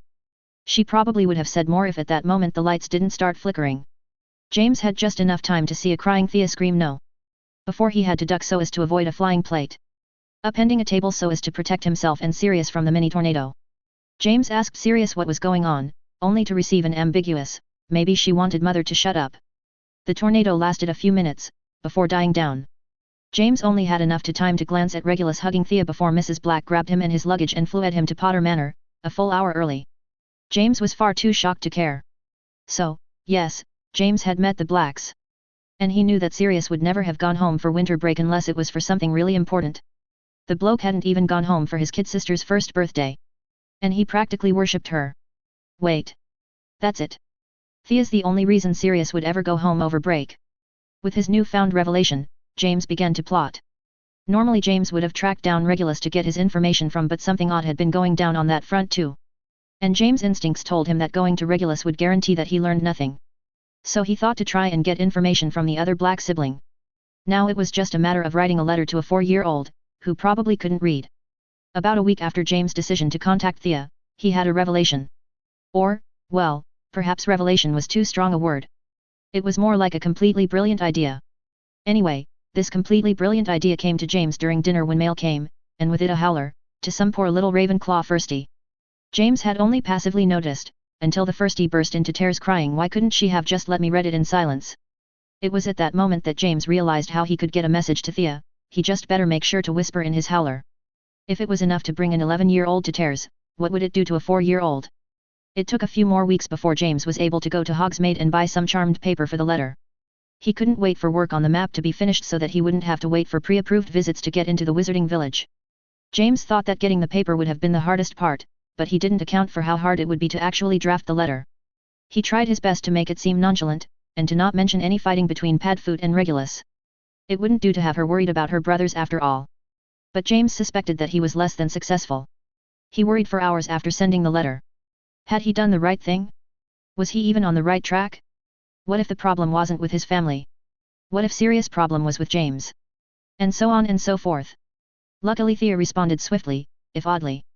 But by then James was far too invested to care about the odd instructions and quickly tracked down Sirius, stopping him from running with "I have a letter from Thea," which worked better than anything James had tried all semester, and he made a mental note that Thea was Sirius' Achilles' heel, which was only fair that he knew, as Sirius already knew how to use James' fondness of Evans to win arguments. Even while handing the note to Sirius, James had to question if he had done the right thing by interfering. His fears were quickly assuaged, however, by the look of pure relief that came over Sirius' face as he read the, well, letter was being generous. Line was more accurate. Well, Prongs, Sirius said with a doggish smirk, let's you and me find a classroom. I have a lot to tell you. ... James wasn't quite sure what to think after Padfoot had dropped a bombshell like that and so, latched on to the first thing he could make sense of. Wait. You mean Evans comes around? At Sirius' look of incredulity James shook off his shock, right. Not the time. Sorry mate. Still, James couldn't help but add, Evans really comes around. Sirius just started laughing uncontrollably before muttering I really missed this. He then turned to James with a twinkle in his eye that spoke of trouble for James' stellar mood. He began, Thea never said Evans specifically, only that the doe had a red coat, and green eyes. Who knows, Prongs, maybe you just have a type. Nope, nuh-uh, it was Evans. It has to be Evans. I absolutely refuse to get with a girl that's not her, but especially one that looks like her. James added stubbornly, so there. If the stupid vision wants to be right I have to end up with Evans. I don't think visions work like that James. But by then James had already moved on to the next order of business, so there's really going to be a war. Sirius grimaced before nodding, technically, he added, I think we're already at war, it's just neither side's declared it. Hey, well that sucks. Sirius once again started laughing, going on about how they'd needed James' directness during break when they were facing this revelation themselves. Yeah, Sirius agreed, that sucks, about sums it up. James agreed, so what are you guys gonna do about it? The next few moments were spent rehashing Sirius and Reek's plan. James agreed to help Sirius keep an eye out for Reg, and pushed for Sirius to keep James' involvement out of any discussion between the two. Sirius didn't understand why he shouldn't tell Regulus, and James couldn't think of how to explain the concept of jealousy to the obtuse boy, so they ended up deciding via coin toss. Which James won, much to Sirius' chagrin. The next problem that came up was not so easily diverted. James wanted to tell Remus and Peter. He felt that the two should be warned of an upcoming war. Sirius' argument that it wasn't their secret to spread was quickly vetoed by James, who claimed secrets shouldn't exist amongst friends. Ultimately it was Thea's letter line that read like a warning, and Sirius' insistence that ousting Thea as a seer would be like ousting Remus' lycanthropy, that swayed James. He agreed to keeping it secret, but only, and this he emphasized, because he didn't want Thea to get hurt. He still didn't believe Peter would turn on him. Which was fine by Sirius, who wasn't too convinced of the fact himself. Thus James suddenly found himself in the know and realized that it wasn't much different than before. Except now Sirius was talking to him again, which was really the most important thing, James thought. Besides, together they could take on anything. A/N, there you go. Hopefully you liked the glimpse through James' eyes. If so, or if not, please review /alert /favorite etc. Smiley face, Mere Lily, XD you caught the reference. Haha, yes I imagine it would be incredibly difficult trying to learn the language of the serpents, and I doubt any snakes you practiced with would be particularly helpful. But it'd be a great intimidation factor in duels and such. Marie, your wish is my command Bose. Guest, you reviewed in CHP 14, but hopefully you're caught up, or see this when you are caught up as I have no other way to contact you. Thank you very much for your review. It's true that my story is littered with typos and you have correctly surmised that I do know better, I just didn't edit enough, or got lazy, or any number of things. As it stands currently I'm more interested in updating new chapters than editing old ones, but I will take your advice to heart and start making my way through them. I find myself needing to reread my chapters anyway for continuity, so I might as well edit it while I'm at it. Anyway, just wanted to thank you for your review, and your rating. Smiley face, Chibi no Baka, mwahahaha, my evil plan has worked. LOL, but seriously, don't worry, I'd be more worried if you weren't confused, because that'd mean you picked up on something that I didn't, or didn't intend to, put down. This chapter won't really clear up any confusion, but that's coming, eventually. The sparky scribblings, well thank you then, smiley face. As for baby Harry, I do believe he's adorable. I always like the letter from Lily talking about baby Harry on a toy broom scaring the living daylights out of their cat XD. Ah, Gred and Forge, well I suppose that depends on how close Thea gets to Bill and Charlie, and how bad the war is when they're born, which should be soonish, but she'd at the very least interact with them after the end of the first war. Haha, yes James is a genius, and is, slowly, starting to realize Thea's got her uses. Thank you for your review. Smiley face, Suza, well thank you, and here you go. It's not just James' reaction, but at least you get it. Although I've got to say, it might be the shock talking, but he was pretty chill. Nicole 25, haha, actually Sirius told him a while ago. A few months passed between CHP 17 and CHP 18, as CHP 18 is set on the last day of the school term. But here you go, James gets told the big secret and sort of just blows it off. As for Walburga being flustered, well, you're not meant to really understand the why quite yet. Thea sure doesn't, winky face. Chapter 20, Akluma what? A/N, sorry for the late update, but things have been hectic in my life. Not only did I get a job coaching the local girls' gymnastics team, which while fun is very tiring, I also had to deal with midterms for my university and the subsequent increase in workload. But midterms are done, and so I should be able to work more on my fanfics. Anywho, without further ado, here's Chapter 20. Disclaimer, nope, I a girl who was 3 in 1997 don't own Harry Potter, imagine that? One of the oddest concepts to come to terms with when one is transitioning from childhood into adulthood is the idea that your parents, in all their wisdom, have only ever been able to do what they think was best for you. This idea that your entire life has been mapped out by people who had no idea what they were doing. No idea how the smallest decision would shape you for years to come. No matter how self-sufficient a child is, no matter how distrusting of authority, there is still an unshakable belief that adults have a halfway decent idea about what they're doing. Until you're an adult and some child turns to you as if you know all the answers to life, and you're forced to realize that not only do you have no freaking idea what to do, but that your parents probably felt the same way when they were raising you. And that's odd, because that humanizes them, makes them seem less like a figure and more like a person, less like a list of rules and more like someone's wife, sister, daughter. To realize that your parents aren't perfect, that they make mistakes, is an incredibly difficult concept to wrap your mind around. But do you know what's even more difficult? To have come to terms with such a concept, and then be forced to watch as your mother makes mistakes regarding your future. To be forced to watch, and not be able to comment because you shouldn't even be aware that parents could get it wrong. Let alone that your own mother was getting it wrong. To be stuck in the body of a bloody 4-year-old while a war was starting, a war that your two brothers were destined to join. That was definitely far more difficult than any paradigm shift. And that was what I had to face those 2 weeks Mother and I spent at Malfoy Manor. It wasn't immediately apparent, mind you. That first day was nothing but a flurry of activity. Mother ushered me into the Malfoy's home as if the devil himself were on our tail, before turning to cousin Sissy and asking her to lead me on a tour of the house. Read, get me out of hearing range. Sissy took the directive with grace though, and quickly escorted me out of the parlor. As she led me away, I couldn't help glancing over my shoulder wondering just what I was going to miss out on. Walburga waited for her daughter to clear her line of sight before whirling on her niece, that day's article in her hand. What is this? She yelled, brandish the damnable piece of evidence like a sword. What were you thinking you foolish child? Bellatrix, who had been watching her aunt with a sort of calm detachment, narrowed her eyes at the insult. Why, she drawled, like a cat waiting to pounce, are you so upset? I was careful. You read the paper, none of it can be traced back to me. It's not you I'm worried about. No, of course not. You know better than that. But if not me, Bellatrix purred, then, who? Walburga didn't stiffen, she was much too experienced for that, but she did casually, too casually, drop her arms to her sides. A move Bellatrix quickly picked up on. Come now, she continued, twirling her wand in a silent challenge, what has got my dear aunt in such a state? Surely it cannot be this article.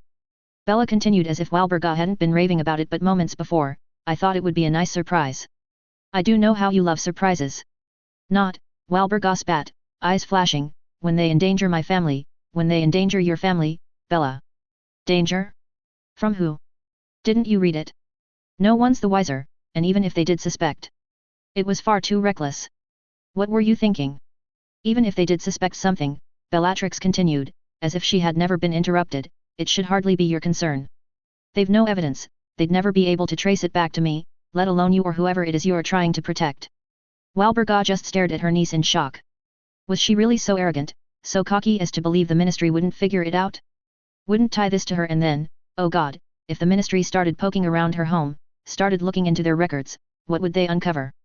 What would they think about Em? With a wrench, Walburga managed to whip her eyes away from Bellatrix, who seemed to be sporting a rather curious expression. What would they think about what? Bellatrix asked as if reading someone's mind was no big thing. At once Walburga cursed herself for giving up on learning accumulancy all those years ago. Orion knew the skill, was incredibly proficient in it, and back when they were newly married had offered to help her learn. She had agreed, eager to learn anything if it meant understanding her husband better. But had soon given it up as a lost cause. She didn't have the temperament for it, he had said. She was more suited for legilimency, for attacking one's mind, than the subtle passive aggressiveness that was accumulancy. The observation had been simple, relayed to her in that no-nonsense way that was so Orion that she hadn't even thought to contest. And when he had admitted that it was her passion that had attracted her to him in the first place, well, she found it hard to begrudge herself this weakness. Now however, staring down her niece who had inherited that same passion, that same fire, and poured it into her pointed mental jabs, she couldn't help but regret not forcing herself to overcome such weakness. No matter, Walburga thought, raising her eyes to once again meet those of her niece, the best defense is a good offense. And that thought was the only warning Bellatrix got before Walburga turned her spell against her, prodding her mind, sending mental daggers her way, all the while verbally tearing into her. They don't need evidence to search, Walburga lectured, only to convict. All it takes for the ministry to grant a search warrant is the suspicion, here she glared at Bella, of evidence, of information. So when you so carelessly threw curses at those muggles, and don't deny it, I'm not an idiot, I know what first responder really means, curses that belong to our family and can only be learned with the express permission of my husband. You threw us into the line of fire. Bellatrix just crossed her arms like an unrepentant teenager, but Walburga was not done. Now instead of sitting at home with my 4-year-old daughter waiting for my sons to return from school, I'm stuck intruding on your sister's hospitality while Orion rushes to cleanse the house of any trace of dark magic and artifacts before those idiots at the ministry can get a warrant approved. Bellatrix sneered, that's why I did it, Aunt. To show them, all of them, our power. The Blacks are one of the oldest pure-blood families. We possess magic others can only dream of. We are strong, we are mighty, and we used to be influential. Now look at us. Hiding from the ministry like a frightened child, cowering as if we are guilty of some crime. Dark magic? Dark artifacts. She advanced on Walburga, what makes them dark? You know as well as I do that what Uncle is doing right now is wrong, is sick. Hiding our heirlooms, our heritage, and why? Because it'll offend some mudblood sensibilities that a proper wizarding family has a cursed cabinet? Or a spelled amulet? Those aren't dark, Bellatrix ranted, they're old, they're symbols of where we've come from. Of what we've endured. To Jers per, since the Middle Ages, since those filthy muggles forced us to make such devices just to keep them from wiping us out. We used to be celebrated. Our curses were the things of legend. We started the Black Plague. And now we are ridiculed and reviled, because of what?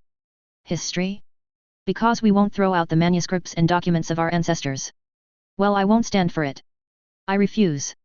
Bellatrix all but shouted. It was uncomfortably quiet for a moment as the two headstrong women glared at each other, only to be interrupted by a cough. It was at that moment that Walburga recalled Lucius hadn't left with his wife. I think, Lucius began carefully, conscious of the tension in the air, that Lady Black agrees with you, Bella. Bellatrix he hastened to correct when said which glared at him, we are all on the same side after all, he continued, shocking Walburga, who wondered just how far things had already gotten. If they were so openly discussing sides, she would have just preferred a little more tact on your part. Walburga held in a snort, she'd have preferred Bellatrix not use any black curses while working for this underground movement. Not when it could bring her family under scrutiny. But held her tongue, she had already given enough away today. Bellatrix now knew she had something to hide. And knowledge was power. I'll probably need to add accumulancy lessons to Amalthea's timetable, Walburga mulled to herself as Bellatrix digested her brother-in-law's words. I should ask Orion to teach them, it'd be too much of a risk for others to learn of her abilities. Walburga shuddered at the image that brought up. Besides, the two could use an excuse to bond more. Amalthea is about at that age where they start remembering things. It would be prudent the two of them start working together before her earliest memories are filled with a distant father figure. I understand, Bellatrix eventually ground out, shocking Walburga out of her thoughts. Walburga just coolly nodded at her niece, who returned the acknowledgement with her own nod. And just like that the argument was closed. The first day was definitely the worst. After Sissy lead me on a merry walk through her far too big house, we returned to the parlour only to be greeted with a wall of tension. Nothing was visibly amiss, mind you. Cousin Bellatrix was casually talking to Lucius while Mother sniffed at the topic, adding in a yes or ridiculous every 2 seconds. At first glance everything seemed okay.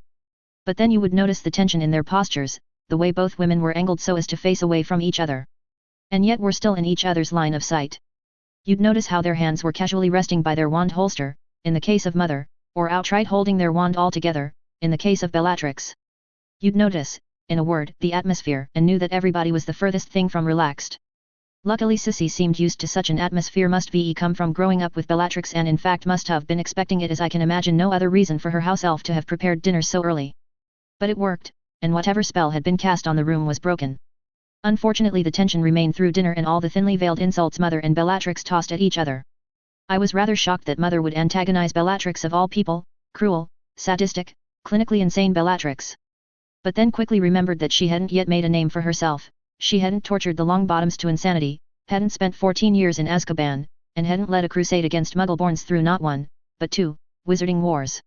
When Mother looks at Bellatrix, she probably doesn't see what I do, she probably sees someone completely different, an ignorant child, or reckless adult, or something. When I look at Bellatrix, I see the future, Mother sees the past. How ironic that neither of us bothered with the present.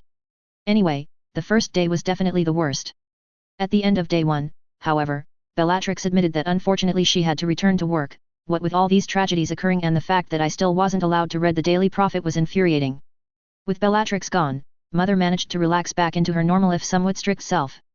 And it wasn't until 3 days in, when Father started staying with us, he only came to the manor after 5, and I was once again curious as to what my father did for a living, that my mother's mistake began. Orion, I think you should spend more time with your daughter. The statement seemed innocuous enough, and while it took both Father and I by surprise, we both responded with a why not expression. Of course, when Mother followed up with, I believe she would benefit from your accumulancy knowledge, I suddenly found myself with a long list as to why not. Are you sure that's a good idea, dear? Father put in, and I was secretly rooting for him to do the impossible and change Mother's mind. The healer did warn against putting her through stressful situations. Orion, trust me, this is her best bet at avoiding stressful situations. Mother then gave Father a look. And I had to wonder if he wasn't reading her mind right then. If that's what you think is best, dear. And that was the moment I realized Mother didn't know what was best for me. That she didn't know what she'd just doomed me to. And that I most certainly didn't have any say when it came to my own upbringing. Because, while accumulancy would be a very useful tool in the future, it would not be worth having my father cast legilimency on me. Not when my thoughts were that of a 19-year-old Muggle girl.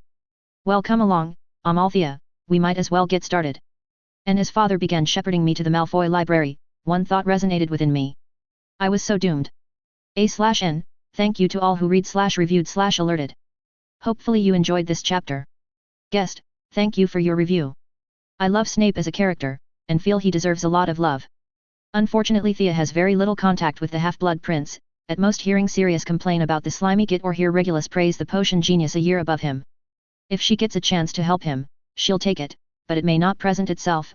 Uneasy face, purple sky always, haha, yes, it's sad that James is such a genuinely good guy and because of the era he's born into, rather than thrive he dies, sad face, hopefully Thea's interference will help him, rather than his willingness to trust hurt her.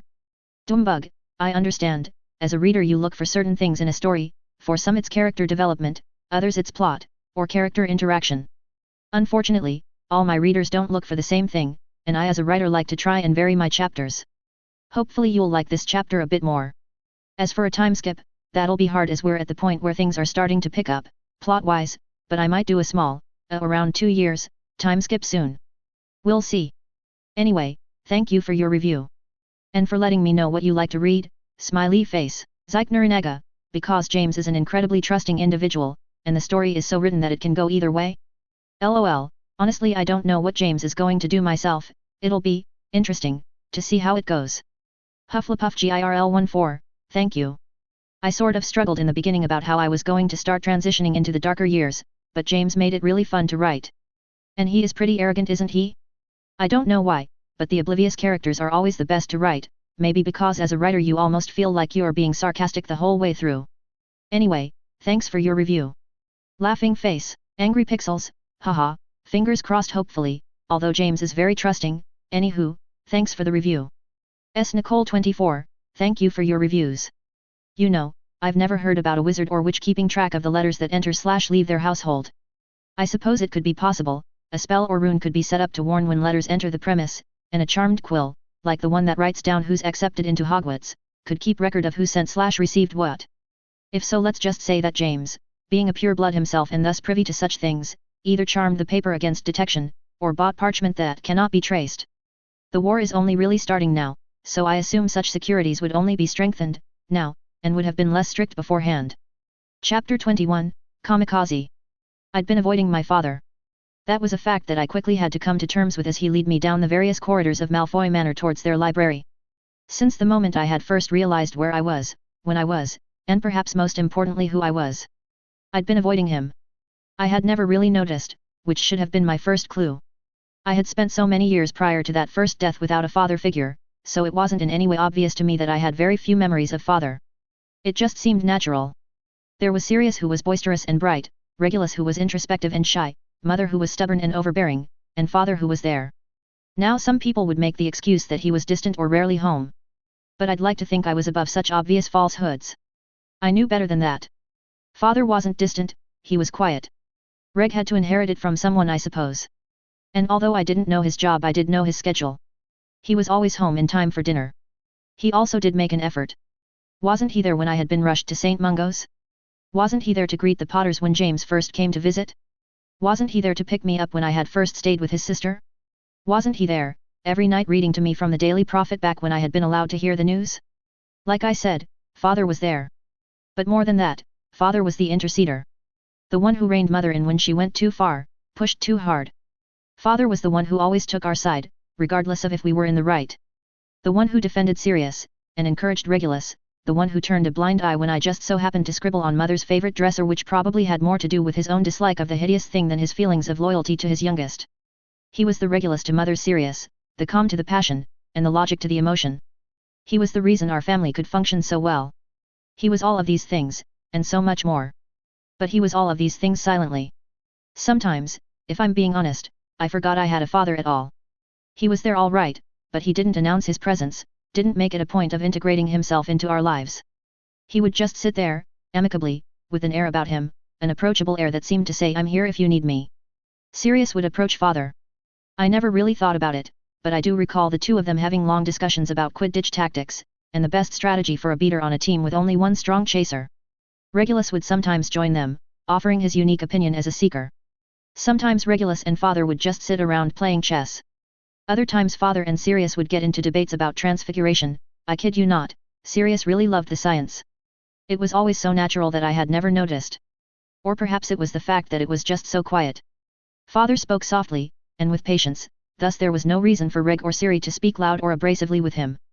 Their conversations could get quite heated, but even the most passionate of their talks, something about a Wronski feint, never went above a fervent whisper. It tended to lend them an air of inapproachability. They just seemed so focused on each other that you couldn't imagine a way to interrupt them without seeming rude. Perhaps that was partially to blame. But, honestly, it was probably just a subconscious distancing on my part. Although I knew, logically, that my father could never take the place of my dad, of my daddy, that didn't stop the pang I felt in my heart every time he would smile at me, call me his little moon, and ruffle my hair. Pain is intolerable. But we tolerate it out of necessity. Out of need. But if we didn't have to tolerate it? If we had a choice? Well, very few people reject the option of sedatives or depressants in the face of extreme pain. Why would I be any different? My subconscious only knew it hurts to be around him, and so decided on a course of action. A course of action that ended up with me feeling tired around the times my father came home from work. Or had me talking to my brothers during the one meal we all shared. It was all to protect my heart. But in the end it was for naught, because the realization that I'd been avoiding my father sent shocks of pain to that very organ. Especially when the realization came from such an innocuous thing as my father. It'll be nice to get to know each other, right Thea? Using my nickname. ... The first thing father did when we made it to library was to explain, very clearly, that I was not going to even think about attempting a clumancy until I had the theory down packed. Apparently it wasn't as benign an art as I'd thought. Father made it a point to highlight some of the injuries that could occur from improper understanding of the techniques, ever mood swings being amongst the most mild, and splintering or encaging one's psyche being amongst the most severe. And I briefly had to wonder how many of Harry's outbursts in the 5th book had been due to puberty, and how many had been due to his shoddy occlumency practice. The knowledge that I wouldn't be learning the practical part of the art quite yet, and by extension wouldn't be facing legilimency yet, was a relief as much as it was a burden. It was a relief because, well, that was simply one less thing to go wrong. It was a burden, however, because it was just one more thing to worry about. Whoever said out of sight, out of mind had obviously never stood in the shadow of an impending fear. Out of sight only meant constantly obsessing about in one's mind. So while father quoted some old dead guy, human behavior flows from 3 main sources: desire, emotion, and knowledge. I slowly began obsessing. If not today, then when? Tomorrow? Next week? Will he even give me a warning? How far will he push? What will he look for? What will he see? How can I stop myself from thinking about the important things? The future? The fact that I'm not a seer? That I've been reincarnated? That I wasn't supposed to exist? That I'm just at mug I am thinking about it right now? Needless to say, I didn't pay attention to a word of that first lesson. The next 2 weeks passed in slow, agonizing, torture. Every day father would take me to that library and lecture me on the fundamentals of occlumency, and every day I would squirm in my seat wondering if today he would choose to bring out his wand. You would think my worry would somehow prevent me from learning, and indeed I had wished that was so. I was meant to be, for after all, it shouldn't have been out of the realm of possibility that this was simply above me. Unfortunately it was a lot harder to pretend you weren't learning something, than it was to pretend you were. And I had definitely been learning. 2 weeks of non-stop lecturing would do that to a child. I had been learning, and thinking, and planning, and, above all, praying. Praying that my spark of an idea would, somehow, magically, work. Occlumency is that art of magically closing one's mind. It is the natural defense to the art of legilimency, the art of penetrating one's mind, and has existed since medieval times. It was created in response to the many legilimens who used their ability to wreak havoc during the Dark Ages and was originally taught only to the nobility, including the noble houses. Partly out of a wish to keep power in the hands of the nobility, and partly out of the belief that they were the only ones capable of mastering the obscure magic. In fact, the myth that only purebloods from the Sacred 28 could learn the art was born out of this deceit. But the myth was just that, a myth. It's not that purebloods are the only ones who can learn the art, but that they're one of the few people raised in such a way as to master it. The way father explained it, occlumency is dependent on human behavior, and human behavior is dependent on desire, emotion, and knowledge. But beyond that, human behavior is dependent on both nature and nurture. Nature comes into play with my magical gift. I am a witch because of my blood, that's a fact. I wouldn't be able to attempt occlumency otherwise. Nurture comes from my pure blood upbringing. I was raised to keep secrets, to hide truths, me more so than either of my brothers, as I was both a seer and the firstborn daughter. I was raised to hide my opinions, my strengths, my everything, and defer to my husband. In public. Compartmentalization it's called, the ability to separate and isolate one's own psyche into distinct compartments. This was the key to mastering occlumency. Being able to take one thought, one memory, one idea, etc. and lock it into a box that is then pushed behind your shields. A master would be able to do this so seamlessly that legilimens wouldn't even recognize there was a gap. Because a master wouldn't block their minds from an attack, they would just hide away their valuables. Father explained it was like letting a thief break into your house. Allowing them to peruse everything you had on display, allowing them to get to know everything you owned. Because you were secure in the knowledge that the things that you really didn't want them to find were not even there. Not locked in some safe somewhere in the house. But locked in some other house entirely. In some other box. But that was the mark of a master, and I was but a novice. All I needed to focus on was creating a shield that could completely block off my thoughts. It would be blaringly obvious to any legilimens. It would feel as if they had run headfirst into a wall, but it should be enough for now. The problem with creating this shield was that it required me to clear my mind. I was effectively putting up a shield between my thoughts and their attack, but by thinking about my thoughts, by focusing on them, I was constructing a translucent shield. Which wouldn't really be of any use. It would protect me from suggestion and possession, but not from having my thoughts read, although father insisted it was more like looking through a pensieve than reading a book. Apparently this was where most people made mistakes. They focused too much on the concept of shield and too little on the concept of thoughts.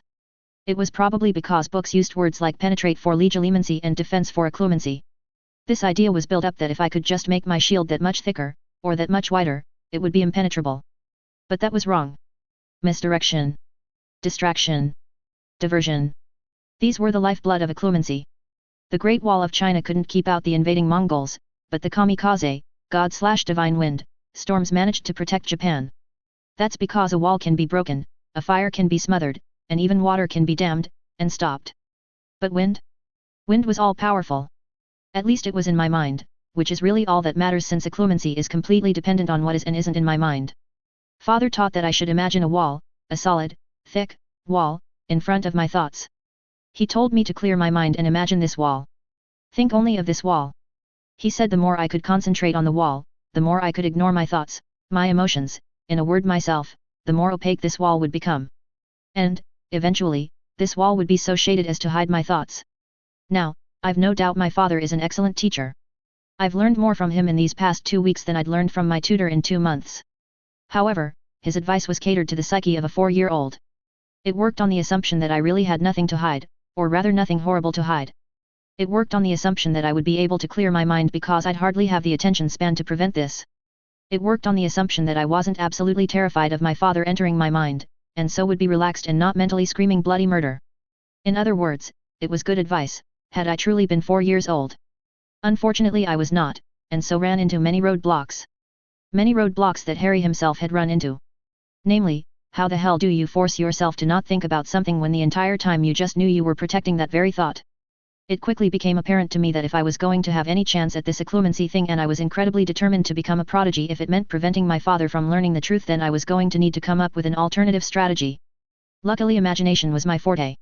Father said that I was building a shield. He didn't specifically say it had to be a static shield. I had already had the idea of a fluid-like wind shield back when he'd first mentioned misdirection.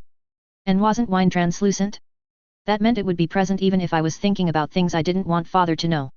Wind could also be distracting if it buffeted one enough.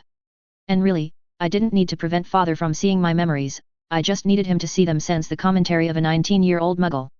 If they were blurry enough, I could easily write them off as visions. I don't know what I could use as debris or dust to help my wine's obscure vision, but I'm sure I've had enough errant thoughts, or odd daydreams to make do. I wasn't confident my idea would hold up in practice. No, I was the furthest thing from confident. But at least I had a game plan, one that I could actually attempt, rather than the impossibility that was clearing one's mind.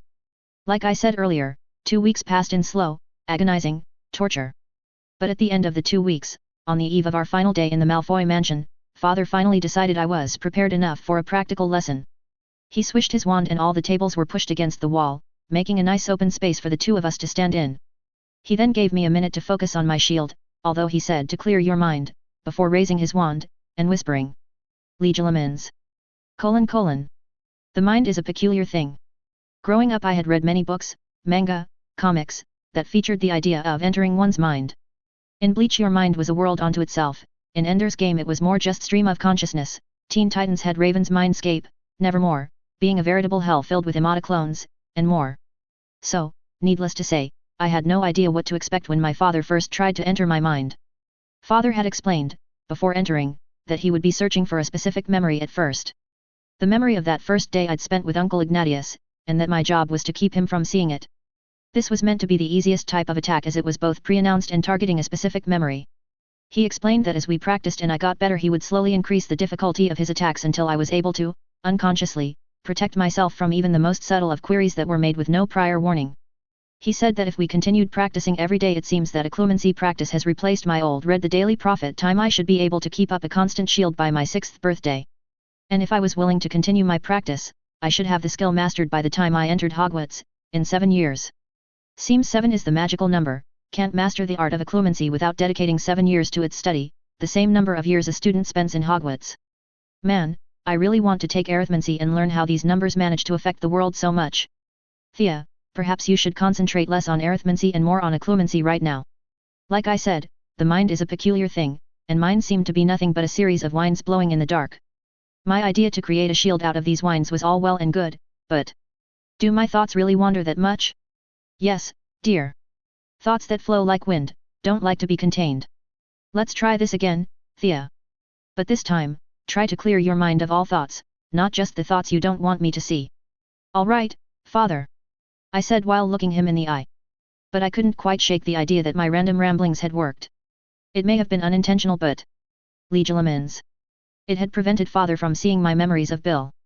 A small girl sat on a bed of grass smiling at the 2 red-headed boys in front of her who were waving sticks in the air. I sabe, the youngest called while trying not to topple over. The elder swung his stick, with both hands, like a sword about to deliver a fatal strike on the tree in front of him. I will protect de Princes Fwam Evil. Bam. You won't get through me. Whack. The girl started giggling and singing a song to herself. Hear me now, oh thou bleak and unbearable world. Slowly wind started picking up, flinging the children's hair this way and that, but still the girl sang. Thou art base and debauched as can be. In fact the wind seemed to carry her voice, to amplify it.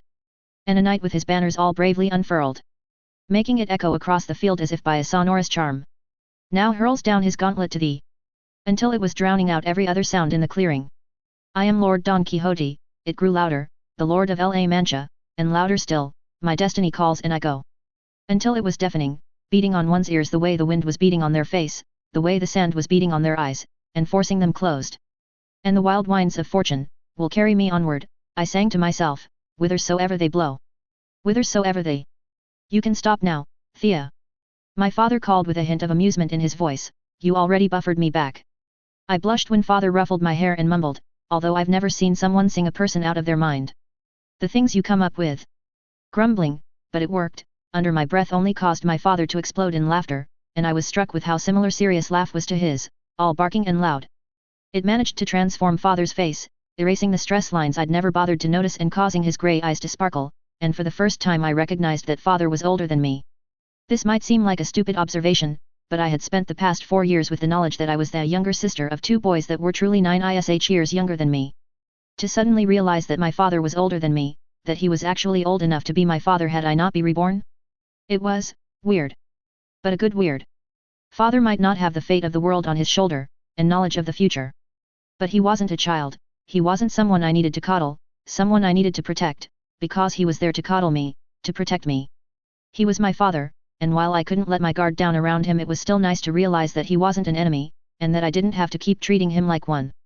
Come on, my little moon, your brothers should already be waiting for us at home. And as my father grabbed my hand, and a pang shot through my heart, I couldn't help but think that maybe, just maybe, I could tolerate this pain. I could lower my walls. Maybe, just maybe, I could let another person in. Okay, Daddy. Because Lord knows I was breaking by myself. A/N, Woo, this chapter's done. Let me tell you, it did not want to write itself. You don't know how many times I was tempted to just give up and crank out a chapter about Orion's past, even though I don't plan on writing that for quite a few more chapters. Or the number of times I planned on ending this chapter before Thea actually faced Legilimens. But it's done. Hopefully it lives up to all of your expectations. It was definitely interesting trying to segue from Thea's mind, as we've only ever seen a clumency through the mind of the Legilimens. Even when Snape used Legilimens on Harry, he just turned it around on him, rather than creating a defense. My theories came from information released by JKR about why Draco would be a better Clumens than Harry, and the very few chapters in which the art is mentioned throughout the books. December will be crazy busy, but I'll try to at least update within a month, as I've done with this chapter. Thanks for all the alerts, favorites, reviews. They keep me going. Firefly's Melody, thank you very much for your wonderful compliment. I do strive to not make too many grammatical errors, as I was actually taught grammar growing up, not being sarcastic here. A lot of people actually grew up not knowing how to use a semicolon versus a comma, and so have no excuse not to. Hope you enjoyed the chapter. And worry not, I will definitely see the story through to its completion. Mere Lily, it is spelled acclumency, thank you for pointing that out. I'll probably not fix that until the story's much further along or completed, but at least now I won't keep making that mistake. Hope you liked this chapter and thank you so much for your reviews. Nicole 25, that's a good idea, which I sort of referenced in this chapter. But more so than her visions, she's afraid her father will see/hear something she can't explain. I.e. her as a 1-year-old thinking I'm in the world of Harry Potter. Or something. Whispers in the Dawn, thank you, I tried to fix that throughout this chapter. Haha, well, I don't know how much trouble this chapter was to Thea. But it's currently the summer before Sirius 5th year, so things are definitely going to start heating up. Guest 2, thank you very much. I'm happy you sympathize with both Walburga and Orion, as I tried to make them out as parents who are trying their best with what little they know. All we really know about the two, aside from their prejudice, is that neither were Death Eaters, and that they managed to raise 2 morally sound boys. Hopefully you liked this chapter then. It was definitely filled with the more Thea and Orion interactions than the whole story, up until this point, combined. Thank you for your review. Guest 1, happy you liked James' POV, it was a lot of fun to write, and yeah, he can be a little too naive sometimes. Makes you want to knock him upside the head to protect poor Thea. Hope you liked this chapter. Stromsten, haha, thank you Bose, I do so try to dangle my readers over the perilous cliffs of suspense, winky face, purple sky always, trust me, Thea worried the most, winky face, sister always 0894, haha, thank you. Hope you like where it went. Angry Pixels, and here's another. Hufflepuff Girl 14, that's true, it can be a good plot point/story mechanic. Thank you. Hope you liked this chapter. Chapter 22, Plans. A/N, sorry for the late update. But December was crazy busy and then it was straight into spring semester for me. It's okay though, because this chapter is easily the size of 2 chapters. I started writing it and couldn't stop. On a side note, happy Milk Day. If any of you can stomach realistic time period pieces, and I mean stomach the human cruelty, then you should definitely watch Salma. It was great. Made me cry. Disclaimer, nope. Not mine. Sept Thea, and I love her, so that's good. X. All changes, even the most longed for, have their melancholy, for what we leave behind us is a part of ourselves. We must die to one life before we can enter another. Anatole France. X. The summer of 1975 was when everything started to change. At first it was little things. Being in the Malfoy Manor the first 2 weeks of break. Not getting to see Sirius or Reg that entire time. Father coming home earlier and earlier. Mother starting to hover around us three. Reg and Siri sneaking off to do guy things, which basically meant huddle together in the back of the library and whisper to each other. Even Kriaker seemed to be acting weird, his apparition was getting quieter and quieter by the day. I just brushed most of it off, after all I myself had changed. Every night since returning home Father had made it a point to give me his undivided attention for my occlumency practice. This had many unforeseen consequences. For one, I slowly started to get a better read on my father's character. He was patient, soft-spoken, kind, and above all strong-willed. Not stubborn like Mother and Siri, but strong-willed like Reg. The kind of quiet strength that is oft overlooked. But would allow an 18-year-old boy to sacrifice himself for a people and a cause that he himself wasn't even loyal to. Another consequence, however, was that Father started to get a better read on me. A few weeks of practice were enough for me to hide my surface thoughts and feelings from anyone who was just browsing the outer ring of my mind. But by then my father had already felt and seen enough of my thoughts/emotions to be able to guess at what I thought/felt. This was disconcerting, as it meant he sometimes knew how and why I felt a certain way before I did. Case in point, a couple of days after we had returned home Father had taken me to his study so that we could practice meditation. He was trying to teach me how to keep myself from focusing on any one thought too strongly. It's okay to have thoughts, to have feelings, he began as I sat crisscross applesauce on his desk, hands on my knees and eyes closed. The problem arises when you allow yourself to focus on said thought. In a sense, when you start to reminisce, or when you grow introspective. That is when you are at your most susceptible. I had been getting the hang of it, allowing Father's voice to wash over me, and slowly began to drift off, when bang! The door to the study flew open, snapping me out of my trance-like state. Opening my eyes, I couldn't help the glare I shot at the intruder. Sirius seemed confused as to what he had walked into, for all of 5 seconds. Before shaking it off and turning to Father. Reg and I were wondering if you could start training us again. It's my owl year, after all. Father just peered at Sirius with this sort of knowing look that perfectly complemented my "who do you think you're kidding" look. Sirius? Wanting to prepare for exams? Please. He must have realized just how bad his excuse was, because the next second had him blushing as red as a tomato while stammering out an excuse. What I meant was. Here he glared at Father, "Stop laughing at me." I am sorry Sirius, Father got out, desperately trying to catch his breath. I just had this image of you with spectacles trying to peer at an old dusty tome. I can do research. Sure you can, Sirius. Really? I could. If it was for something cool like, charming a motorbike to fly, or something. Or what? Never mind. I watched my brother and Father interact fondly, only to have all of my warm feelings turn to ice in a second. We want you to help us with our occlumency and legilimency training again. Father had trained Reg and Siri? Well, I supposed he must have, as Mother wouldn't be able to, and they are black family magics. Not that we own them, but that we make them our own. Like the Potters with protective charms and runes, and the McKinnons with receiving and interpreting sight. Still, even the knowledge that it was completely natural for Father to have taught my brothers, the knowledge that this made sense and shouldn't be that much of a surprise, didn't help alleviate the stone that seemed to have settled at the bottom of my stomach. And the worst part? I had no idea why I was feeling this way. I mean, I hadn't seen my brother in months. Shouldn't I have wanted to spend time with him? Wanted his presence? Yet for some reason, in that moment, I wanted nothing more than for Sirius to leave. To turn around, close the door, and go back to spending the day with Regulus, in the library, without me. It was very confusing and, in a way, terrifying. I may have been in body, but not so in mind. It had been years since I hadn't been able to understand why I felt a certain way. I may not have always known what to do necessarily, but I normally had a good grasp on my own emotions.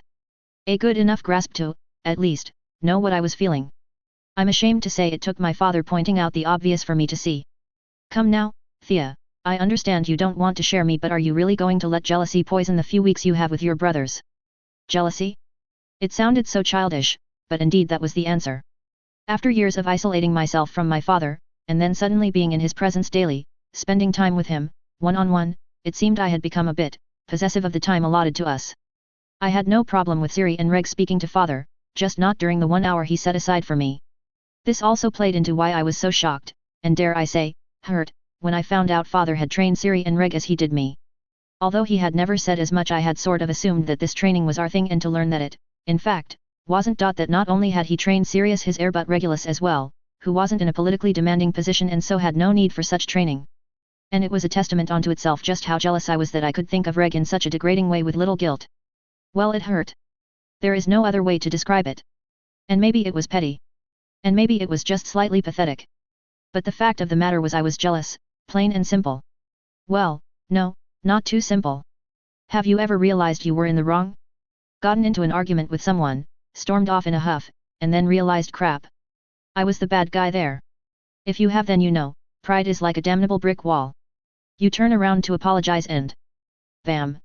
Your path is blocked by your pride that just won't let you pass because, after all, it's not like they would apologize or they were yelling too. Or some equally asinine excuse or justification. You know you were in the wrong, but that doesn't make it any easier to admit so to others. Father had called me out on my jealousy. Had helped me recognize that I was in fact jealous. The mature thing to do would have been to take the out he offered me.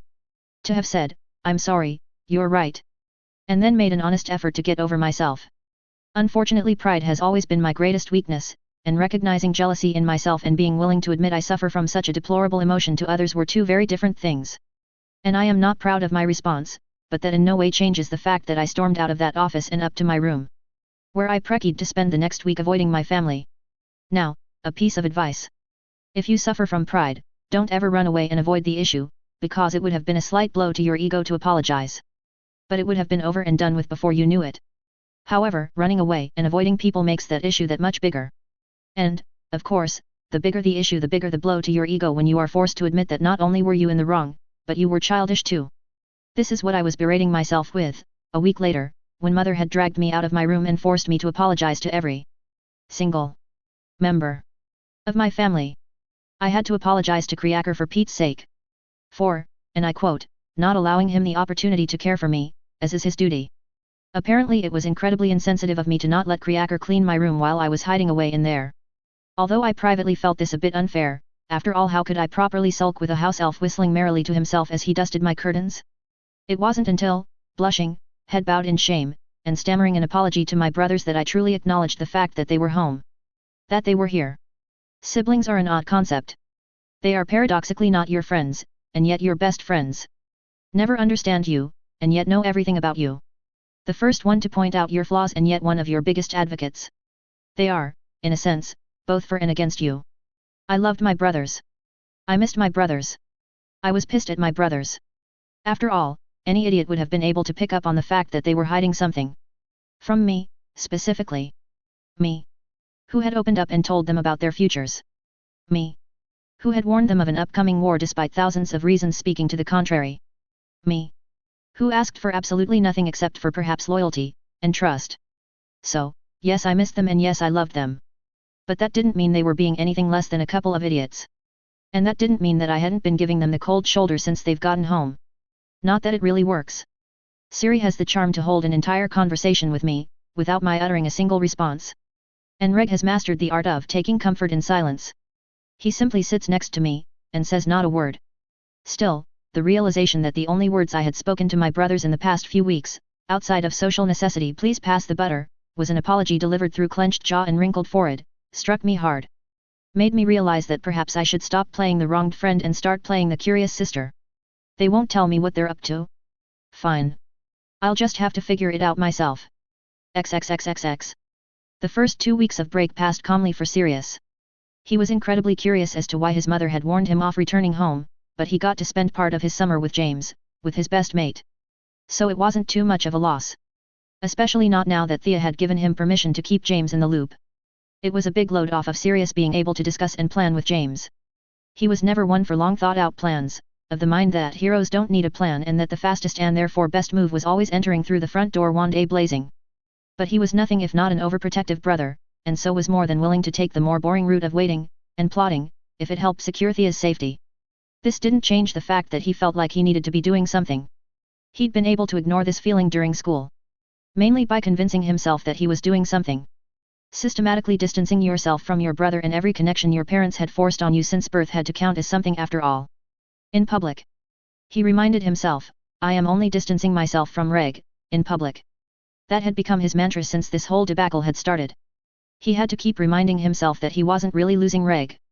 Wasn't really losing his little brother. Had to keep reminding himself that the words they threw at each other were for show. That there was no truth behind them. Are you certain? though? Especially with his mind constantly playing devil's advocate. I'm just saying, the words you threw at him weren't exactly lies. Mother's favorite. Perfect son. Little Death Eater. Who's to say he didn't mean the words he said? Just a little. Deadbeat. Disgrace. Horrible brother. The last one is what really struck home. Especially with the knowledge that Reg was constantly putting himself in danger. He'll be fine. He's strong. He can take care of himself. Another mantra he uttered at least once a day. Are you sure? In a desperate attempt to convince himself. The kid only just turned 14 after all. Do you really think he could defend himself, if push came to shove? Needless to say, Sirius was more than a little anxious while staying with the Potters. Why couldn't Reg have just come to stay with them? He'd done plenty of networking this year, did he really need to give them part of his summer as well? He probably would have gone crazy with worry if not for the special brand of therapy that is James Potter. James was one of those super considerate friends. The ones who were always offering to drop everything and help you out even before they knew what the problem was. The ones that made it a personal mission to ensure you were always enjoying yourselves while in their presence. The ones who never forgot you, even when you hadn't seen or talked to them in years. Thus, it was no surprise that James quickly caught on to the fact that Sirius was worried. About Reg, about Thea, about the future. Just overall worried. And, in typical James-esque fashion, he offered the perfect solution. Start sharing information now. Sirius and Reg had planned to play a very careful game. The kind of game that doesn't show results for years. Reg was meant to integrate himself with everyone and everything related to the darker half of this upcoming war, and Sirius was meant to do the exact opposite. Distancing himself so much as to end up on the other side of this battle. The problem with this, however, is that it required Sirius and Regulus to break off all communication. Except for that which couldn't be avoided, namely the moments their parents forced them to interact. Sirius and Reg had already promised to discuss this dilemma in the safety of their own home. After all, their parents were no idiots, they would quickly cotton on to the fact that their sons only seemed to hate each other in public. Sirius tried not to think about the only solution he could see to that problem, extending the act, as he was already struggling to remind himself that his brother loved him, cared for him, and most certainly did not mean all those things he had said.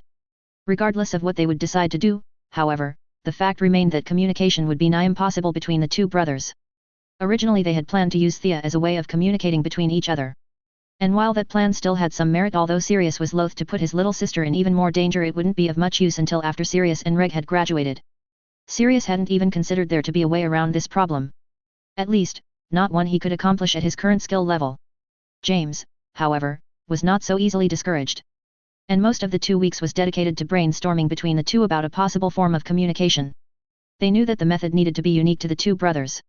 Something that couldn't accidentally be used, stolen, lost, or stumbled upon. Something that was fast, and yet obscure. If at all possible, something that could be used over long distances, or failing that used in close quarters but within the company of others. Thus, it couldn't have any tell. The list went on and on, to the point where, nearing the end of the first week, Sirius doubted even Merlin himself would be able to come up with such a foolproof technique. After all, if it was that simple, surely the Ministry would have capitalized on it. Of course, it's always possible that they did have a super-secret communications spell that they only taught the Auroras and nobody knew because it was a security hazard. Although Sirius doubted it. That sounded far too competent for his ministry to have thought of.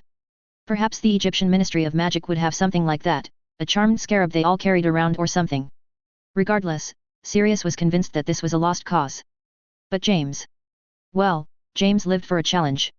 Sirius was half convinced that James would have never fallen out of like and into love with Evans had she not been so staunchly against his advances. But she presented a challenge, one that James doggedly pursued with the clueless conviction of a male that it will happen because it's meant to be. The same conviction that had James convinced there was a solution to their little problem. They just needed to find it. And, as is often the way with those people who simply refuse to see reason, they thought of something brilliant. Well, possibly brilliant. Theoretically, that is. But still, if it worked and Sirius was determined to make it work, James had come up with the idea and it was up to him to execute it. That's how it has always gone, then it would be perfect. Beyond perfect, in fact, if such a thing even existed. It was so utterly simple, and yet something no one had thought of. Although, Sirius had to grudgingly admit, someone else may have thought of it and just never suggested it because of the level of trust it required. To willingly give someone else that sort of power over you? But that's the brilliance, Sirius thought to himself. No one would assume two brothers that hate each other, could trust each other enough to go through with that. And Sirius did trust Reg. Despite all of his doubts as to what Reg thought of him, he did trust his brother. How could he not? Reg had never betrayed him, and he was his sibling. By those two virtues alone he held Sirius unequivocal trust. Siblings may fight, and claw, and scream, and punch. But the trust they instinctively felt was almost always shielded almost always. But Reg had never broken Sirius' trust, and so he had it. Sirius was just curious as to whether he had Regulus' trust. XXXXX. When Regulus had first suggested becoming a spy on his little sister's behalf, he had done so with the full knowledge of what he was getting himself into. Or so he thought. Regulus wasn't one to make such decisions lightly. He had taken everything into account. The risk he would be placing on his own well-being. The risk he would be placing on the well-being of those closest to him. Heck, he'd even allowed himself to consider what would occur should he fail. Should he be ousted as a spy and brought to the Dark Lord himself? Regulus was a fairly good Occlumens, he had taken to the art like a duck to water, unlike Ciri who thrived as a Legilimens, but he knew his limits. If he were brought before the Dark Lord, well, they say the road to hell is paved with good intentions. So, yes. Regulus knew what he was getting into. But in all his plotting and planning he had seemed to overlook a very important aspect of his goals. Namely, he had prepared himself for physical harm, but had by and large neglected to prepare himself for all the psychological harm he would be facing. And there was a lot. Regulus, despite his many faults, had always been a rather self-assured child. Most would assume it was the opposite when comparing him and his brother. But the truth of the matter is Sirius was the one with self-confidence issues, and while Reg had nowhere near the surety of self that his little sister held, which was to be expected, if she had to deal with the strain of knowing such a future for years she'd have had to come to terms with where she stood in said future ages ago, he was still a rather confident child. But still shy. Always shy. Yes, Regulus knew where he stood in the world, and he accepted it. He was not the Black family heir, he knew this and he was fine with this. He had no wish to receive that mantle, not when he could see what the weight of the title did to Sirius daily. He was the second son, the spare. And that was okay. That just meant he was free to pursue whatever life he wanted. Regulus had noticed, even as a young child, that those furthest from succession always seemed to live the most fulfilling lives, and had sworn to himself that he would never lose sight of that fact. Never forget that nothing gold can stay. It was a key part of his character. And yet 3 months fully immersed in the underbelly of Slytherin and they nearly had him doubting his own convictions. It was subtle, and if Regulus hadn't been previously warned by both Sirius and Thea, who was perhaps the more important one, seeing as she held no bias, that his house would be attempting to turn him, well then he seriously doubted he would have noticed. It was so subtle. Just a whisper here. A word there. Nothing concrete, nothing said directly to him. Always a throwaway line amidst another conversation, but always pushing the same idea. You're so smart, Reg. You deserve more, Reg. Why don't they notice you, Reg? Always a compliment, and the put down. Ah, but you're just the second child. It's true that you are awfully shy. It's not like you try to stand out. Very careful, very deliberate. Trying to feed an inferiority complex that Regulus wasn't even aware he'd possessed. Trying to push an idea that Regulus had never even wanted. You should be the heir. You'd make a great heir. You deserve to be heir. Trying to push a life that Regulus had always rejected. You're a leader. A go-getter. An inspiration. Trying to push a future that would align with his goals. Trying to fight mental conditioning, even when you know it's occurring, is incredibly hard. Trying to fight said conditioning, while pretending it's working. With no one to talk to, about your struggle, while simultaneously putting on a show of hating your brother. Well, hard doesn't even begin to describe it. Needless to say that Regulus was more than exhausted come the end of his 3rd year. And he had only been at his spying thing for 5 months. So when his mother had urged him and Ciri to stay with friends for the first 2 weeks of summer, he was incredibly tempted to join his brother at the Potter estate. So very tempted. But that would be as good as writing off all of his work in the past months. Never mind that James' mother was a Black, and that it was completely possible that his mother would have ordered him there, all his housemates would think is that their groundwork could be uprooted in such a house, and so wouldn't even begin to trust him until they'd relate it. This would of course set Regulus back months, as well as being highly torturous to endure. And so he swallowed his wishes and asked Avery if he wouldn't mind his staying over for 2 weeks. This turned out to be much less painful than he had thought. It turned out that one of Avery's classmates, a Severus Snape, would be spending the first month of break with Avery himself. And while Regulus originally had his doubts, he knew nothing about Snape excepting that he hated his brother. It soon became apparent that they were unfounded. Snape was brilliant. And that was a compliment Regulus rarely felt the need to give. But he truly was. Only 15 and yet he could already brew every potion Hogwarts taught, even at Newt level. He readily admitted that he was often so bored in potions class that he used the time allotted to them to experiment with the potion, and see if there was not a way to improve upon it. He wouldn't share any of his findings, not that Regulus expected him to, but his grades spoke for themselves. Then there was the fact that he had the uncanny ability of being able to create new spells, that actually worked. These he was willing to share with Regulus, but only a select few and only on a quid pro quo basis. Which basically meant that he would teach Regulus what he knew of spell creation, including some spells only Snape knew, and Regulus would return the favor in the form of basic occlumency lessons. Snape seemed certain that he could grasp the art fairly quickly, and Regulus agreed to help him starting next term. And thus a mutually beneficial partnership was born. Regulus was just sad that they could never be friends, not truly. Not while even his interests in Snape's abilities were founded on a lie. He was interested in what kind of unknown spells would be thrown his brother's way, and their counter curses, and not so much interested in learning how to use said spells himself. Regardless, Regulus resolved to enjoy the quasi-friendship he was building with one of the few intelligent people he had met in Slytherin. Besides, Snape may not even join the Dark Lord. As it seemed he was being put through the same initiation process as Regulus himself. And while Snape's inferiority complex was painfully obvious, he seemed to have something grounding him. Something keeping him from falling completely for all the false promises Avery was spinning. Part of it, Regulus was sure, had to do with Snape's cynical outlook, and own intelligence. He knew better than to trust things that were too good to be true. But part of it was something else. Something much stronger. Regulus had Siri and Thea to keep him grounded, and it seemed Snape had his own anchor. Although Regulus would be damned if he knew who, or what. I suppose I could always just ask Sirius if he knows anything, they are mortal enemies after all. That implies a certain level of knowledge. Regardless, Regulus' first 2 weeks of summer passed with much less strain than he expected. And all too soon he found himself in the familiar shadows of his home. XXXXX. We need to talk. Both Sirius and Regulus called the second they saw each other in the foyer. Sirius had walked in the front door nearly the exact moment Regulus had flued in, and catching sight of each other at the same time the words just flowed out. The two brothers paused at their unintended synchronization, before chuckling at the coincidence and heading towards the library. Once in the back corner Regulus pulled out his wand and cast an incantation Sirius had never heard before, Muffliato. There, Regulus called while pulling out a seat and turning to face Sirius, now no one should be able to eavesdrop on us. What spell was that? I know I tend to sleep in class, but I'm pretty sure I would have remembered such a useful charm. Regulus just scrunched his brow in consternation before sighing.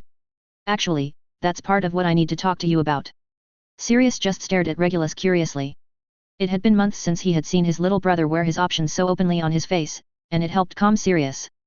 To realize that his brother could still relax so completely in his presence. Maybe they really were fine. I'm teaching Severus Snape occlumency. Or maybe those ruddy Death Eaters had finally managed to scramble Reek's brains. You're what? Sirius yelled, only to be shushed by Regulus. Keep it down. The spell may muffle our voices, but it doesn't stop people from seeing how we react. If anyone walks in right now, we'd have a lot of explaining to do. Yeah, well. Why don't you start explaining then? Why are you helping Snivellus? Sirius sneered. But despite his words he managed to calm down enough to pretend to be having an amicable discussion with the brother he hadn't talked for half a month. Well, you mean besides the fact that I'm currently undercover and trying to win the trust of nearly every possible Death Eater in my house? At Sirius' deadpan stare Regulus continued, fine. Well Snape, no matter how much you hate him, Sirius is a genius. He's already producing his own spells, and I have no doubt that if the Dark Lord does manage to bring him over, that they'll become par course for any new recruit training session. So I've struck a deal to teach him the basics of occlumency if he teaches me some of his curses, and their counter curses. Which I would, of course, then teach you. There were a million things Sirius could have chosen to focus on from that little spiel. But only one thing seemed to stick with him. How do you mean if? Sirius began, only to roll his eyes at Reek's lost look. You said if the Dark Lord manages to bring him over. Well, Regulus began, as if speaking to a particularly dense child, Snape doesn't seem much interested in the ideals of the Death Eaters. He's much too smart to say so, of course, but I think he actually disagrees with them on a very fundamental level. I think he hates Muggles, but not Muggleborns. That's actually what I wanted to talk to you about. I was wondering if you knew what was keeping him from joining? Maybe we could use it or them to pull him to our side. But Sirius was no longer listening. Lost as he was in his thoughts. Regulus just watched as the blood slowly drained from Sirius' face before he dropped his head in his hands and groaned. He's still an annoying git, he muttered, and he shouldn't have been snooping. He got what was coming to him. But Reg could easily pick up on the waning conviction in his brother's words. It was obvious that whatever he was talking about, he was trying to convince himself he was in the right. Trying, and failing. Normally Regulus would have attempted to comfort his brother, or at least given him time to deal with whatever it was he was dealing with. But they would be expected to grate the rest of the family soon, and so Sirius didn't have the luxury of losing it right now. Siri. Reg called, raising his voice an octave, and calling him as he would when he was a young child. This seemed to temporarily snap Sirius out of whatever funk he had sunk into, and with a shake of his head he was back with the world of the living. Sorry, Reg. What were you asking? Just if you know who or what could be keeping Snape from joining. Sirius pulled another face before sighing and reluctantly admitting, Evans. Evans. Regulus wondered incredulously. Lily Evans? The Muggleborn that James is obsessed with. One and the same. Sirius sighed, don't ask me why, or how, but the two somehow are childhood friends. And despite their sorting they still consider each other best friends. Or, well, up until about 2 seconds ago I'd assumed Evans still considered him a friend and that he was just stringing her along as a sick joke. Regulus vehemently rejected the idea, no. You don't understand how thorough these guys are, Siri. They get inside your mind, really in there. And they plant a seed of doubt, and then they water it. All of them. If it wasn't for you and Thea they'd have me. No doubt. Snape's a year older than me, that means he's been exposed to all this that much longer. If he's still able to fight their influence, without even knowing what they're doing. Well, he must care for Evans about as much as I care for you too. Left unsaid was the obvious. That he must love Evans, just as much as the Black siblings loved each other. Regulus was trying to wrap his mind around the fact that Lily Evans of all people was keeping Snape on the straight and narrow.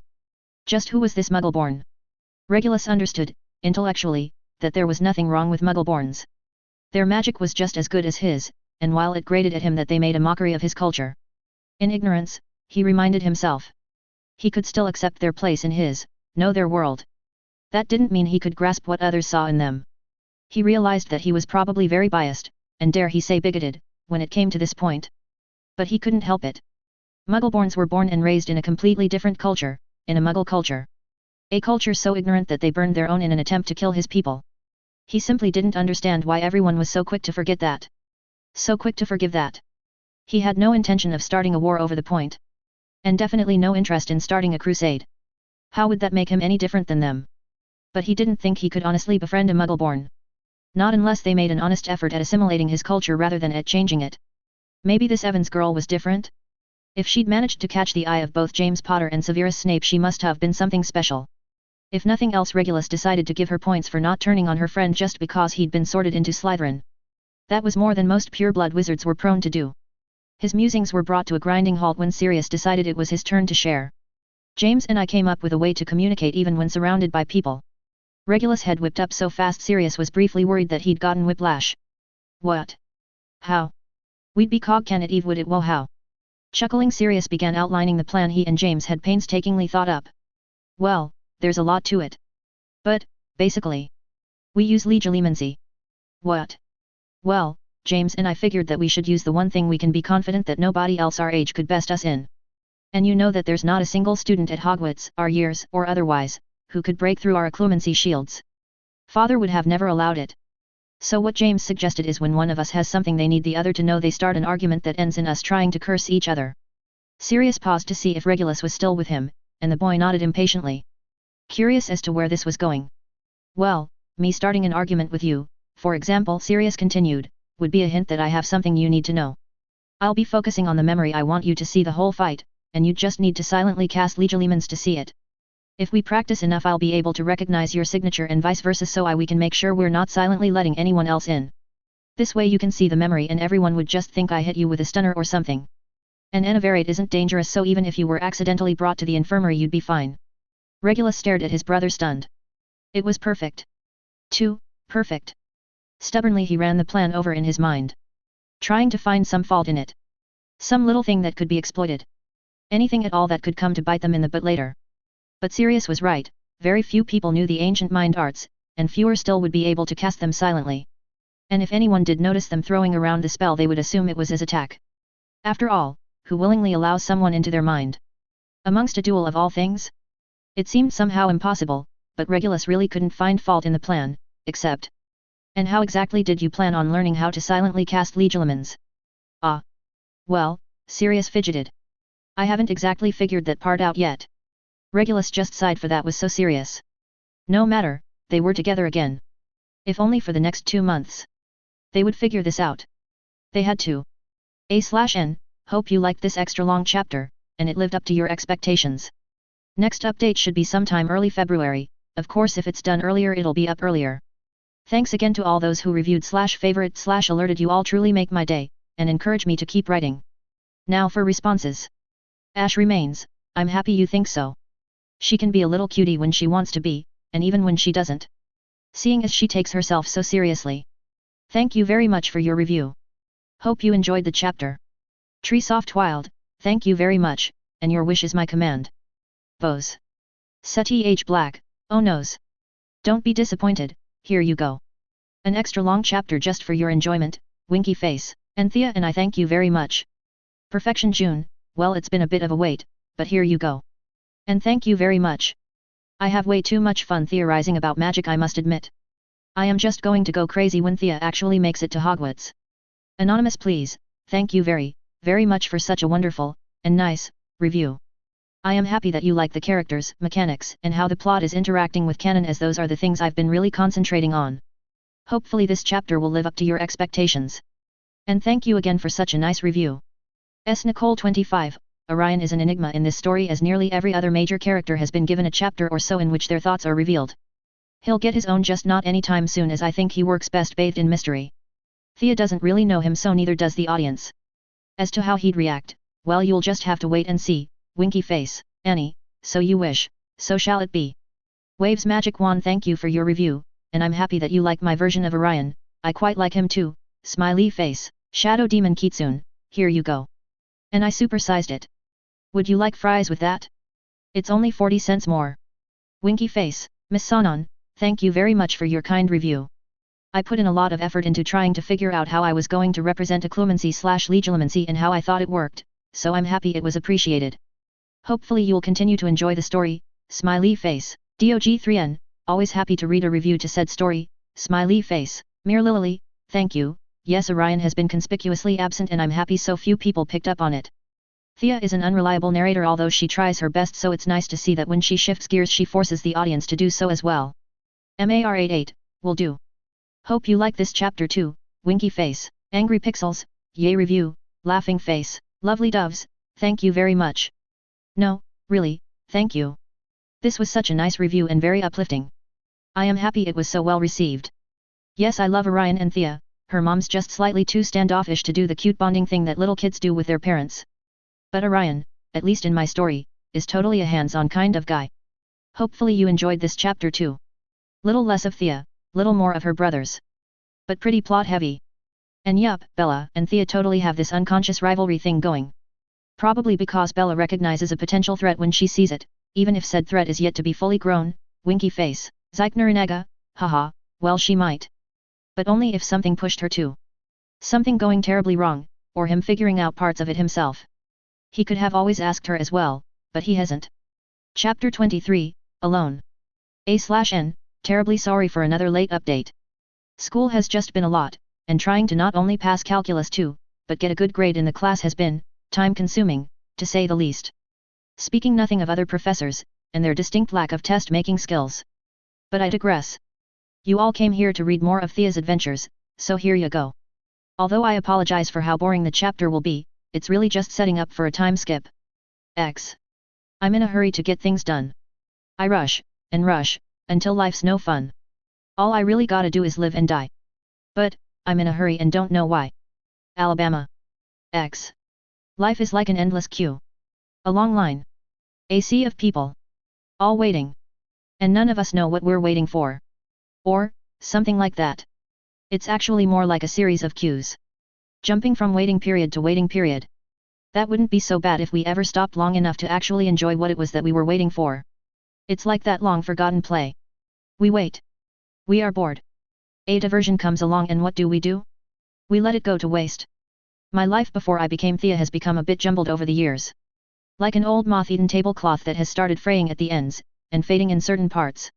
There are things that I knew with absolute certainty that are nothing but feelings now, nothing more than nudges feeding my intuition. Despite this, one thing I know rather depressingly is that my life had been but one big waiting game. Waiting to start school when I was 5. Waiting to get real grades when I was 8, and to go to middle school when I was 11. Waiting to start high school after that.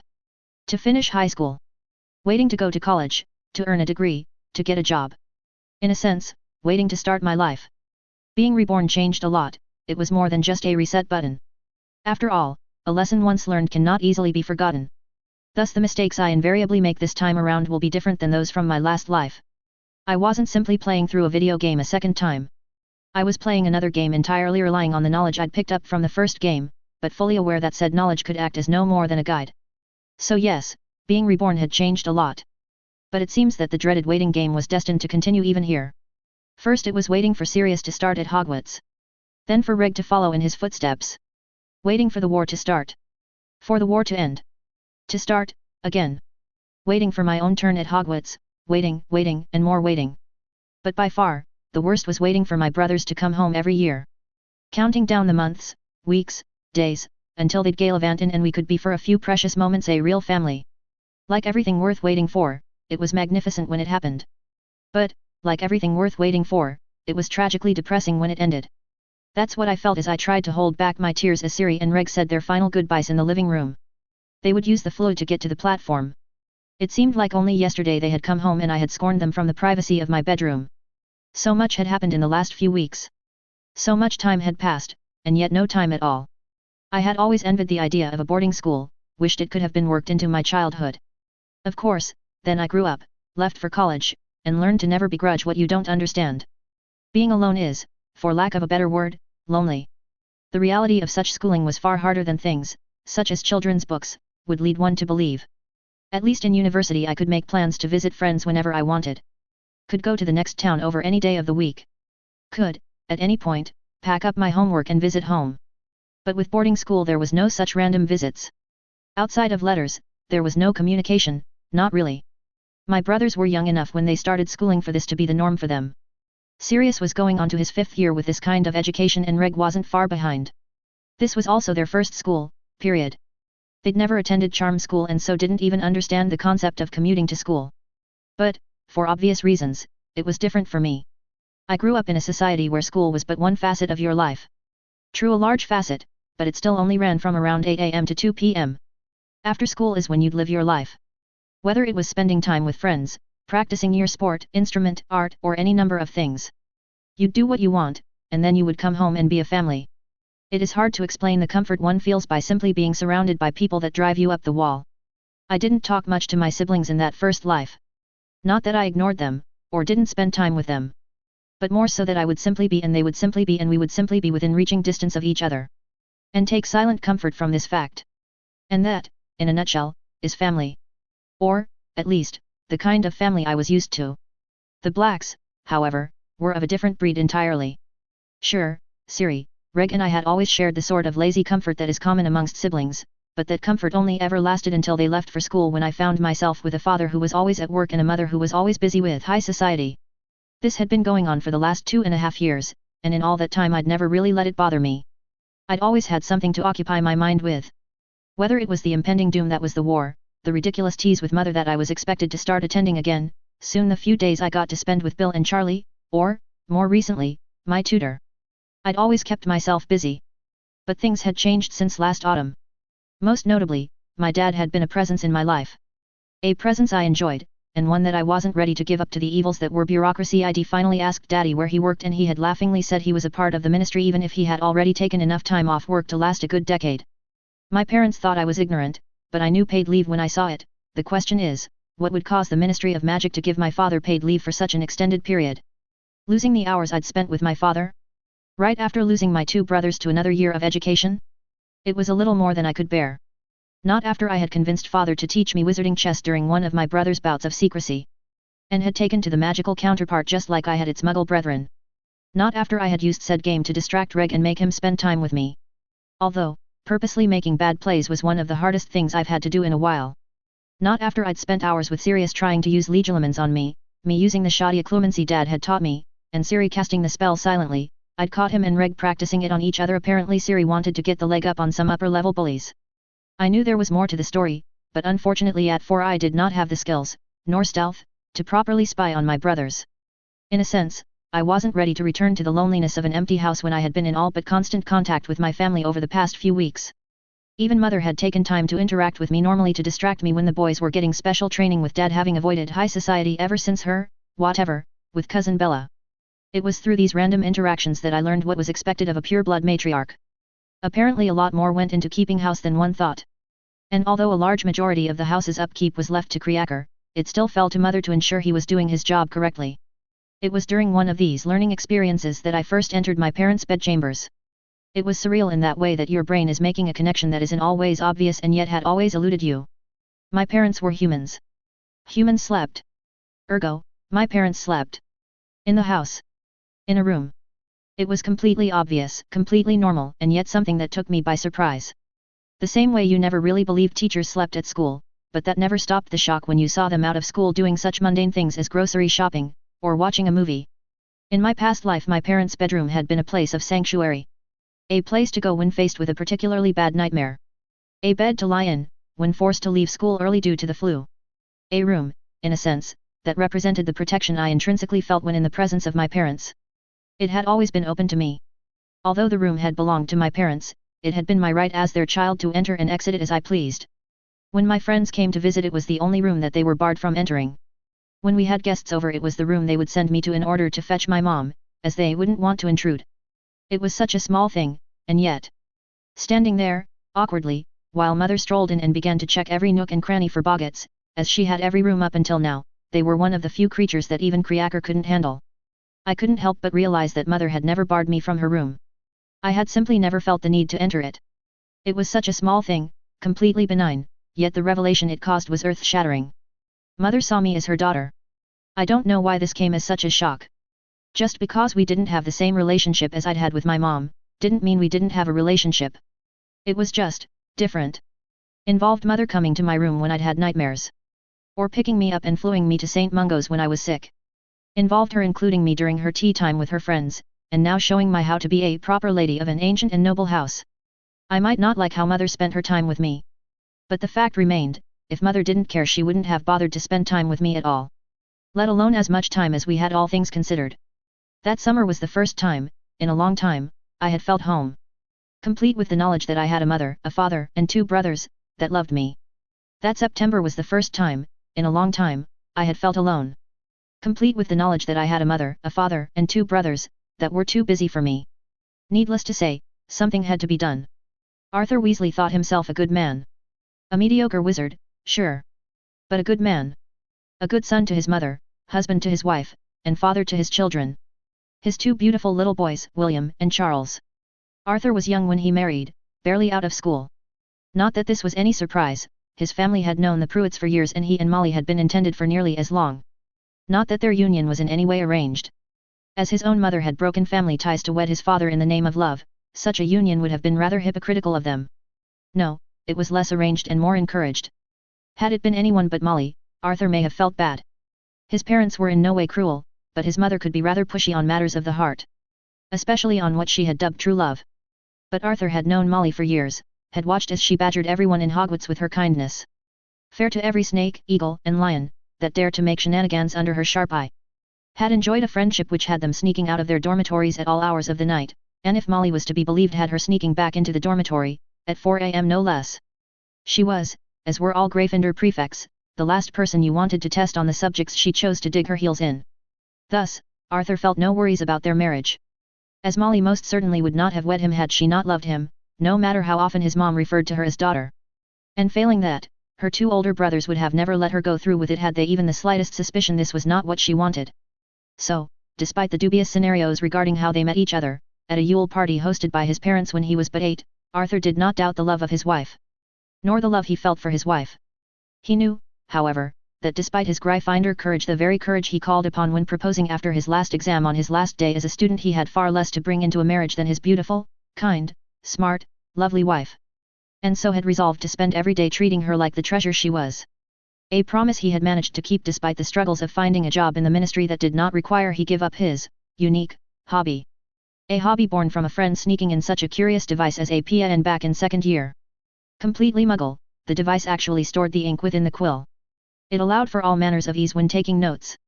As one did not have to deal with an inkwell, nor the messes caused by running ink or splotches. It was the discovery of this device and the knowledge that such things could exist and yet no one knew that had spurred Arthur on. Making him one of the first purebloods to have taken, and passed, Muggle studies at the Newt level. Arthur had been so excited to get his scores, and eager to discover how his knowledge could help bridge the magical Muggle divide, only to find that very few occupations actually required any knowledge of Muggles at all. Much less knowledge of their contraptions as they were so called. It was pure luck that he had stumbled across the misuse of Muggle artifacts office at the ministry when Molly and he went to sign their marriage license. But something that he was ever grateful for. So yes, Arthur knew he was a good man. Unfortunately, even good men have their sticking points. But Arthur. No, Molly. I've already given you my answer. It is simply not feasible at this moment. Don't talk to me about feasible you. Now dear, Arthur called, while slowly backing away from his beautiful wife. His beautiful, enraged wife. His beautiful, enraged wife, who was currently wielding a frying pan. It's not a permanent no, just a not now. You know how tight we are on money, what with the ministry cutting our budget again. We wouldn't be tight on money if you didn't keep paying for these raids out of pocket. No. You are not going to distract me, Arthur Septimus Weasley. You gave me your word. And you should have known I would make you keep it. But dear. Don't you but dear me, Arthur. Molly. Arthur called in his stern voice, desperately casting around for a good argument. Not that any of his previous ones had been anything less than perfectly sound, but when dealing with one's wife, best to have a defense fit for a castle. What would the boys think? It wouldn't be fair, you see. Good, Arthur, appeal to her inner lioness. After all, it was so hard on little William the first time around, and you know he is the calm one out of the two of them. They are still so young, don't they deserve to spend more quality time with their mother? But Arthur. Molly whined, sensing her defeat. I know, Molly, I know. But really it's only 2 years, and it is for the best, I think. Fine, Molly called, turning back to the kitchen, presumably to put away her weapon of choice. But if you think I'll have forgotten in 2 years, you are surely mistaken, mister. I asked for a daughter, and I am going to get one. Of course, dear, of course, he called before slowly backing away. Perhaps he could pick up William and Charles and pop over at Molly's uncle's house for a bit. He didn't much care for Molly's aunt, too much bad blood between his mom and her, but his boys seemed to love visiting their great uncle. They always returned talking about their crazy adventures with T, another one of their distant relatives. Arthur had never seen the little girl, but he knew from William that she was apparently a Stwang princess. Crash. Yes, perhaps it would be safest for him to take the boys and go. He would just call one of Molly's friends, or perhaps that younger cousin of hers. Alice, was it? Except, no, she'd be back in school now. No, one of her friends then. Have them drop in for a surprise visit, and a girls' night out or something. He knew perfectly well that his wife had been run ragged taking care of the boys recently. At least this way she'd get some much-needed girl time. Bang. And Arthur would be able to escape bodily harm. Molly dear, Arthur called while inching his way to the boys' shared room. I'm just going to take the boys out for a bit. We'll pick up dinner on the way home, so don't worry about cooking. Just, think of this as a day off, moles, okay? At the sound of a resigned sigh, Arthur nodded to himself. He'd made the right decision. Right, he called, while gently shaking the boys awake from their afternoon naps. Wouldn't he do for them to throw off their sleep schedules? Well, let's see if Uncle Ignatius is up for having you two little rascals over. Orion Black sighed as he looked over the report that had just been handed to him by some nameless wizard whose sole purpose in life was to hand Orion more paperwork than he knew what to do with. Why was he here, again? He was the patriarch of the ancient and most noble House of Black, which was already a full-time occupation. So why was he wasting his hours away in an office? A glance at the paper hung up against his office wall was all the answer Orion needed. The paper proudly displaying the 6 newts he had earned during his tenure at Hogwarts. 4 outstandings in Transfiguration, Charms, Potions and Arithmancy, and 2 exceeds expectations in Defense against the Dark Arts and Ancient Runes. On top of the honor of graduating as head boy. Orion had left school with, literally, the world at his fingertips. He not only had the name, and the position, but the knowledge and prestige to back it up. It had seemed such a waste, at the time, to not do something with all he had been given. With all he had earned. After all, very few wizards could boast scores such as his. If he wanted, he could have been an aura or a healer even. He could have continued on to be curse breaker or spell maker, although he was quite done with ancient runes by the end of his schooling. Thank you very much.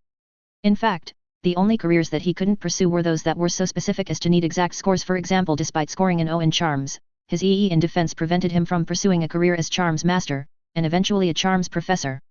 Or those that were so ridiculously difficult to achieve that you had to sell your soul in order to get in. Such as joining the Unspeakables. They apparently require 8 NEWSDs and at least 6 of them must be OS. I can't imagine having continued with herbology and astronomy onto newt level, let alone having to have scored OS in them. There simply wasn't enough time to juggle all of that. Sighing to himself, Orion signed his name to another document, slowly working through the pile as he'd come to call it.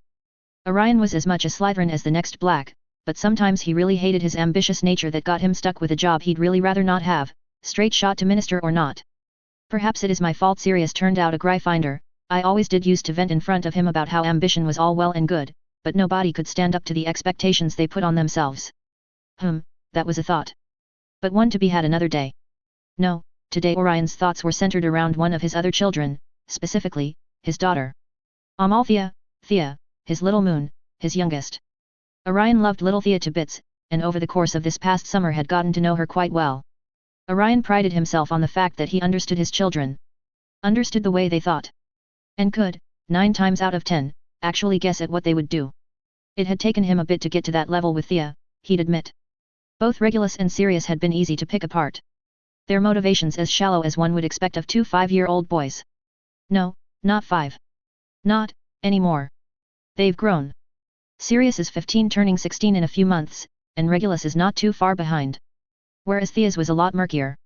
Part of it, Orion allowed, could be attributed to her nature as both an empathy and a seer. Being able to feel the shift in emotions around you, being able to see the possible effects of your actions. It would all work to make one rather self-conscious of their effects on the world. A person would easily developing a habit of thinking moves in advance. A trait Orion had clearly noticed in Thea when she played against him and Regulus in wizarding chess, although he had yet to figure out why she constantly threw her games. Yes, part of her motivation was hidden by circumstance. But there was more to it than that. There was a level of deepness to Thea, to her actions, a level of forethought that simply didn't make sense given her age. Orion had tried to bring this up with his wife. Tried to see if she had noticed Thea saying or doing something that didn't seem, particularly, childish. But she had brushed him off. Had laughingly informed him that women were simply more complex than men, and not to worry. But Orion was worried. Orion had been spending a lot of time with his youngest, and had gotten to know her rather well. And what he had discovered astonished him. Thea, for all her cuteness was, for lack of a better word, a genius. In fact, Orion wouldn't be at all surprised if she wasn't empathic or a seer. If she hadn't simply been able to deduce how those around her would feel or act, to predict what would happen based on what she had seen. Oh, she tried to hide it. But that in and of itself was a major tell. That she was able to recognize that she was smarter than was normal for her age.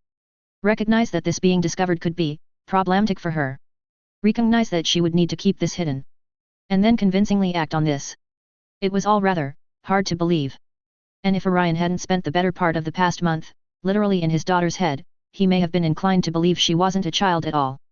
But, alas, her memories all pointed to her being a child, being his child.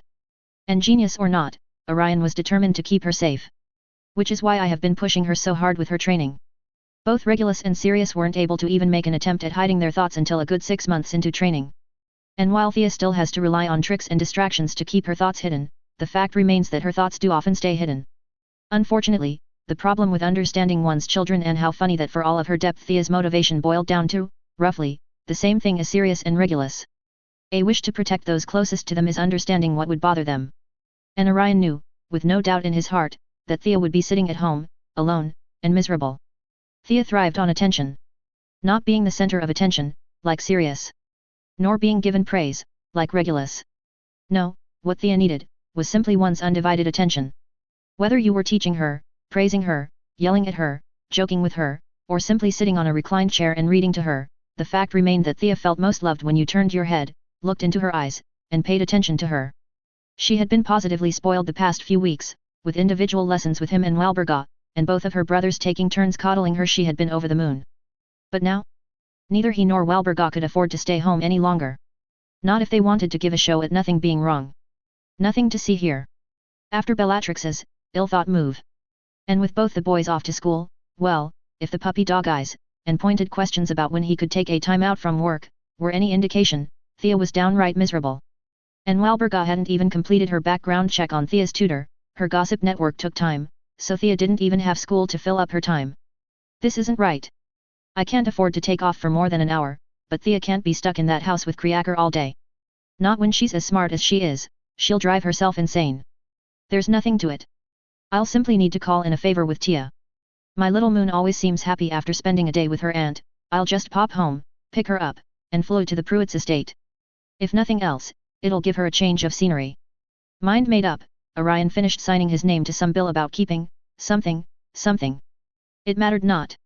And made his way back to Grimmauld Place, a small smirk stretching across his lips. He couldn't wait to surprise Thea. A/N. Hope you liked it. Like I said, this chapter is more of a setup for a time skip. I will say that, wow, there are a lot of characters in Harry Potter. Perhaps the hardest part of this FIC is keeping everything straight in my head. Who said what to whom, when, why? Who knows, who doesn't? Etc.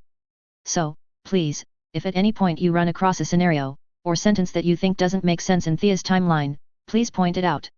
I do try and reread chapters, but there comes a point where a story simply gets too long for it to be feasible to reread everything, let alone before every new chapter. Thanks once again to all who alerted / favorite / reviewed / etc. You guys are amazing. Now on to responses. Not so slim sh4dy, thank you very much, it took a bit longer this time. But here you go. Purple sky always, thanks, the legilimency idea took me forever to work out, so I'm happy you like it, smiley face. S Nicole 25, thank you. As this chapter shows they do know about Thea learning occlumency, she couldn't eavesdrop unless she learned legilimens, I'm afraid. But they wouldn't necessarily notice her eavesdropping as they, or Sirius, has been practicing with her. Dear Shifter, haha, yes. Wiretapping is a possibility, not necessarily one two teenage boys would notice. But it does exist all the same. Their greatest protection, honestly, being that no one expects this method of communication, and thus wouldn't think to intercept it. Angry Pixels, yay review. Smiley face, Shirakura Mokana, I love Severus, but I can only write how he would probably react, so whether he goes to the dark side is still up in the air. Sirius and Snape will definitely be coming up soon though, so no worries. And I can say that Thea won't be expecting any drastic changes yet, the silly girl, so if Snape does go light, she'll be properly freaked. Random citizen, haha, yup. Nobody's perfect, least of all Thea. And that's true, never thought about it, but I can clearly see the X-Men / Harry Potter connection. Harry Potter is more what X-Men would be if the mutants had come together much sooner in history. Come together and hidden themselves from society. Fate's Mask, thank you, very much. Smiley face, Ash Remains, thank you. I do think character development is very important, especially in a story such as this in which the plot is basically being pushed by the main character. And pride is often a flaw in those characters that believe they can change the world, mainly because they believe they can change the world, it is just often not capitalized on by the author. Which is a shame really, faults are what make for interesting interactions, smiley face, and yes, Thea was born in 1970, she'll be 8 in the year 1978, which is when Reg will be 18, and Sirius 19. The war will officially rage from 1976 to 1981. Peaking around 1978 to 1979, when Reg died originally. Following canon Thea would attend Hogwarts in 1982 alongside Bill Weasley. Shadowheart 251, Thea and I both share a deep love for Snape, don't worry. He is one of my favorite characters too, right up there with Regulus. Unfortunately she assumes there is no way to feasibly get in contact with Snape as she doesn't know Reg knows him. Only that Siri does, and hates him. Thea would probably freeze if she met Snape, and start fang-earling internally. Before pretending nothing happened, smiling and introducing herself.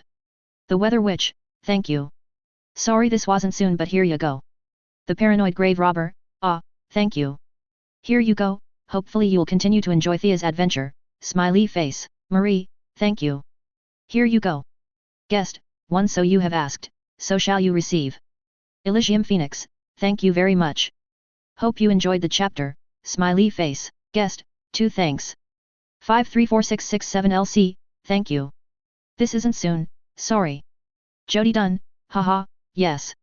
The whole family is a little odd. But, wizards. No sense to them. Hopefully you'll continue to enjoy the story, smiley face, thank you.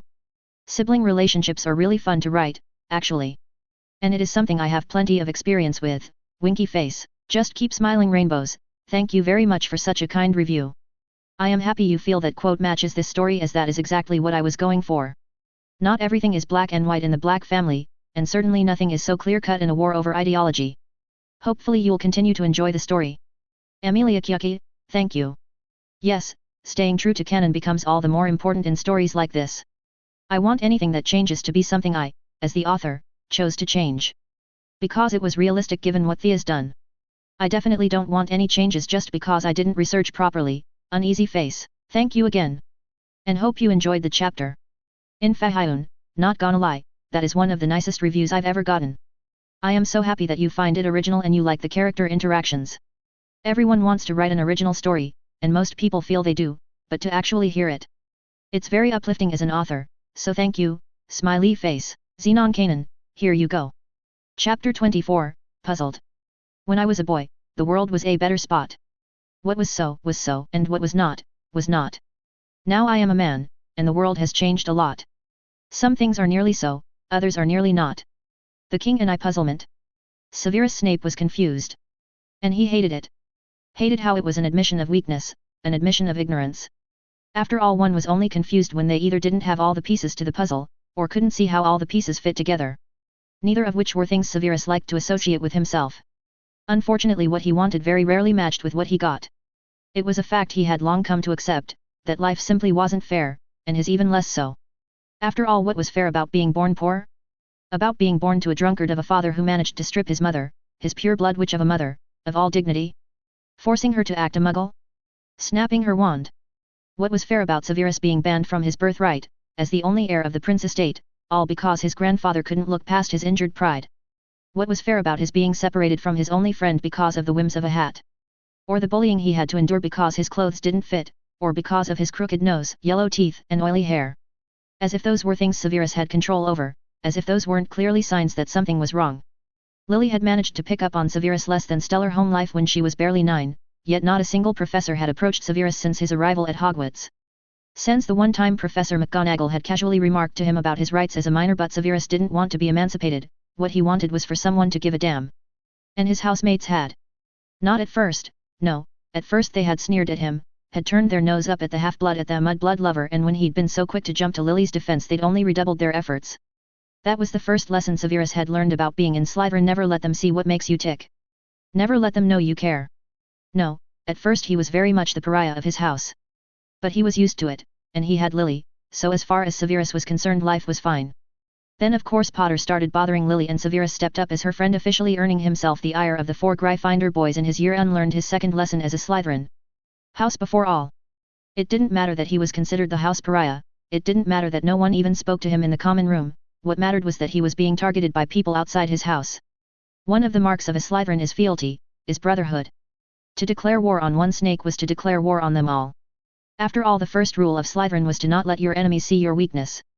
And since the day Salazar had departed, Slytherin had always been at war with the other 3 houses. No one could think that Severus was on his own. Despite the constant bullying Severus had to face at the hands of Potter and his goons, he could admit that his first year at Hogwarts was rather good, all things considered. He had managed to stay friends with Lily, had carved out a place for himself in Slytherin when word got around that he was a budding potions genius. All of his faults were magically forgotten, and had made some friends with the boys in his year. It was downhill from there. Had Severus been born into nearly any other generation, life would have been fine. The tenuous balance he had made between his house and his childhood friend would have required some effort to keep afloat, but it would have been feasible. The bullying he'd constantly faced would have eventually been addressed and never allowed to escalate to the point where he'd stared down the muzzle of a werewolf, or had it, the ones responsible would have had their wands snapped, and been summarily expelled. And his house wouldn't have constantly turned to talks of politics when there was learning, and networking, to be had. And without politics maneuvering in the background, Severus would have graduated top of his class, most likely as head boy. No doubt Lily would have been head girl and gone on to be the youngest potions master, since his mother had completed her certification at 27. Unfortunately, Severus had been born into a generation on the precipice of war. Born into a life that was all about choosing sides, and thus would not suffer his dual allegiance, even if only as friendship. Born into a school in which the professors were more worried about the atrocities occurring outside, to pay too close of attention to that which was happening inside. Born into a year in which the headmaster couldn't afford to have 2 aspiring wizards' wands snapped, not when they were to make up the fighters of tomorrow. Into a year that praised bravery and chivalry over cunning and shrewdness. That would sooner see a head boy who would bravely lead them into battle, than one who would wisely call a retreat. Born into a generation that would not see Severus succeed. Which brings us back to his confusion. In the last month that he had been at Hogwarts, he had not once been the subject of Potter's pranks. Not just pranks, either. Since entrance into 5th year, Potter and Black had been, dare he say, cordial to him. At first he had suspected it a ploy.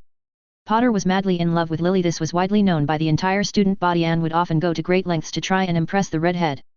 Severus had laughed at the thought. Lily was smarter than that and wouldn't fall for such an obvious act. But then they had kept up their odd behavior, even when Lily wasn't around. They weren't nice, per se, but they treated Severus as if he were any other student at Hogwarts, that is to say, with respect. Which, compared to how their interactions typically went, was so far from the norm that Severus was continually off kilter. Which was his second theory. They were obviously trying to lure him into a false sense of security before they struck. But as the days passed and their reactions remained constant, Severus lost confidence in his theory. Out of the four of them, the only one with any shred of patience was Lupin, and despite his affliction, he was the least cruel of the lot. He might silently condone the actions of his friends, but he would never go out of his way to plot said actions. And Potter and Black simply didn't have the intelligence for such a long plan.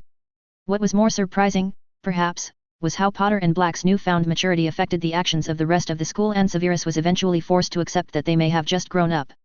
May have decided that their owl year was worth more than the effort it took to constantly put him down affected the actions of all of the houses. It was as if time had been reversed and Severus was on the train with Lily again. Suddenly people knew him as Snape and not as that snake. Hufflepuffs would smile at him in the halls, Ravenclaws would approach him with idea of a study group, Gryffindors still kept their distance, but to hear Lily tell it they'd suddenly stopped trying to warn her away from him. It was ridiculous. It was nice, but it really was quite ridiculous. And it confused the hell out of Severus, who couldn't trace its origins. Sure, he'd accepted that Potter and Black may have matured over the summer. Accepted that, in their newfound maturity, they'd decided to stop such petty things as bullying. He could even accept that such actions were enough for the stupid sheep of his school to label him not a threat, and what a laugh that was, and start welcoming him. But Lily not being warned from him? Being encouraged to keep up their friendship?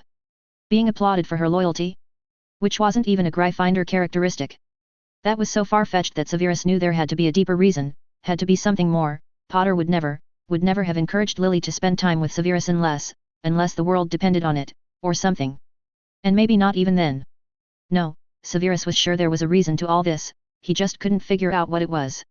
The only thing he could think was that somehow his brief interaction with Regulus had somehow gotten back to the older Black. But nothing they had talked about or taught each other would have been enough to convince anyone that he wasn't evil. In fact, it might have worked to convince a few dunderheads that he was dark. Besides, the two Black siblings hated each other.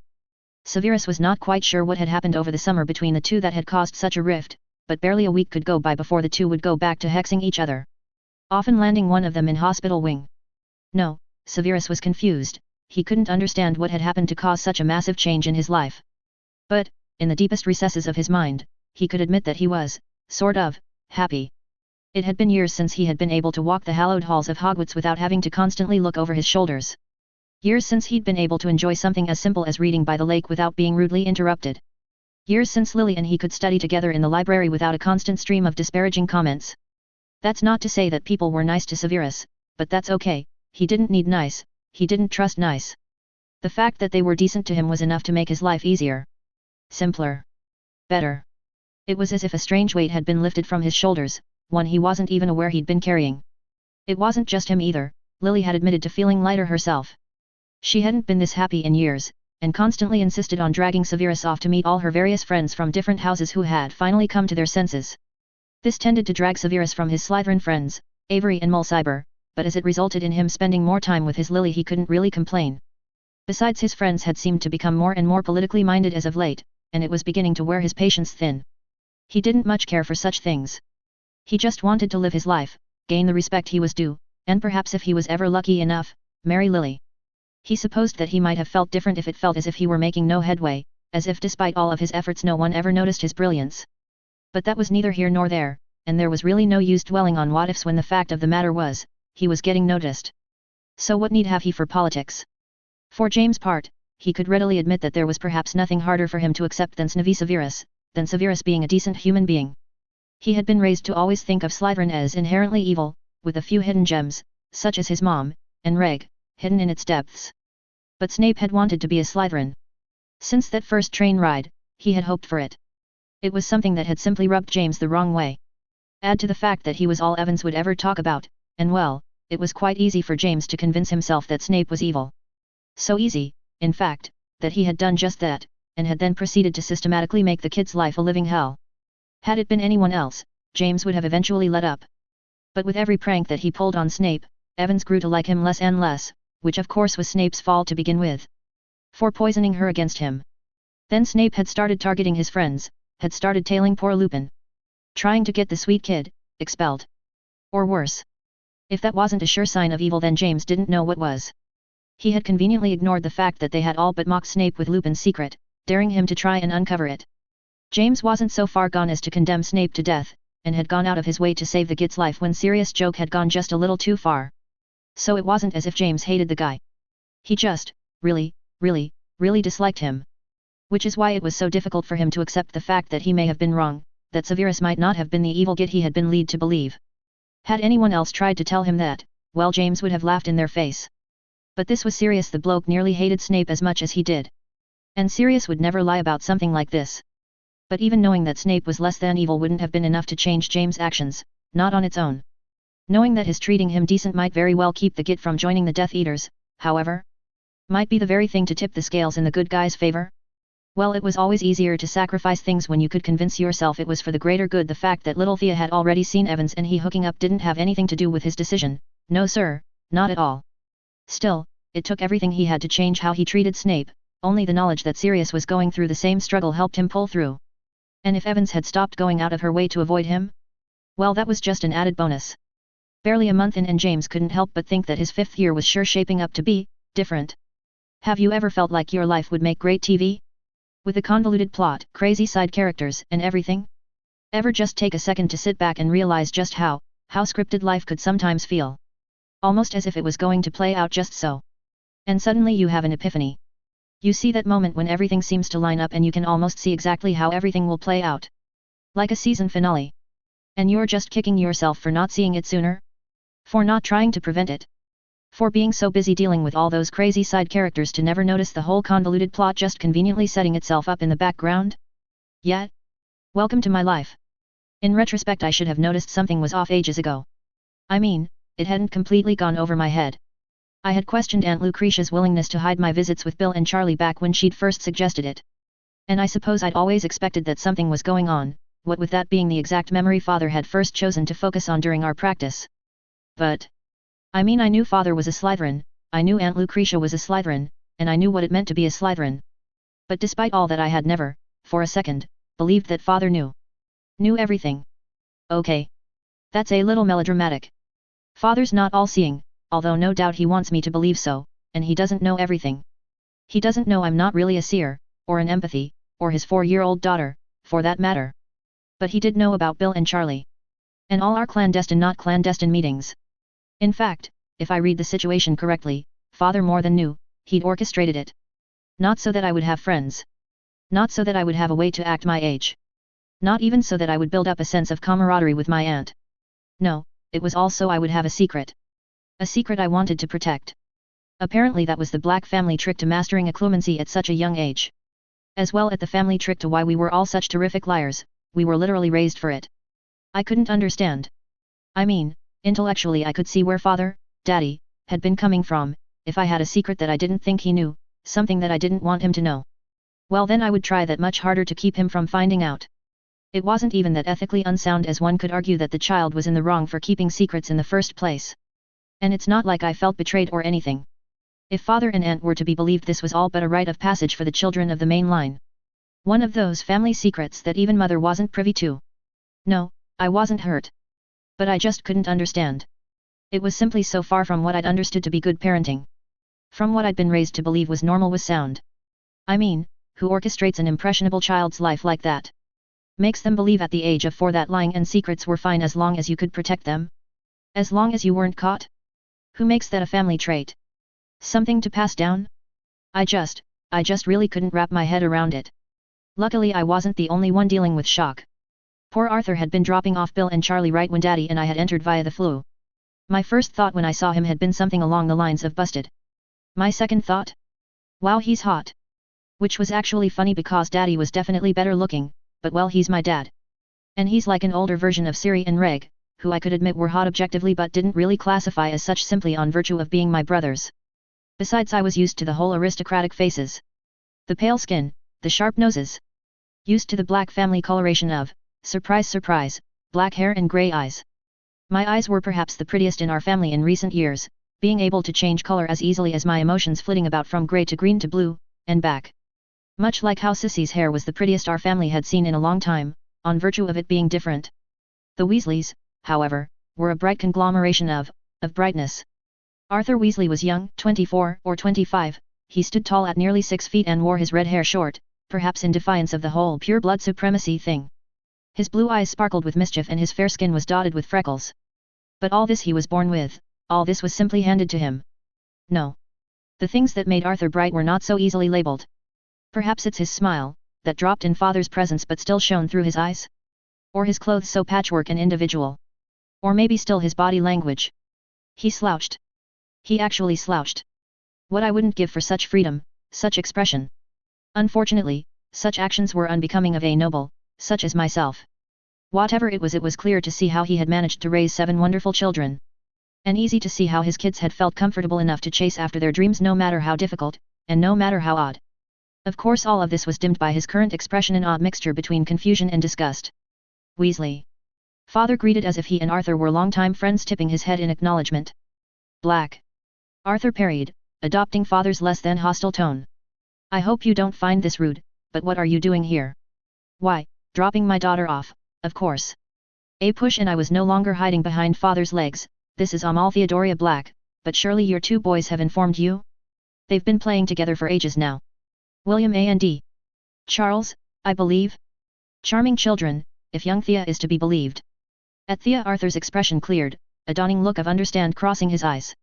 Yes, yes, of course, how foolish of me. Thea. They have mentioned your daughter before. In fact, they are both quite taken with their tea. You and your wife have done a wonderful job with her.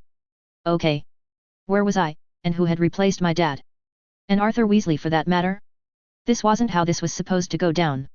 Spells flying, wands blazing, fire in eyes. That's more along the lines of what I'd prepped myself for. Cordial conversation? I mean, I understand guys are, 9 times out of 10, more laid back than girls. But this? This is ridiculous. No, there had to be more to this. Daddy wasn't being daddy right now, he wasn't being laid back and carefree. No, he was busy being father. He was wearing the same face he wears when playing chess with Reg. The very face I've, supposedly, inherited and constantly sport when thinking on the future. The face that mother has long since dubbed his Slytherin face. There was definitely more to the story. And I cared. I really did. But daddy playing nice regardless as to which end meant my chances of hanging with Bill and Charlie were continually rising. After all, Arthur's not the kind of guy, from my 3-second observation, to ban his children from playing with a friend based on rumors that seemed unfounded to him. When I first saw Arthur after stepping through the floor, I expected my one haven to be torn down and taken from me. I did not expect Daddy to strike up a deal with Arthur and Uncle Ignatius. A deal that would have Bill, Charlie, and I over at this house every Tuesday and Thursday from now until such a time that they both decided to change it. Nor did I expect to return home and find that Mother had cleared my tutor to teach me on Monday, Wednesday, and Fridays, and to learn that our Sunday teas were returning. Apparently Aunt Bella was not going to be there anymore, which was good enough for Mother. I had magically gone from having nothing but free time, to having no free time at all. And I loved it. Thus my days passed with either a multitude of lessons. Young miss, the art of calligraphy is old and sacred and a necessary component of learning Japanese correctly. In order to learn a language, you need to understand what makes up that language. Not just the sounds, and the strokes. But the culture, the very thoughts and ideas such words should invoke. A flurry of childish whimsy. No, Bill. Charlie's gotta stand on your shoulders. If you stand on his, then the whole pyramid's gonna collapse. Then how are we gonna make believe we're in Egypt fighting mummies? It's not Egypt without pyramids. Or the occasional, awkward, political conversation. Well, I, for one, think it is quite noble of the Daily Prophet to be taking time out of its schedule to look into all of these Muggle murders, no matter what the Prime Minister says. It cannot be a coincidence that they all have Muggle-born children. I mean, really, just how stupid does our government think we are? And before I knew it, my birthday was fast approaching. And neither of my brothers had chosen to visit. A/N. I am terribly sorry for how long this chapter took. Life simply got away from me, and every time I tried to sit down and write this, well, nothing would come out. To those of you who have suffered writer's block before, you should know, it was simply a matter of waiting and writing other things until inspiration hit. As for this chapter, I'm not too sure if I said the war would pick up in this chapter. If so, sorry, I lied. But I can promise you that the war invades Thea's life in the next chapter, and at least this one showed how Thea's unconsciously changing things that she doesn't even know about. That's gotta count for something? Right? Right. Anywho, sorry for the long wait. The next one will come out much sooner, I promise. Like expected sometime in the month of June. Please, read this part. I wanted to say, we've made it a year, guys. I am so happy. Thank you all very much for sticking with me for so long. In honor of the 1-year mark, and all that we've accomplished in that time, even if Thea is still only 4 sweat drops, I am willing to write an OVA that is completely irrelevant to the current storyline, featuring Thea, at any point in her life, doing/meeting/experiencing, whatever, keep it PG. This OVA will be included at the bottom of the next chapter, before review responses. So PM me your ideas, or include them in a review, and I'll choose one that I like best. Or maybe just draw from a hat. Idk. Have fun with it. And again, thank you so much for dealing with me. Okay, you can stop now. Before I respond to reviews, I do want to say that I haven't edited this chapter as I kind of wanted to get it out to you guys before something tragic happened to delay this update, again. So, like always, feel free to point out any grammar/spelling mistakes, but also give some grace to what is in all technicality a rough draft of the chapter. Now on to review responses. Takes deep breath.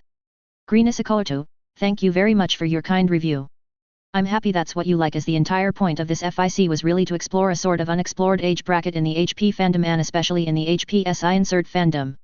Haha, yes, the problem with making characters relatable is that you don't want anything to happen to anyone, and I can tell you that I don't want anything bad to happen. Unfortunately, life and storytelling doesn't work that way. And while I myself don't know what is going to go wrong, the characters sort of write themselves. I'm not going to lie and say nothing goes wrong. Uneasy face. Hope you liked this chapter too, then. Live, love, work, play, read. Laughing face. Happy to have made you happy, then. Hopefully you enjoyed the update you ordered. If not, we don't exactly offer refunds, sorry. And thank you very much for taking the time to review. Gee, I'm sort of assuming you've read up to here. If not, you'll eventually get to this point, any? Thank you very much for your review, S. Not going to lie, made me laugh so hard I had to show my sister. Don't think I've ever been called a little good shit before, but I liked it. So I'm keeping it. Winky face, hope you enjoyed this chapter. Tatewaki 2000, well, this was a chapter with more than just Thea's POV, but she was there. Hopefully you liked her part?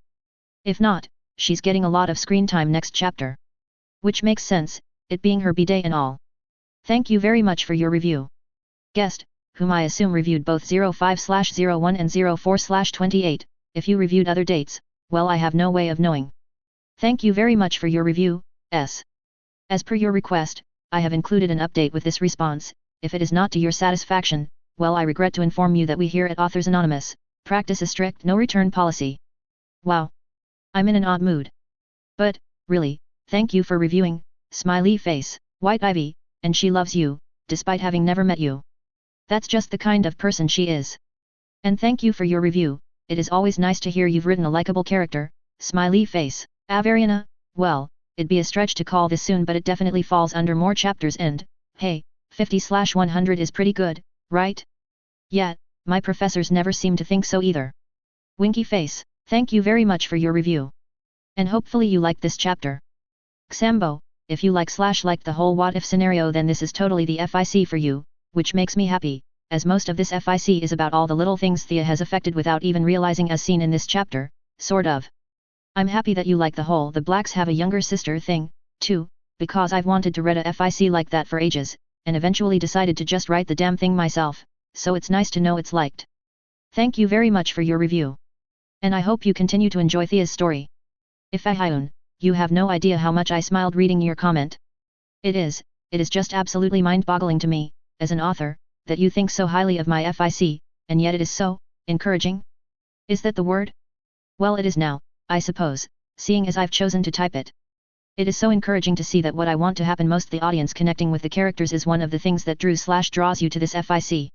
I make no promises about my future updates, I have no way of knowing how they'll be received, but I will strive to continue producing chapters that you, and everyone, will enjoy.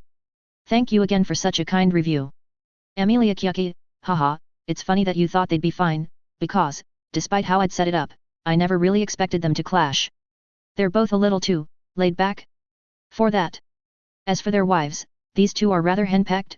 Things definitely would have been different had Molly and Walburga been present/known/ etc. Thank you for appreciating all the background information, just that alone makes the research worth it. And thank you for your review. Hopefully, you enjoyed this chapter, smiley face, Louise Mao, thank you very much for giving this FIC a try, then. I'm happy you find it original, as I have strove, to make it so. I won't take full credit. The idea of reincarnation into a baby with memories of the past, is a plot device inspired by a famous Naruto fanfic, Dreaming of Sunshine. Everything else is me and me noggin though. I'm happy you appreciate the unbiased black family. I've always loved Reg, and a big part of writing this FIC was me wanting to do him justice, which slowly spread to wanting to do his whole family justice, which just sort of took off from there. Tabia, I definitely plan on continuing this, no worries. I've already had arguments with myself about things such as what newts Thea will take, so this FIC will be around for a while yet, although I don't even know what the world is going to look like by that point. I hope you continue to enjoy, nay love, this story. And thank you for your kind review. ANITA03, thank you for your review. I offer you more bows. I pray it helps hold you until the next installment, of Dragon Ballz. I am in quite the odd mode, today. I'm sorry. Please ignore my oddness. Ghost? Ah. It's a ghost.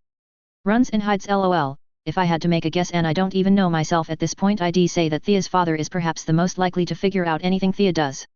Because, she doesn't see it, but she's just like her father. Happy you're happy, winky face. I've left so many random references to random things in this FIC, it's not even funny, but it's always great to see, read, people catching them. Thank you very much for your review, hopefully this chapter was enjoyable. Amy Rose 99, thank you very much for giving it a shot. If you expected a cliché story, I'm happy to have exceeded said expectations, smiley face. Hopefully you'll continue to enjoy Thea's story. EYANE58, thank you. Smiley face, guest, whom reviewed, 05/25. Thank you for all your reviews. I am sort of using common sense here to assume that you are the same guest that reviewed chapters 1, 4, 5, 6, 14, and, of course, 23. Seeing as the reviews all came on the same day, and in that order, and the alternative seems far more unlikely. So, under that assumption, I just want to say thank you. As an author I am happy every time I get a review, but I also resign myself to the fact that I will most likely get a review for my newest chapter and that chapter alone. Regardless of whether or not my FIC brings in new readers, so it is always super encouraging to get a slew of reviews like that. It also gives me a good feel of which chapters are the best received, and such. Now, assuming the guest who reviewed chapters 1 to 14 differs from the one that reviewed 23. I wanted to thank you for your review. I am happy that you appreciate the different POVs and what they add to the story. It is definitely interesting to write, as I have to find the voice of every new character I portray. A prophecy, Maybe, that'd be interesting, for sure, but wouldn't come into play anytime soon, if at all, I don't think.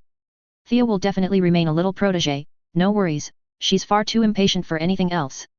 Once again, thank you, singular or plural, for your review, S. Hopefully you enjoyed this chapter. Marie, yay for family indeed, winky face. Mere Lily, yay. I thought I'd lost you. Thank you. Bose, the time skip was actually meant to go further, like to the summer further, but then I was really confused how Thea was still 4 when Sirius was in the summer before 6th year, and I realized I had skipped her B-day, mentally, and then, well then plot happened. Thank you for your review, and your time, smiley face. It's been a year. Looks into the distance Thea's journey has come so far, and yet not far at all. Wow. I think I've told like 5 other reviewers this, but I'm in a really odd mood. So please forgive any excessive oddness. The Lazy Princess, thank you very much. Here you go, more, hopefully you like it, winky face. Puka loves sushi, I love Orion myself, he's just so chill. It's refreshing to write. Thank you for taking the time to review. Hopefully you liked this chapter. Lee for short, I am happy you love Thea and Orion's relationship. They are two cuties. That are too cute, lol, don't know why I felt the need to add that pun there, anyway just wanted to thank you for your review, while simultaneously delivering you a new chapter. So here hands chapter over. Silverwolf 1978, that might work, it'd be a pretty convoluted timeline, but then again, so's the entire HP plot. Thank you for your review, and for sticking with this FIC for so long, hopefully you enjoyed this chapter, even though it fell nowhere in the realm of soon. Rygo Yuden 3, Thea didn't actually end up interacting too much this chapter, sweat drops, but she will do a lot of interacting in this upcoming chapter. Thank you very much for your review and use sympathy for calculus, which I passed. Hopefully you enjoyed this chapter. Shirakura Mokana, I'm happy you are starting to see Orion and Walburga, worry not, it is only constant repetition that has taught me how to spell her name, as human, as parents, as that means I am doing my job correctly. I'm also happy you laughed at Arthur's situation, as that implies you understood his situation, which apparently not a lot of people did. I guess I was, somehow, too vague? Thank you again. And I hope you enjoyed this update. Guest, whom reviewed, 05/24, I am happy you think so highly of my FIC/writing style. Thank you very much for such a kind review, and there's plenty more Orion characterization where that came from. Winky face. Claire Catherine, thank you very much for giving my FIC a try, then. I'm happy that my summary brought you in, even if indirectly, as it's always hard to know, as an author, if it is doing its job. I am also happy that the story resonates so strongly with you and that you feel it flows smoothly within the constraints of the world Rowling has built for us. Hopefully it continues to do so. Thank you very much, once again, and I hope you enjoyed this chapter. Guest, whom reviewed, 05/23, thank you very much for such kind words. I will definitely keep updating, worry not. It might just take me a bit of time, for some chapters. URSV, CPM 534667LC, you're welcome for updating. Thanks for reviewing. And Orion says thank you, I know. Cupcake Loopy, I am happy you liked Orion's thought process so much. Thea will definitely be interacting more with Bill and Charlie, now that Orion has openly allowed her their friendship, not that her mom knows, so there's that. Arthur's real reaction to Thea's heritage will probably be revealed in the next chapter. This was less a reaction and more of shock. Lightsbane 1905, yup, I always wanted to do boarding school, and then I had the unfortunate experience to spend one semester in a uni that no one I knew attended. Recent transfer made me reconsider a lot of my previous notions. LOL, Mob insert Cheshire grin. Well, thank you for your review. Hopefully you enjoyed this chapter. Luna Latanya, under the assumption you have read this far. Well, not quite. Thea and Snape, here you go gives a little bit of Snape, just for you, and everyone else in the audience. Nicole 25, the two dads actually took it rather well, each for their own reasons that shall be revealed on a later date. The two moms, however, well, I doubt they'd have been so civil. Thank you very much for your review. And for sticking with this FIC for the past year. It really means a lot. Thank you to all, and to all a good night. And if I didn't tell you in your personal review, I'm in a bit of an odd mode. I blame sleep deprivation, it tends to mess with you. Chapter 25, The Birthday. A/N, 'tis done. Cries tears of joy at long last, I can post it. I am terribly sorry for the wait, but life has been, well, rather lifelike recently. I went apartment hunting, found an apartment, lost an apartment. Started school, and with both Argochem and Calc 3 that's been a real treat, and more. But it is here.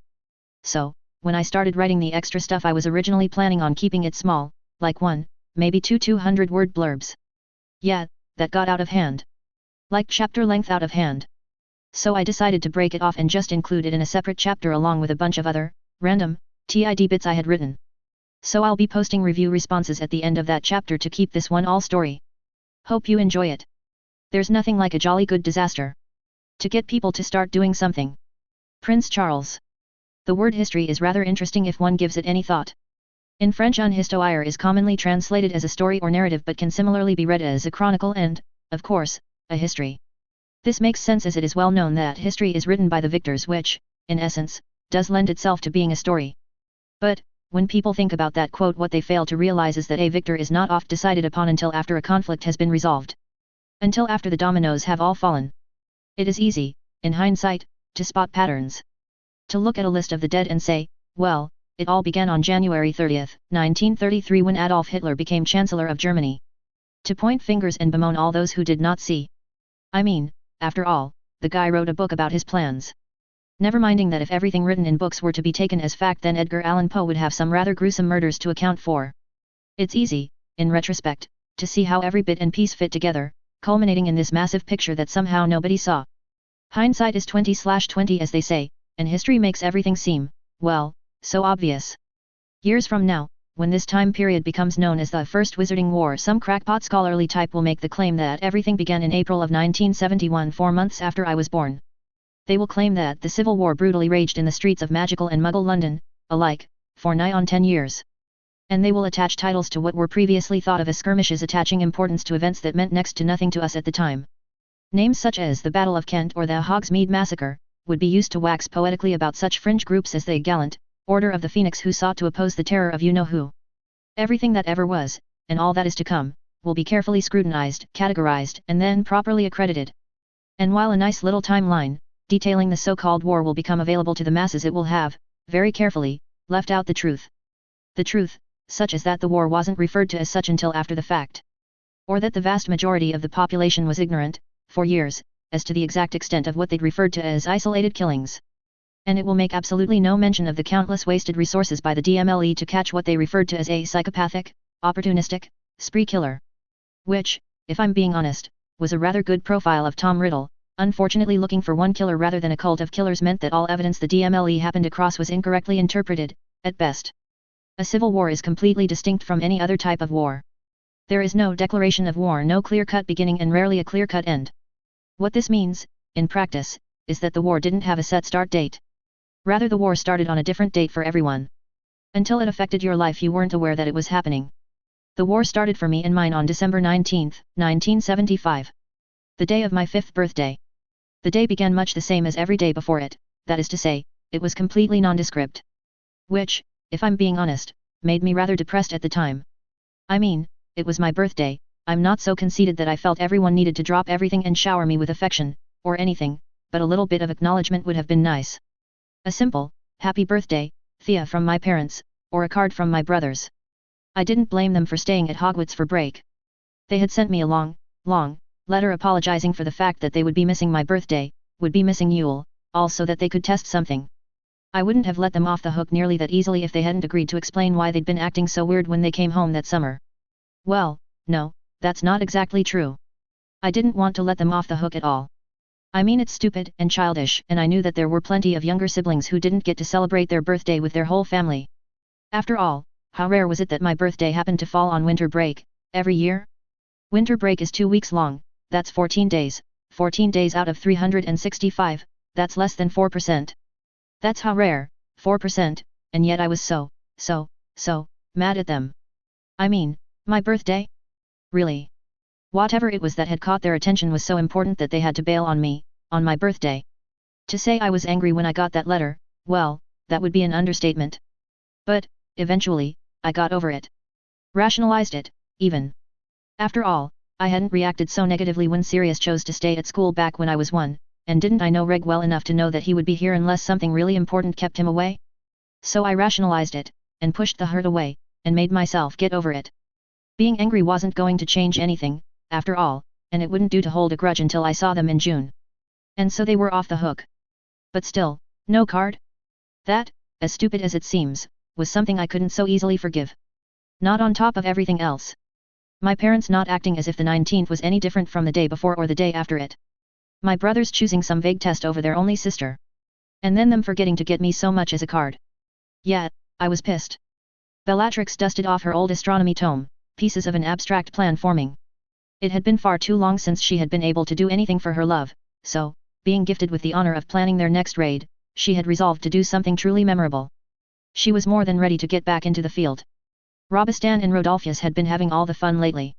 Having gone so far as to invent a game between the two of them, muggle baiting they'd called it. Or, well, she'd called it when telling the Auror's office about what she had noticed at the crime scenes. And Bellatrix couldn't help but wonder at the dysfunction that was the ministry. Honestly, nigh on 5 years and they still hadn't managed to pick up on the fact that they had a mole in the DMLE, let alone that she was the mole. It was just further proof of the wizarding world's decent. Back when Ignatius Tuft was minister, such a thing would have never been tolerated. At the slightest suspicion, everyone under his command would have been doused with veridiserum and taken in for questioning. As is was the no-nonsense way of witches and wizards for centuries. Then the muggles invaded with their sensibilities and priorities and constitutions, delicate or otherwise. Bellatrix could remember, with great clarity, the day that Mudblood Nobby Leech took office, not least of all because it was the year she had started Hogwarts, and great-great-aunt Belvina had passed away. From disgust, Bellatrix was sure. And now the DMLE wasn't even allowed to use the Unforgivables without express, written permission. Bellatrix was surprised that a Dark Lord hadn't risen sooner. When the only thing standing in one's way between total control and mediocrity was an agency that was adverse to using deadly force. Well, it really was a wonder that the crime of wizarding Britain didn't run amok. It was only the horrors of Azkaban that kept people in check. Although Bellatrix privately thought that made them cowards. She did not fear Azkaban. In fact, she welcomed it. Let those fools that called themselves warriors cower at her fealty. At her strength. She was a black, and a black never falters. Never bends. And never breaks. Bellatrix had no fear of Azkaban, because she knew who she was, and what she stood for. And no Dementor could take that away from her. It was what made her so terrifying. The fact that she was so set in her goals. When a person had a clear view of what they wanted, they developed a clear view of what they'd do to achieve it. In a war this became a devastating advantage. Bellatrix never faltered. Never. She knew what she would do to help her lord achieve his dreams. Achieve their dreams. And so had no need to falter. She was willing to kill. And so she killed. Her opponents, however, well, they tended to hesitate. And Bellatrix just laughed as their hesitation cost them. It was their own fault. Yes, she never faltered. Which was half of what made her so deadly. The other half, was that she very rarely cared. Not that she was incapable of feeling, oh no, Bellatrix felt things quite acutely. She felt things with more clarity than most. It was what drove her. Her hatred. It was also what made her spell casting so deadly. Intent was 9/10 of spell, after all. So, yes, she felt, but she very rarely cared. About society, about morals, about such abstract concepts as right and wrong, she didn't care about any of it. Not even a little. What was it to her if someone was begging for their life? Pleading for mercy? They didn't deserve the life they had to begin with. Mudbloods. They had infested her world. The life they had built, the jobs they'd acquired, all of it belonged to wizards and witches alike. It was not theirs to have, to posses. So who cared if she took it from them? Permanently? Not her. And the muggles? Well, they should have known better than to get in her way. They were vermin. Nothing. Worth less than the dust, of the filth, beneath her feet. Bellatrix would not allow anyone to stand in her way. Not muggles, not mudbloods, and not blood traitors. Flipping her astronomy book to the lunar appendix, she couldn't help but smile at the dates she read. Well, Aunt, she mewed, I hope my cousin enjoys the little present I'm sending her. Good gifts are just so hard to find, after all. Bill was beyond excited. He and Charlie were getting to go to Thea's birthday party. Not that she knew about her party. His daddy said it was a surprise, and that Bill couldn't let Thea know they knew about it. Not until they saw her at the party. Bill didn't think Thea would like that all that much, but he trusted the adults to know what they were talking about, so he kept quiet. Bill had never been to a friend's birthday before. His mother had said that when he starts charm school, next year, that he would likely be invited to plenty of birthday parties. And that he would in turn have to invite them all to his party. He wasn't too sure how he felt about having strangers at his not-yet party, even if his mother assured him that they wouldn't be strangers by then. Still, it seemed like a nice idea, having such a big party. But charm school was a whole year away, and his birthday even longer still. And Bill couldn't wait that long to celebrate with friends. Which is why he was beyond excited that he was invited to Thea's party. He didn't think he would be. Or, rather, Thea hadn't thought he would be. She had been very careful about telling him, of course about her birthday, she didn't know about the party. Had stressed how much she wanted them there. And how, if it was up to her, they would be there. But had then pulled the ultimate kid card, the trump of all trumps. The one thing that had instantly allowed Bill to understand why he wouldn't be spending Thea's birthday with her. My mom wouldn't say yes. Her mother. No kid could argue with their mother. This was a fact that Bill knew with every fiber of his beings. In the depth of his bones. If Dad said no, he could be persuaded. He could be poked and prodded and bothered until he either snapped if you ask one more time or changed his mind. But if Mom said no, it was no. Full stop. So Bill had been really surprised when his daddy told him that he and Charlie were invited to Thea's birthday party. Her surprise birthday party. But he had been far too happy to really question it. He'd been bouncing off the walls since his dad had informed him, and had all but dragged his dad to Diagon Alley, to pick out her present. He'd wrapped it himself. And was now pestering his father to take him to meet Thea. After all, it was today, and Bill couldn't wait to see the look on Thea's face when she saw that he and Charlie were there. Dad, is it time yet? William. It's only 5 in the morning. The day of my 5th birthday I was morose. There is no other word to describe it. I was sullen and sulky and ill-tempered, and all those other equally valid synonyms. And the reason could be summed up in 2 words, my brothers. I completely, and utterly, blamed them for my mood. Which, I'll admit, was rather unfair of me. I mean, they were how many miles kilometers away? When my parents were just down the hall. Shouldn't I have blamed them instead? After all, they had no such excuse. But, unfortunately, emotions and logic rarely mix. So, morose I was, and morose I would stay, until that night. Birthdays are an odd concept. Looking back on it now, there are only a handful of birthdays that I remember, and they all stood out in some way or another. My 18th, a bonfire, winter solstice, celebration. My 13th, when my family flew 19 hours to surprise me. And my 3rd, complete with bouncing castles, a clown, and time with my mother. That's it. 19 years of life, and 3 birthdays stand out. 3. If anything, I remember other people's birthdays more so than my own. As odd as that is. It just is. I wish I could say that was one of those things that I managed to change with my second chance, but I didn't. I couldn't. That was, not something that I could just change. Which is just a long-winded way of saying that my 5th birthday was one for the memory books. One of the handful of birthdays that I would always remember. That I would never forget. The day began much the same as any other. That is to say, there was no indication that today was any different than any other day. Which I've said before. But it sort of really pissed me off. So it kind of bears repeating. Sorry. But, yes, same as any other day. I woke up. Had breakfast with my parents, a bland breakfast, mind you, not even a good breakfast, during which mother outlined my day for me. I would spend the majority of it in the study, with my tutor. Yay. Before she and father, Daddy, why are you leaving me to my boredom, departed? Leaving me alone. I cried. And then I picked myself, decided to stop with the dramatics, and marched to the study. The next few hours were spent learning things that were actually sort of fun, all things considered. If I hadn't been in such a piss-poor mood, I'm sure I would have picked up on the fact that it was less of a tutoring session and more of a babysitting session. I learned how to play Exploding Snap. Which I actually found rather boring. I preferred trump games, bridge, hearts, spades, thinking games. Not matching ones. Even exploding matching ones. But it was still a nice experience. Exploding Snap. Reading fairy tales from Beetle the Bard, it was rather anti-muggle though. Learning a Japanese card game known as Kiruda, which I couldn't play until I had managed to memorize 100 famous poems. I got through about 20, it was fun if hard. All in all, my tutor did a wonderful job of teaching me in a way suitable for one's birthday. Not that I picked up on it. No, I was completely convinced that everyone had forgotten what today was. Completely and utterly convinced.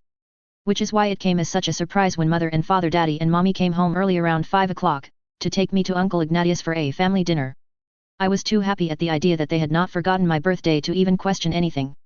So, with a smile on my face, I said goodbye to my tutor, promised to memorize the other 80 poems, so we could play a real game, grabbed my daddy's hand, and immediately dashed for the flue. Missing the look of soft fondness that passed over both their eyes. Sirius felt terrible. Beyond terrible. He felt absolutely, positively, terribly awful. And it was all Reeg's fault. Okay, not really. It wasn't anyone's fault but his own. But Sirius would never have agreed to stay behind with the rest of the gang if he'd known that Reg was staying too. He wouldn't have agreed if he'd known that neither of them would be there for Thea this winter. Or, he'd like to believe he wouldn't have agreed. But the truth is that Sirius didn't really have much of a choice. Not like Reg, who literally had no choice to hear Reg say it. He was all but threatened to remain at school this go around. But didn't have a choice in the sense that he would have gone down in history as the worst friend ever if he hadn't stayed.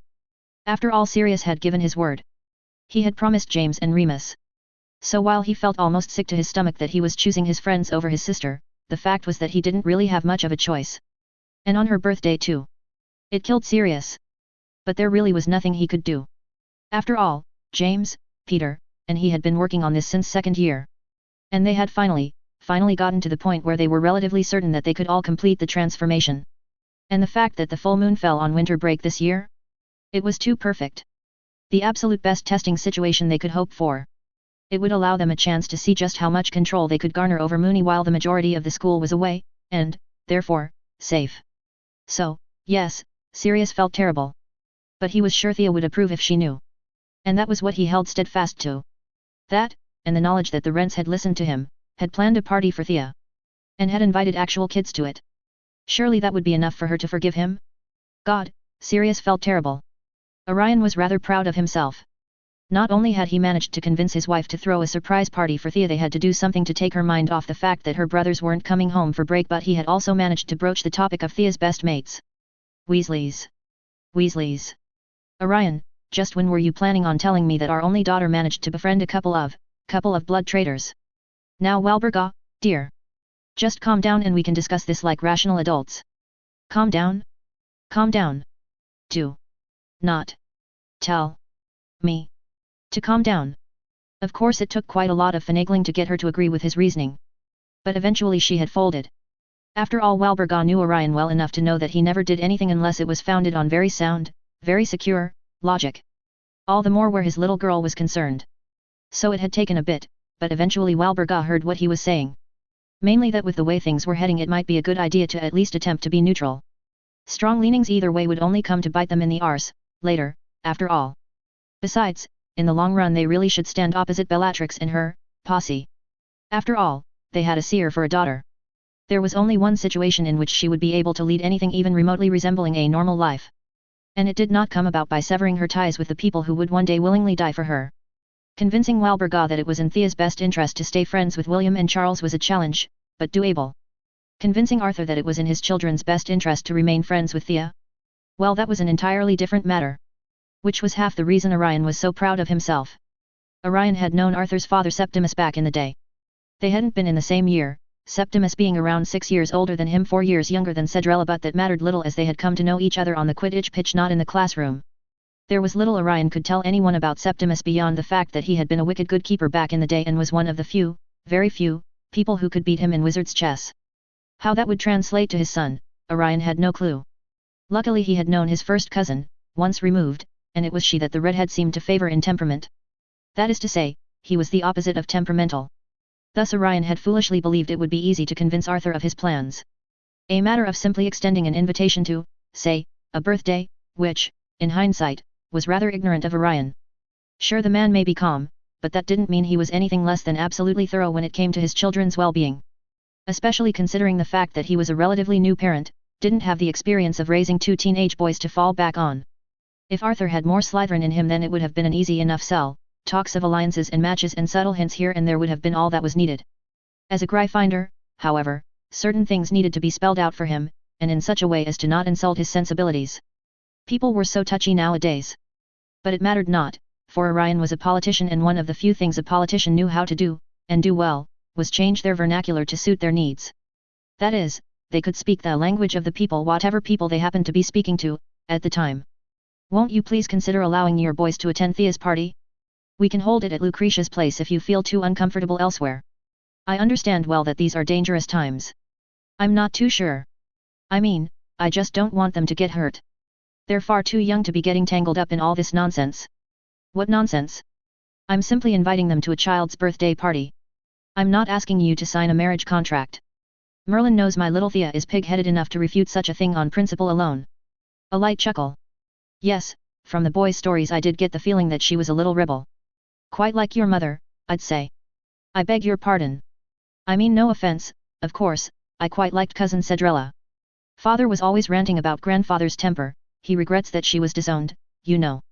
Really, it is all so stupid. Family is family, after all. Blood is thicker than water and all that. I mean, just look at our children, they didn't even know they were related and yet they still ended up the best of mates. That's true, I suppose. And really, what's the harm in letting them keep that? Good friends are so hard to find nowadays. And isn't it our job as their fathers to protect that innocence? To let them go on believing it's all as simple as walking up to someone and saying, "Would you like to play with me?" Yes. Yes, I quite agree with you. Great. So I'll see you around 5 then. Wait. Of course you need to talk it over with your wife, I quite understand. Can't go making any decisions without consulting the missus, now can we? Light chuckle. After all, we both know who wears the trousers, now don't we? A wink. Well, this was a lovely conversation. Thea will be ever so surprised, I can't wait to see the look on her face when she sees William and Charles. We should do this again sometime. Of course, some mind tricks always help too. What were the muggles calling it these days? Psychology? Well, anyway, the point was that Orion had managed to plan a rather amazing party, gotten both Thea's mother, and the father of her best friends on board. And then managed to keep the whole thing under wraps. In fact, Orion had gone one step further. He had stopped referencing time about a week leading up to Thea's birthday, and had completely disregarded referencing her birthday at all. So Thea would have no idea that today was actually her birthday. It was perfect. He had let her tutor in on his plan and asked the young man to teach Thea in such a way that she would be able to enjoy the time it took Walburga and him to prepare the party over at Lucretia's. All in all, he was beyond excited. He just couldn't wait to see the look on her face when she realized she'd been had. Yes, Orion was rather proud of himself. I jumped. Stepping through the green flames of my aunt's flue, and hearing the jumbled yell of surprise. It was all I could do to stifle my eek. So yes, I jumped. But that was it. I stopped moving after. I froze. Catatonic. I just couldn't compute what I was seeing. A surprise party? For me. But, how? Who? Honestly, who? This was something so far out the norm for my family that I was legitimately tempted to pinch myself. Elvis has left the building. I think I might have frightened my parents with my complete and total lack of response. But, really, there wasn't any other way I could have responded. I mean, I'm normally pretty good at taking things in stride. But there was crazy, random happenstance, and then there was completely and totally out of character. I don't think I can quite capture how shocked I was. I suppose the only way to explain it would be through an analogy. Alright. Imagine you had a dog. Now, this dog was your dog. Alright, you loved this dog, and you took care of this dog, and most importantly you knew this dog. This dog didn't act the same way every day, that would be odd, but it still followed normal, dog-like rules. Now, imagine that you were taking this dog for a walk, and it was being very dog-like, chasing squirrels, sniffing other dogs' butts, rolling in the grass. When all of a sudden, it freezes. And you think to yourself, hey, that's odd. But then you shake it off, because it's not really odd. Surely there was a logical explanation for it. Now imagine that this dog, your dog, just suddenly stands up. Just raises itself onto its hind legs like it's an everyday occurrence, and turns to you with a suffering air. Really, your dog bemoans, I've grown quite tired of chasing squirrels, greeting my fellow brethren, and re-establishing my territory. Would you mind terribly if I retire for the evening? Exactly. So, yes, I froze. But the cure for coma by surprise is, apparently, an even bigger surprise, because with a hey, TEA, over here. I began to thaw. Bill? Hoo, TEA, it's me. I'm next to the cake. It really is Bill. What's he doing here? He was invited, it turned out. Both him and Charlie. According to them, my dad had approached theirs, and the two knuckleheads had known about this for weeks. I wasn't sure whether to be pissed at them for hiding this from me, or impressed at them, for hiding this from me. Not that it really mattered, the truth was that I was far too happy to contemplate any negative emotions, anger or otherwise. Not when I got to hang with Bill and Charlie, on my birthday, in front of my mom. That was the most important part, hands down. I don't know what Dad said to get her to accept it, but the fact was she had. For some inexplicable, undeniable, reason, she had. Which was as good as saying our friendship was safe. She wouldn't interfere. Which was a major load off of my back. The party was a major hit. A ridiculous amount of fun. From the presents. See, TEA, I got you a book. 'Cause I remembered you sayin' you like The Tales of Beetle the Bard? Thanks Bill, I'm happy to have my own copy. Dear great, my favorite one is the Hoppin' Pot. Really? I raised my eyebrow, wasn't that one a little anti-muggle for his parents to be promoting? What do you like about it? The pot, silly. It taught the wizard to be nicer. Cool. That was not the story I'd grown up hearing. Perhaps? This gift might be better than I thought, better not let Mom catch me with it. To the cake. A snitch. I charmed it myself, little moon. Father chuckled, while levitating it in front of me, the candles dashing to and fro. You better be quick if you want to blow out all of your candles and get your wish, though. To the general atmosphere. You were right, Orion. Amalthea really needed this, didn't she? It's hard to remember, when she's looking at you with those eyes that have seen other worlds, but she really is just a kid. She needs the chance to relax every once in a while. I only hope it can last. It didn't. It makes sense in a sick, ironic, sort of way. All good things must come to an end and all that. Murphy's Law, everything that can go wrong will go wrong. In retrospect, considering the political climate, my parents really were taking a major risk. Not only by openly associating with a family of blood traitors, but by choosing to celebrate my birthday on the 19th of all days. There are some who would argue that we were tempting fate. That we should have known better. That we deserved it. To those people I have but two words to say. Screw you. I was 5. War or not, I didn't deserve anything.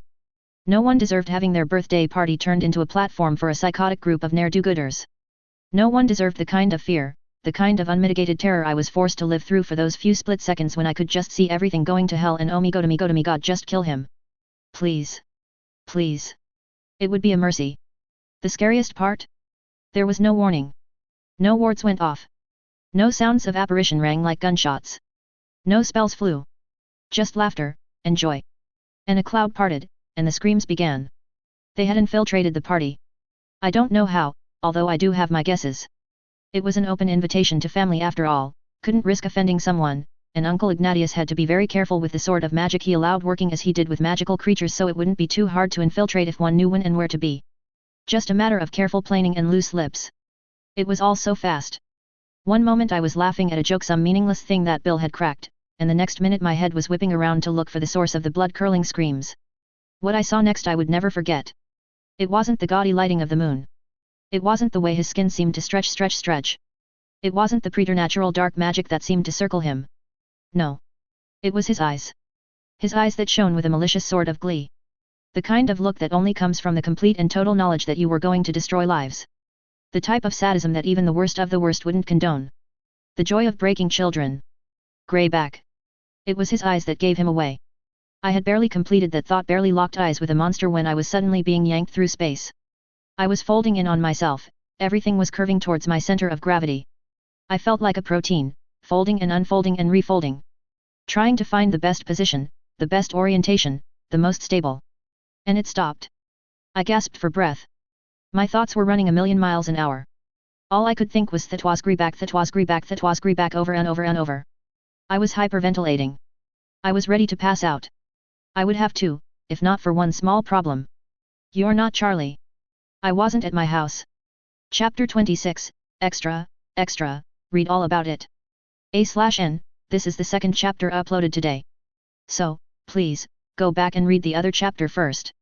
Seeing as this isn't really story anyway.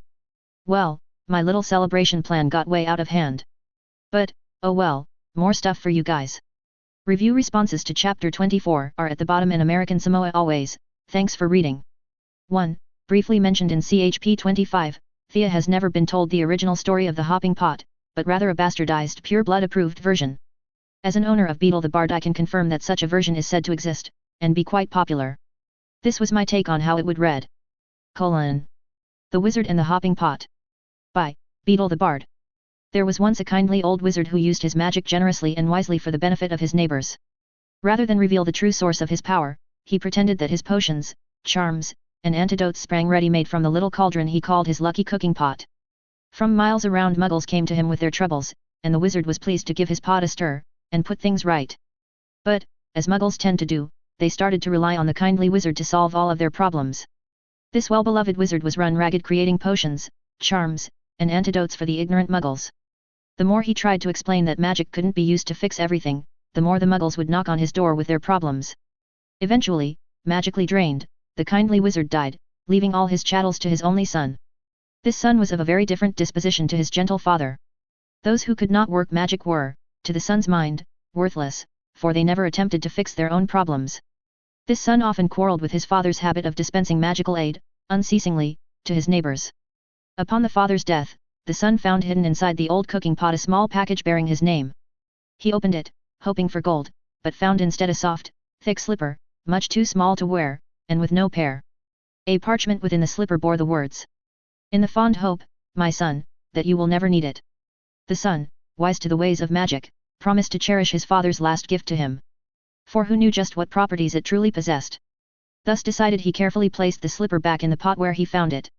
And placed the pot high on a shelf. That very night a peasant muggle knocked on the front door. My granddaughter is afflicted by a crop of warts, sir, she told him. Your father used to mix a special poultice in that old cooking pot. Did he not warn your granddaughter from horses? Questioned the son. My father must have made you that poultice 7 by 7 times. Angered at the son's tone, the woman left, slamming his door on her way out. At once there came a loud clanging and banging from his kitchen.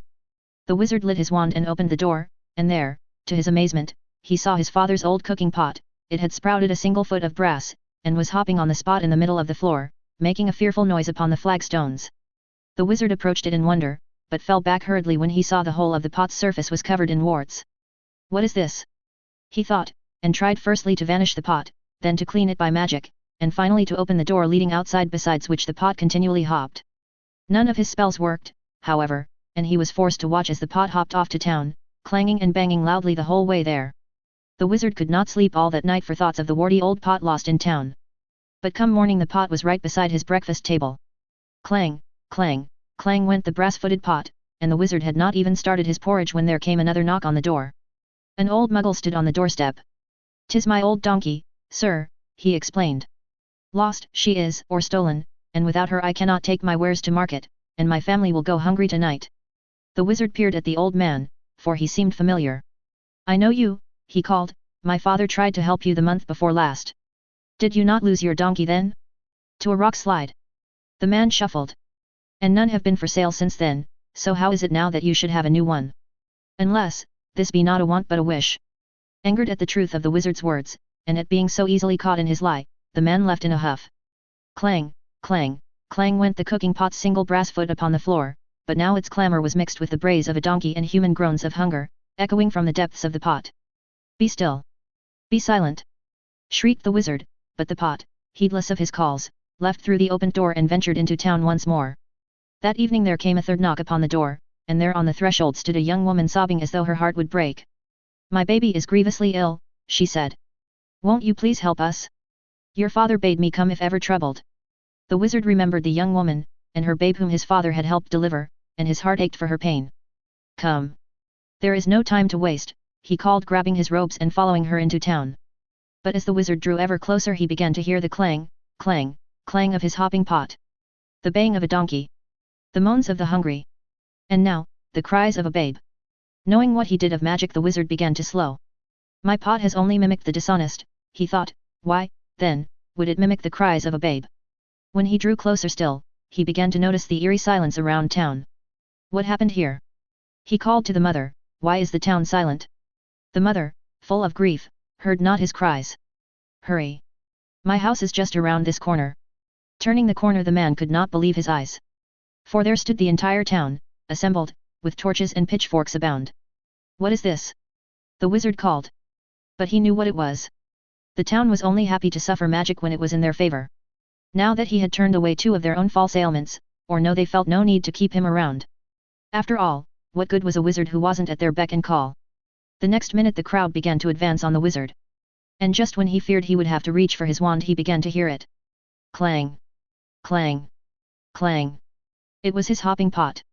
Salt tears cascading from it, moaning with hunger, baying and bucking like a donkey, covered in warts, and hopping on its single brass foot, the pot hopped into sight. The wizard and town held their breath and watched the pot. Until with one great hop, it leaped in the air and swallowed the lying mother. Silence! It ate the mother! Screamed one of the townsmen. Spurring them all in a panic. They began sprinting around town, the hopping pot hot on their heels. Gulp! There went the butcher. Gulp! There went the baker. Gulp! And there went the candlestick makers. They were twins. One by one the people of the town were gulped up by the wizard's hopping pot. Until at last the mayor approached the wizard. What is going on? He begged, why has your father's pot turned on us? I suppose, said the wizard, that it has decided you have taken enough out of it, and should rather put into it, now. The mayor stared at the wizard in confusion, finally realizing that perhaps magic did not work as the town had always believed. That perhaps magic wasn't the cure for everything. And that, just perhaps, magic should be left to the magical. Oh please, begged that mayor on the town's behalf, please stop your pot. We promise to never bother you again, to leave you and your magic in peace. Just please, please stop the hopping. The wizard gave a solemn nod to the muggle, accepting his oath, and turned to his father's pot. Enough! He bellowed, and at once the pot stopped hopping. They have learned their lesson, father, the son called, they shall leave us in peace. Slowly the pot began hopping again. Bounce! Out came the twins. Bounce! Out came the butcher and baker. Bounce! Out came the mother and the old and poor muggle. They were all slightly disheveled, but happy to be free. The last of the muggles were spat out, but the hopping pot just kept on hopping. Clang, clang, clang.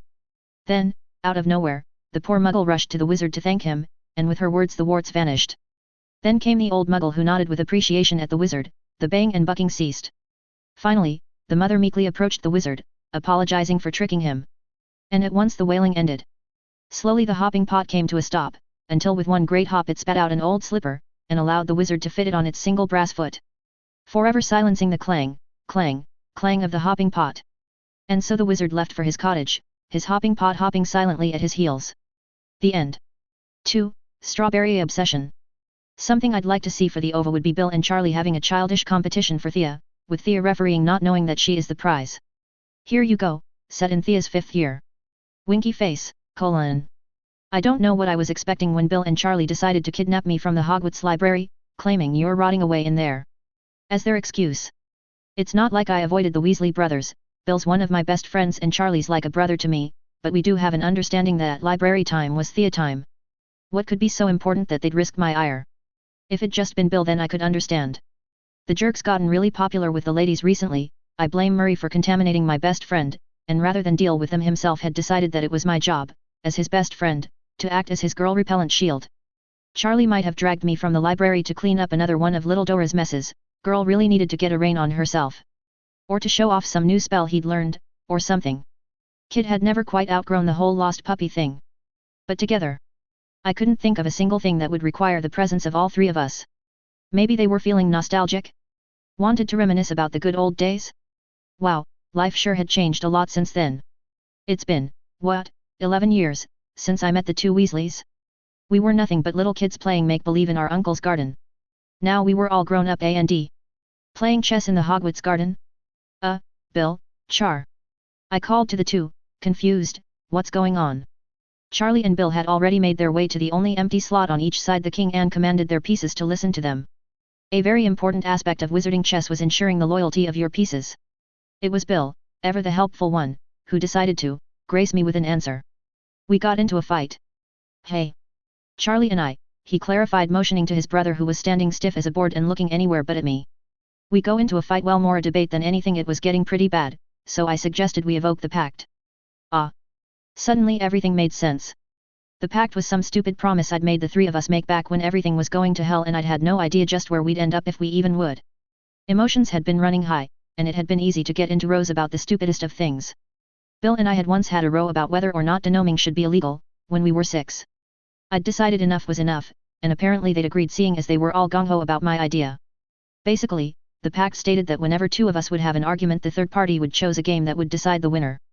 That's it. No questions asked. It didn't matter how stupid or how serious. If one of us evoked the pact, then everyone else had to abide by its rules. Charlie had used the stupid thing to prove that the sky was purple. One game of rock paper scissors later, and I still blame Bill for choosing a luck-based game, and I had to accept his proof. As far as the three of us were concerned, the sky was freakin' purple. Still a little miffed about that, if I'm being honest. As for why they'd led me to a chess set, well, for as long as we've had this stupid pact, whenever it fell on me to choose a game, I always chose chess. I felt it was fair, seeing as they both sucked at it, equally. They probably figured it'd save time just heading straight here. Sighing, I prepared myself to ref the life-sized wizarding chess match, and believe it or not, it did need a referee. Without someone to keep them in check, the pieces could get a little vicious. And I had been so ready to finish up my potions essay. Freakin' owl year, so much work. 5 minutes later. What happens now, Thea? Bill called, looking at the desolated board in confusion. Yeah, who wins? Charlie added from his place, stuck in a corner. I just sighed and rubbed my head. I knew they were both bad at this game, but this was an all-time low for the two. Really, Bill? I called to the eldest. You had 3 major players. 3, so how is it that you managed to cause a stalemate with 2 bishops and a knight? Stalemate? The two chorused. Honestly. And you guys have been playing this game for how long? A tie. A stalemate means you tied. I grumbled, exasperated. It's no wonder Ron can mop the floor with you both, 6 years old or not. But I have him surrounded, Bill argued, gesturing towards the board as if I had not watched the train wreck of a game myself. He's completely boxed in, he can't move. But is he in danger? Hey. Check, Bill. Did you put Charlie in check? Well, not exactly. And how, pray tell, do you expect to claim you won? When to win, you need to put your brother in checkmate. There is no checkmate without check, after all. Bill just seemed to sag in a corner, which caused Charlie to snigger, conveniently drawing my eye. And what are you laughing at, mister? You're not looking so hot there, surrounded by the fallen rubble of your comrades. I hissed, wounded pride for my favorite game, spurring me. Stalemate exists as a beacon of hope for those who have no chance of winning. It is something that one actually tries to achieve. Not a thing to be stumbled upon. With every word, Charlie seemed to shrink into himself. Only Bill's call of "take it easy on the bloke" stopped me from continuing my tirade. This was a side of myself that I rarely showed at Hogwarts, a side that only my closest friends and family ever saw. This was my passionate side. Chess had always been important to me, having been associated closely with family in my first life. It only became more so when I learned with father and played with Reg. And ever since the day well, it's become rather symbolic in a way. A sort of way of remembering all I've lost. And all I've gained. Bill and Charlie must have read my thoughts on my face, because they both just shrugged off my outburst.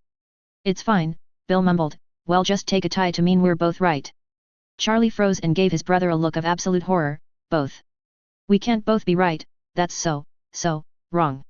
Chuckling at their antics as we set about magically repairing the chess set, the way the school justified the board was by restricting it to third years and up, and forcing those who played to manually repair them, thus forcing charms practice on us. Although it was only a matter of time before some idiot hurt themselves and forced the school board to ban it. I was sure. I couldn't help but inquiring what they were fighting about anyway.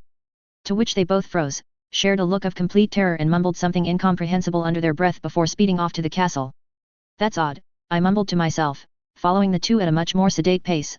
I could have sworn they were both blushing. Shaking my head to clear it of such nonsense, I decided to head back to the library. There was still some time to finish that essay, and I needed to stay on our potion master's good side if I was ever to convince them to. Well, I needed to stay on their good side. Meanwhile, Bill and Charlie turned the corner and decided to head straight for their common room. So what's the score, now, Bill? Charlie called, falling into step behind his brother. 24, and 1 tie. That brings us up to a less than even 49 disputes. Charlie just shook his head in wonder. You know, he mused to himself, one of these days she's going to pick up on the fact that you and I have only ever fought about one thing. Yeah, and then she'll call us both idiots. Bonk us on the head. And move on with her day. Yeah, Charlie muttered with a smile. As the common room portrait swung into view, he decided to press his luck just one more time. Still, he muttered, a mischievous light entering his eyes, I say she likes me more. 3. Guessed. How about a scene where she and Charlie meet, and she is with the Death Eaters, but Charlie is with the Order? It would work too, say R was taking her out for the day, and then they meet Charlie, who was being looked after by GNF for the day. Not my best work, but I tried. Rare were the days that Regulus and I spent time together.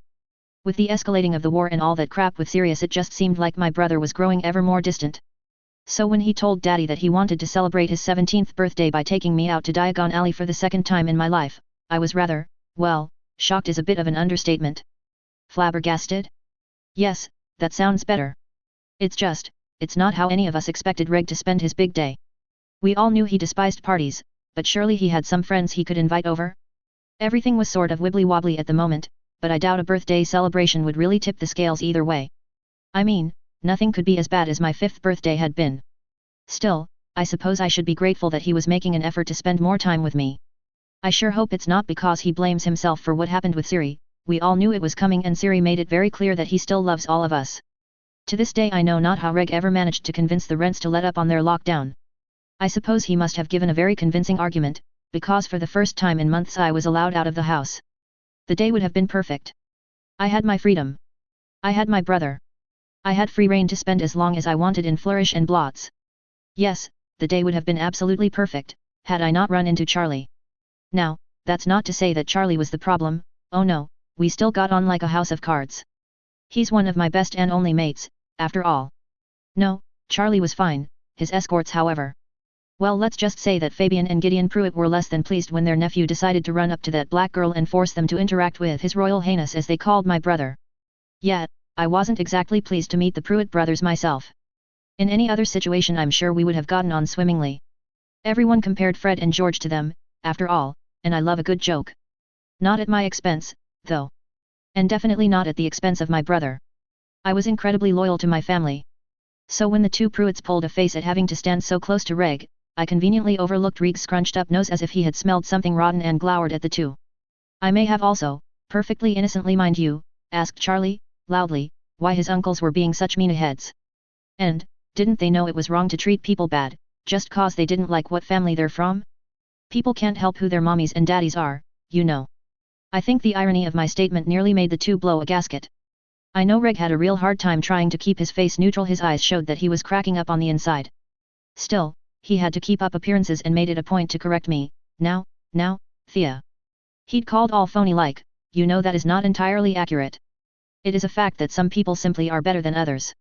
What happened next was, well, let's just say if Charlie and I weren't there, I had no doubt that these grown men would have thrown away their wands and resorted to the age-old argument winner of fist meet face.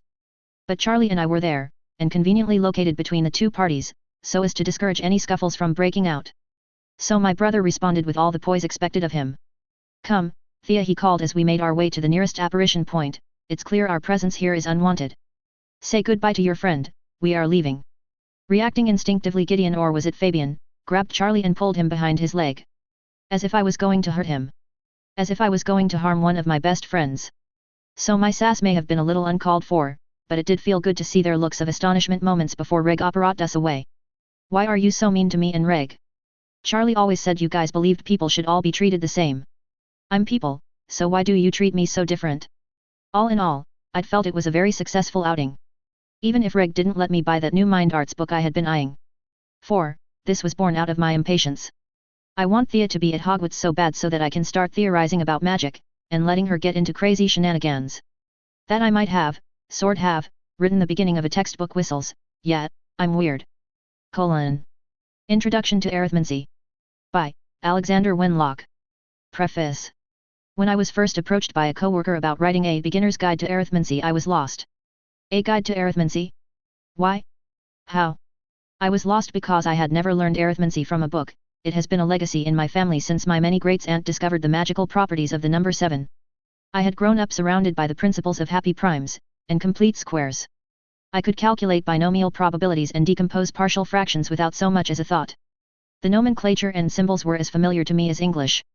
Yet, to the majority of those who have picked up this book, that is not the case. In fact, I will be justly surprised if any of those terms meant anything at all to you.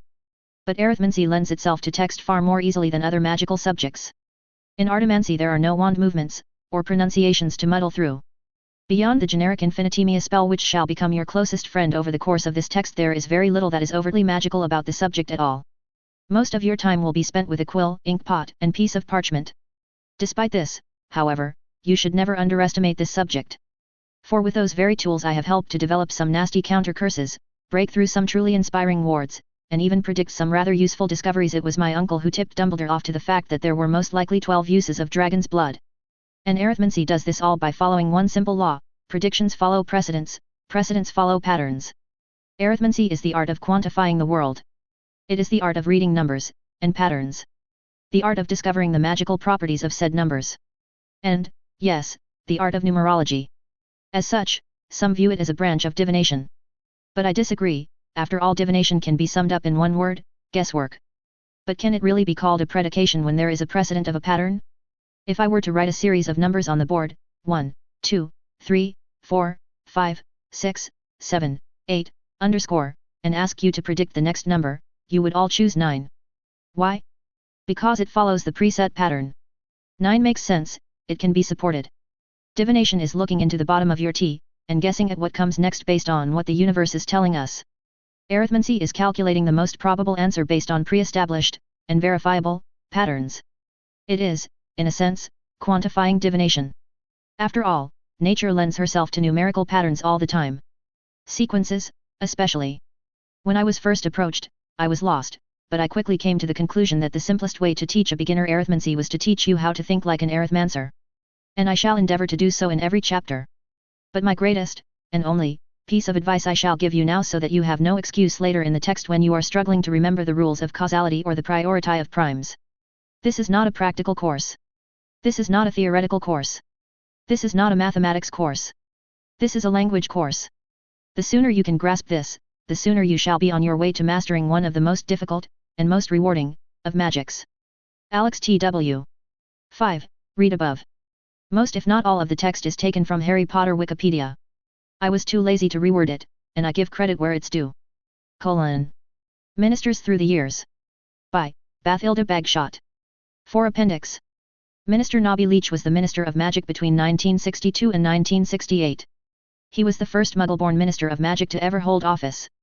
Several of the oldest members of the Wisengamot resigned government posts in protest of his appointment. He left his post in 1968 due to a shady plot, of which Abraxas Malfoy was believed part, that resulted in his contracting a mysterious illness. Minister Eugenia Jenkins was Minister of Magic between 1968 and 1975. She dealt competently with the pure-blood riots during the Squib Rights marches in the late 60s. However, when confronted with the first rise of Lord Voldemort, she was ousted from office, being deemed inadequate to the challenge. Minister Harold Mincham was Minister of Magic between 1975 and 1980. He was seen as a hardliner, and placed even more Dementors around Azkaban. But he was unable to contain what seemed like Voldemort's unstoppable rise to power. A/N, and that's all folks. Below is all the responses to all your wonderful reviews. Thank you so very much for reading / alerting / favoriting / reviewing. Countenance, thanks. Ash remains, yeah, it's sad. Unfortunately her brothers are getting pretty buried under all their self-appointed tasks. I'm really happy that you enjoyed Snape's characterization. He's one of my favorite characters and I did work hard on that chapter, smiley face. 534667 LC, thanks, smiley face. Angry Pixels, you and me, both. Angelic Fluffle, haha, still loving that change? Puka loves sushi, haha, yet I don't pick and choose. If someone takes the time to review my story I'm darn well going to take the time to respond. Thank you very much, smiley face. Lee for short, thanks. Hopefully the chapter shed a little light on her brother's absence, it really was out of their hands, not that Thea knew that, sad face. Thanks for the update. S. Nicole 25, Thea's life is definitely getting busy.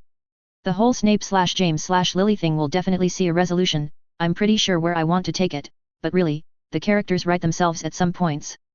Unfortunately her brothers really couldn't bail. URSV, thank you. I'll be sure to go back and edit that when I do a sweep through of my story, after I actually finish it, that is. Debating 'tis fun. Hopefully you enjoyed this chapter now that we are starting to get somewhere. Goldspark 1, thanks for the reviews.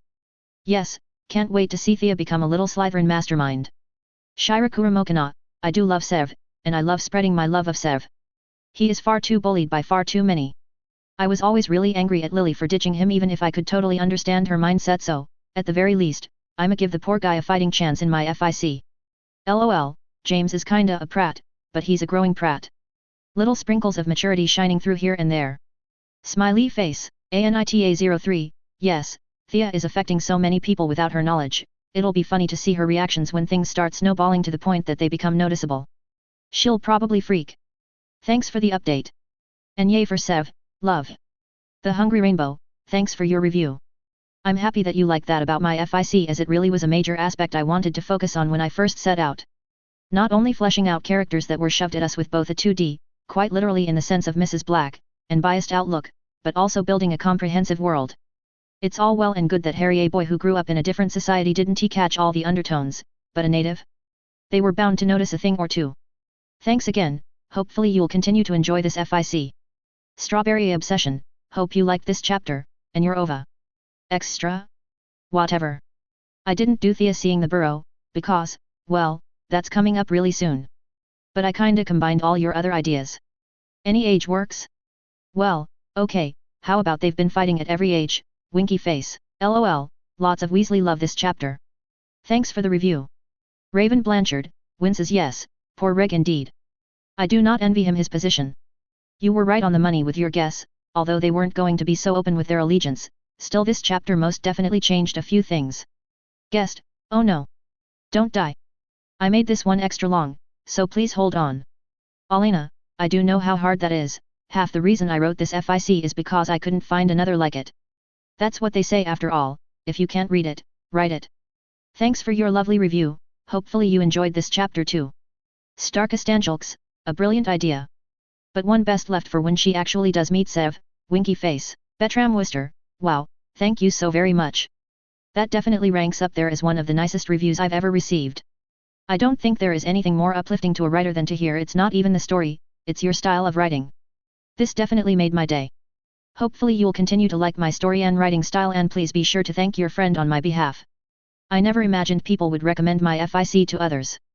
Thank you again. Amelia Kyuki, thank you.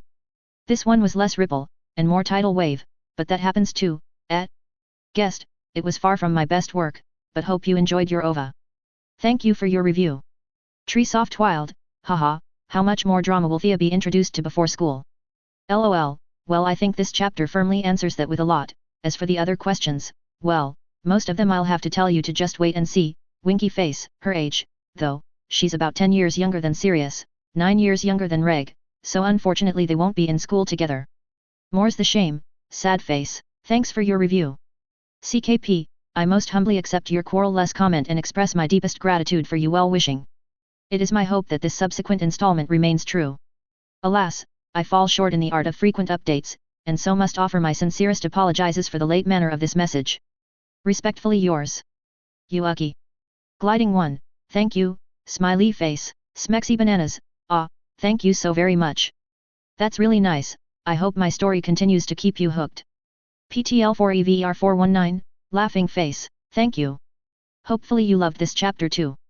Bluebell, lol, yes, war is a crazy thing. I do so love Orion. He is so much fun to write. I never expected he would be either. Calt's marauding, thank you very much, that's kind of you to say. I have worked very hard to keep Thea human with all the faults and quirks that come with that. I don't have any older brothers, but I am an older sister myself, so it's actually really easy to write reg and series reactions because it's literally me going And what would I do if someone was threatening my 8-year-old little bro? Which, of course, basically becomes I'd kill him. Thank you for your review again, though. Not so frilly, haven't read Good Faith but my story's been getting a lot of comparisons to Tsumi's, which is a major compliment, to be sure, her work's great. Thank you very much for your review. Ilay, oh, why must the good die young? Seems like all the good FICs get deleted at one point or another, sad face, sighs oh, well. Thank you for your review. And your time. Binge reading takes a lot out yay. Riflar, sorry, sad face, it won't be much help to the people who are reading this chapter by chapter, but when the story's done and I go back to edit it, I will be getting rid of all the responses. And I did move the responses to this extra chapter, so at least, for this one time, you got exactly what you signed on for? Xenocanon, yeah, life sucks sometimes, sad face, but that's a part of growing up, unfortunately. Gamily, thank you. I've always wanted to read a FIC where they had a little sister, but none existed. So I figured why not, and wrote it myself. It's always nice to know that other people like similar stories, smiley face. Nerdgirl44, well here's a bit more war for you, then. Thank you for your kind review, sorry for the late update. But life, and, well, life. Dark Violet 7258, thanks. Guest, X3, sorry for the late update. Here I made it extra long. S. Peridot, I love Orion too, he's easily shaping up to be one of my favorite characters, smiley face. Thank you for your kind review. I PM'd you some recs a while ago, hopefully those were what you were looking for? Thanks again. Karma Hope, thank you for your kind review. Of course, I've already responded more in depth a while back, but it's always nice to hear feedback, so thank you for that, smiley face. Hopefully you like this chapter and continue to enjoy the story. Sivarai Elephants, thanks, winky face. Aliens of Doom, yay for calming. Calming is totally part of what I'm going for. Although, things are kinda gonna stop being calm, but, alas, such is the way of war. I do love your OVA idea, but would rather save that for when Thea's actually on the express, winky face. Thanks again for your review. Marie, much, thank you. Lyle, here you go. Smiley face, Chapter 27, Kriaker. A/N, I have no excuses. Honestly, I don't know why this chapter took so long. I knew what I wanted to write, I just couldn't write it. I will blame real life, just a bit. School's hitting crazy levels, I don't care what anyone says, I'll take PChem over Biochem any day of the week, and that takes up a lot of time. Then there was the annoying writer's block, which led to me starting a few other FICs, but really, this shouldn't have taken this long. I'm sorry. But it's here now? And I'm gonna try and get on a more reliable schedule? Like, expect another chapter within the next 2 weeks, and feel free to harass me with PMs if it's not up. Anywho, without further delay, here's chapter 27. He who knows others is wise. He who knows himself is enlightened. Lao Tzu. War is a game. Winston Churchill. War is not a polite recreation. Leo Tolstoy. War is cruelty. William T. Sherman. For every major battle out there, for every major general, there is an opinion of war. There is a quote, or a book, or a speech. There is a stance, and a reason for said stance. And yet, to this day, I still don't know. What is war? What does it mean to fight for ideals? To fight for land, for money, for God, gold, glory? What does it mean to die for ideals? For patriotism? For people? Is war wrong? On the one hand, you are just propagating death. Regardless of your side, to go to war implies a level of blood on one's hand. You are pointing at your opposition and thinking, it's them or me, and it sure won't be me. You are, in a word, killing. Is war right? On the other hand, in doing so you are saving lives. You are taking on perhaps the hardest stance in the world. You are standing up and saying, no. You are being the wall, the shield, the sword, the everything that is needed by your people, to survive. What is war? For every major battle out there, for every major general, there is an opinion of war. And yet, when I'd come face to face with war, with casualties, with terror. When I'd first seen it for what it truly was, the only opinion I could form, the only thought I could form, was fear. War is fear. And I wanted it to end. 2 hours. It took 2 hours for us to figure out what had happened. In retrospect it was all sort of silly, we should have been able to identify the problem in a matter of minutes. I clearly wasn't Charlie, and we had made a straight trip from the party to the burrow. Ergo, the only place Charlie could be, was the party. That actually was solved almost immediately. But the logistics, the how do we get to him took, well, 2 hours. Now, if I'm being completely honest, I wasn't really paying attention to the adults when this happened. I couldn't. I was far too flush with adrenaline to pay attention to anything beyond my admittedly amazing surroundings. It sounds rather ridiculous, I know. There I was, on the eve of my 5th birthday, having just survived a werewolf attack, with no clue how one of my best and only friends was coping, looking at furniture.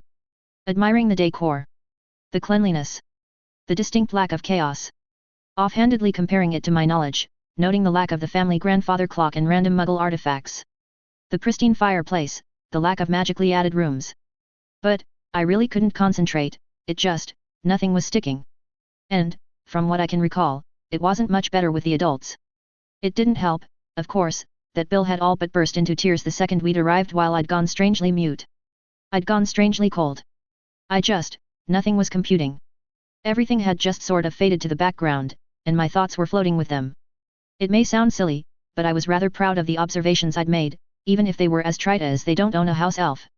And yes, I realize that is something I should have assumed, but it had seemed like a revelation at the time. In fact, I was so far gone that I hadn't even realized 2 hours had passed until Molly pulled me aside and calmly started asking me such questions as, "Sweetie, this is really important. Do you know how to get in contact with your parents? Do you know your FLU address? Or where your father works?"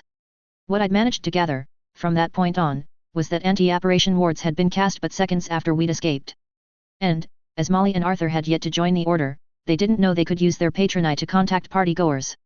Or maybe they did and didn't want Death Eaters aware of one of their secure conversation channels. Or maybe Dumbledore hadn't invented it yet. Or maybe any number of things. Point was, I was here, Charlie was there, and for the past 2 hours the adults' best plan boiled down to get in contact with the other party-goers.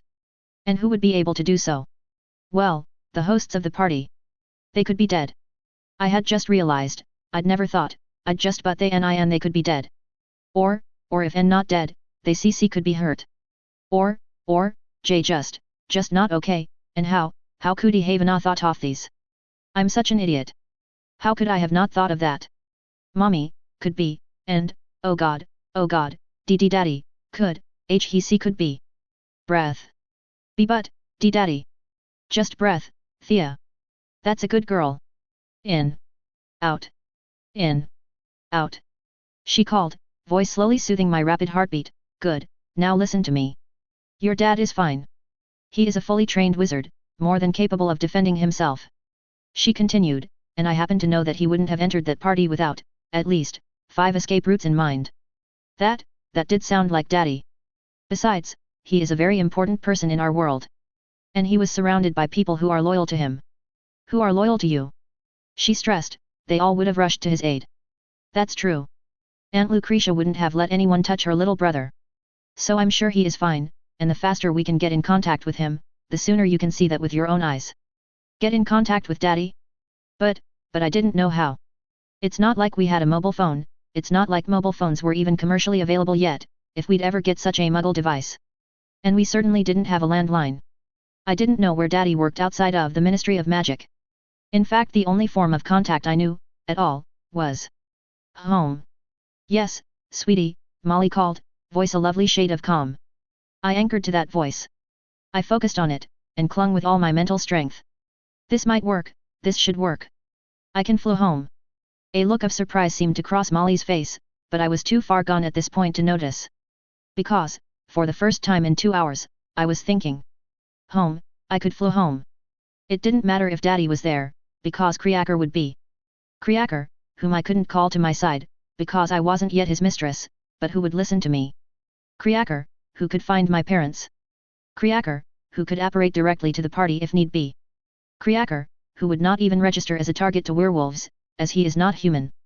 I can flew home, I yelled, as I sprang up and started towards the fireplace I'd noticed earlier.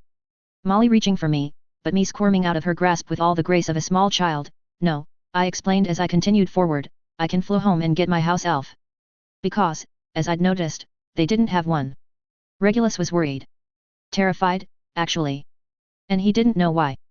There was nothing off about the day, aside from the fact that he was here, at Hogwarts, when he should have been there, at home.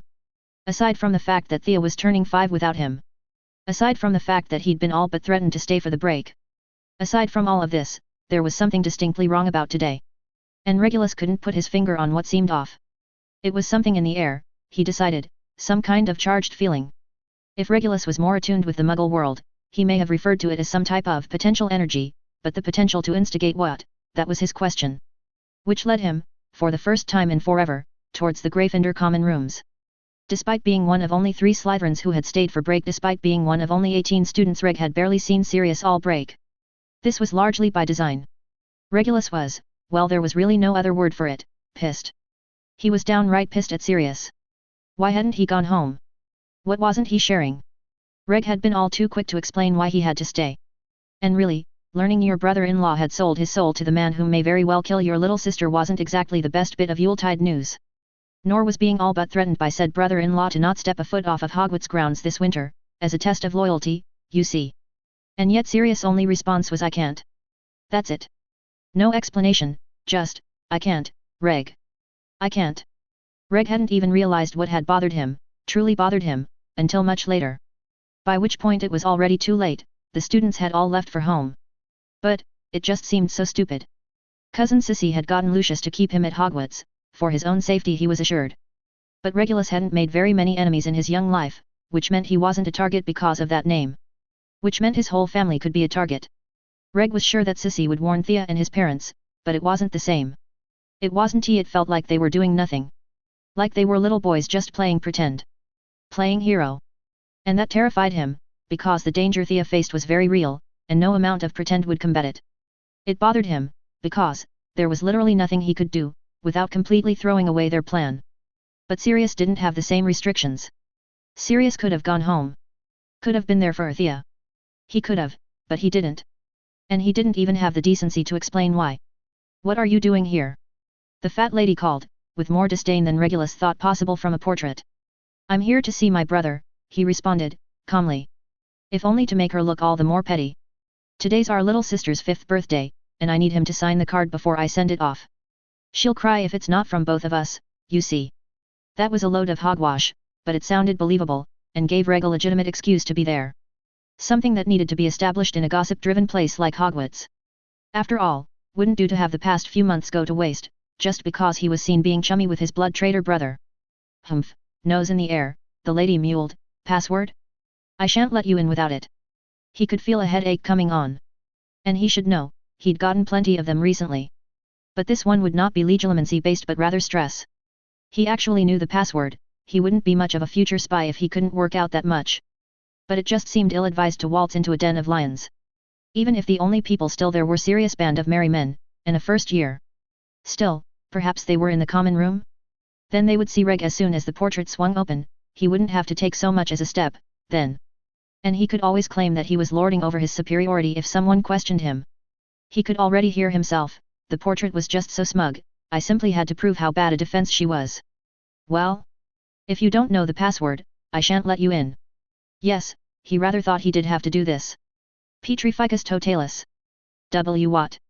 The password, if I'm not mistaken. Petrificus totalis. Now, hurry along and swing open for me, won't you? The look of absolute fury was the last thing Regulus saw before she swung away, and he was subsequently assaulted by the color red. Apparently, surprisingly enough, adults weren't willing to let you go charging off by yourself right after a major attack with just house elf as an explanation. And despite my best attempts to impress upon them the urgency of the situation, they still weren't content to let me leave without a thorough conversation. In fact, I'm rather certain they'd had plans to not let me leave at all. To maybe get me to explain my plans and, if deemed feasible enough, to follow through with them, since the 5-year-old child. Unfortunately for them, you had to be keyed into our flow network in order to cross over, and even if that weren't the case, it's not like Kriaker would have listened to any of them. He would have assumed they were thieves and acted accordingly. Still, the adults weren't exactly happy with the arrangement, and for the first time in a while I'd been reminded of what it meant to be a child. Now, Thea, remember what we've discussed? You're to grab your house elf and come straight back here. Yes, Mrs. Weasley. I've given you some extra flu powder in a satchel so you needn't go off and look for any. Don't bother explaining things to Kriaker, is it? Just tell him his master needs him, and to meet you here. You do remember where we are, don't you dear? Yes, Mrs. Weasley. I repeated, keeping my most attentive of faces trained on her, lest she ask me to recite her address again. Can you repeat it back to me then, dear? Just once more to make certain you've got it. Mission failed. Yes, Mrs. Weasley, I mumbled, sending the other adults a pleading look. This is the burrow, it's an Ottery St. Catchpole, and then, because I was quite done with this, I added, in Devon, England. Third planet from the Sun, Earth. The Orion Arm, Milky Way. Second largest galaxy, local group. Virgo supercluster, universe, and that's as far as Daddy would go. Don't let it ever be said the Blacks didn't know their astronomy. There is a reason we're named after the stars. That's very nice, dear. Molly swallowed, unsure of how to act in the face of in the face of me. Still, she regrouped with surprising fortitude, and began the never-ending inquisition for the 5th time. Now, Thea, you do remember what you are going to do, don't you? Until, thank the Lord, Arthur stepped in with I think she rather has the idea, Molly dear. I know you don't want to send her off on her own, but it will only be for a few minutes, right Thea? And here he sent me a rather intimidating stare. The kind of stare that adults have built into their DNA. I should know, I got my own stare the day I turned 18. Still, disappointing Bill's dad didn't actually rank all that high on my list of things to fear, so I'd felt little to no trepidation when I pushed my thoughts behind a wall of wind, and smiled up at him without a hint of deception. Of course uncle, because why not, I'm going to grab Kriaker, and come right back. Well, I thought, as I coughed out the soot from my impromptu fireplace excursion, right is such an ambiguous term. Kriaker. It's not that I was stupid enough to rush into a battle at the grand age of 5, Kriaker. Daddy and Mommy need you. Or that I didn't trust the adults to do right by me and my own. I is here, miss. Amalthea, I is here. But rather that I didn't trust them to do it right. To put my family, and Charlie, of course, he was also one of mine, above the lives of anyone else in the party. Because they were more important, no matter what someone else might think. They were. Kriaker, listen carefully K. First things first, there was an attack at my birthday. We don't know who caused it, but, you can't listen to anyone else, okay? Even if they're Blacks. You only take orders from Daddy, Mommy, and me. Kriaker's eyes zeroed in on my face, and I could feel the seriousness of the situation dawning on him. But if there was one thing my mother had prepared me for, it was ordering around the help. Kriaker. With my voice pitched at just the right frequency, I sounded just the slightest bit like Mother, which was enough to snap him out of whatever thoughts had been rattling around his brain. Which was good, he could think all he wanted after everyone was safe. Kriaker understands, miss. What is Mrs. orders? Okay, there's a little boy there. Even younger than me. His name is Charlie, okay? Charlie Weasley. Find him. Make sure he's okay. Can you tell if someone has been bitten by a werewolf? Kriaker didn't really do looks, but even I could read his conceit in the disgruntled turn of his lip. Right, silly question. Well, when you find him I need you to make sure he's not been bitten. If he's okay, bring him. Should I? Yes, best to make sure he doesn't have some sort of tracking spell cast on him, in a place with no protection to cancel it out. Here. Bring him here. But miss. Master Black said. I will deal with my father, Kriaker. I snapped back, falling into a more formal tone. Remember, Amalthea. You are in charge, it does not do for the help to question you. That is not their place. If you give them the impression that you are someone to be questioned, you have already lost half the battle. I will deal with my father, I repeated, trying to match my mother's tone of superiority. It is not for you to question my orders. Even though it sort of was, I really, didn't have the authority to be doing this, but, you will find this boy, and if he is unmarked he shall be brought here. But I could fake it with the best of them. Is that clear? Yes, miss. Amalthea. Oh God, was that approval I saw in his eyes? Please, no. Ugh, I'd deal with that later, for now. If he is marked, you are to immediately take him to St. Mungus and have him admitted under the Black family. You are to request a healer by the name of Andromeda Tonks, and you are to impress upon her that this matter, this condition, is not to be spoken of. Do I make myself clear? A squawk of protest, but miss, that filthy blue. I said do. I make myself clear. Kriaker. Man, 5-year-olds can shriek.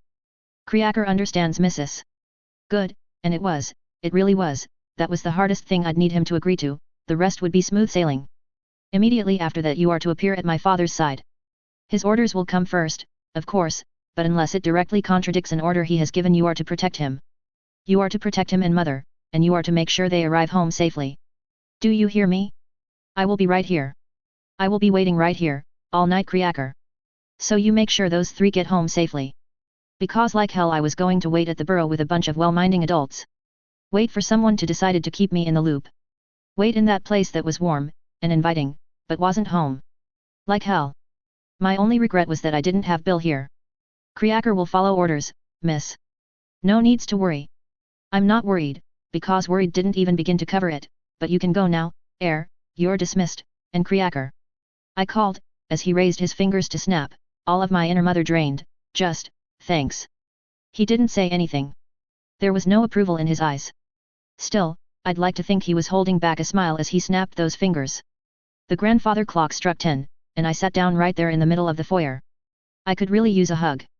Random fact 1, if you look it up, December 19, 1975 was a full moon.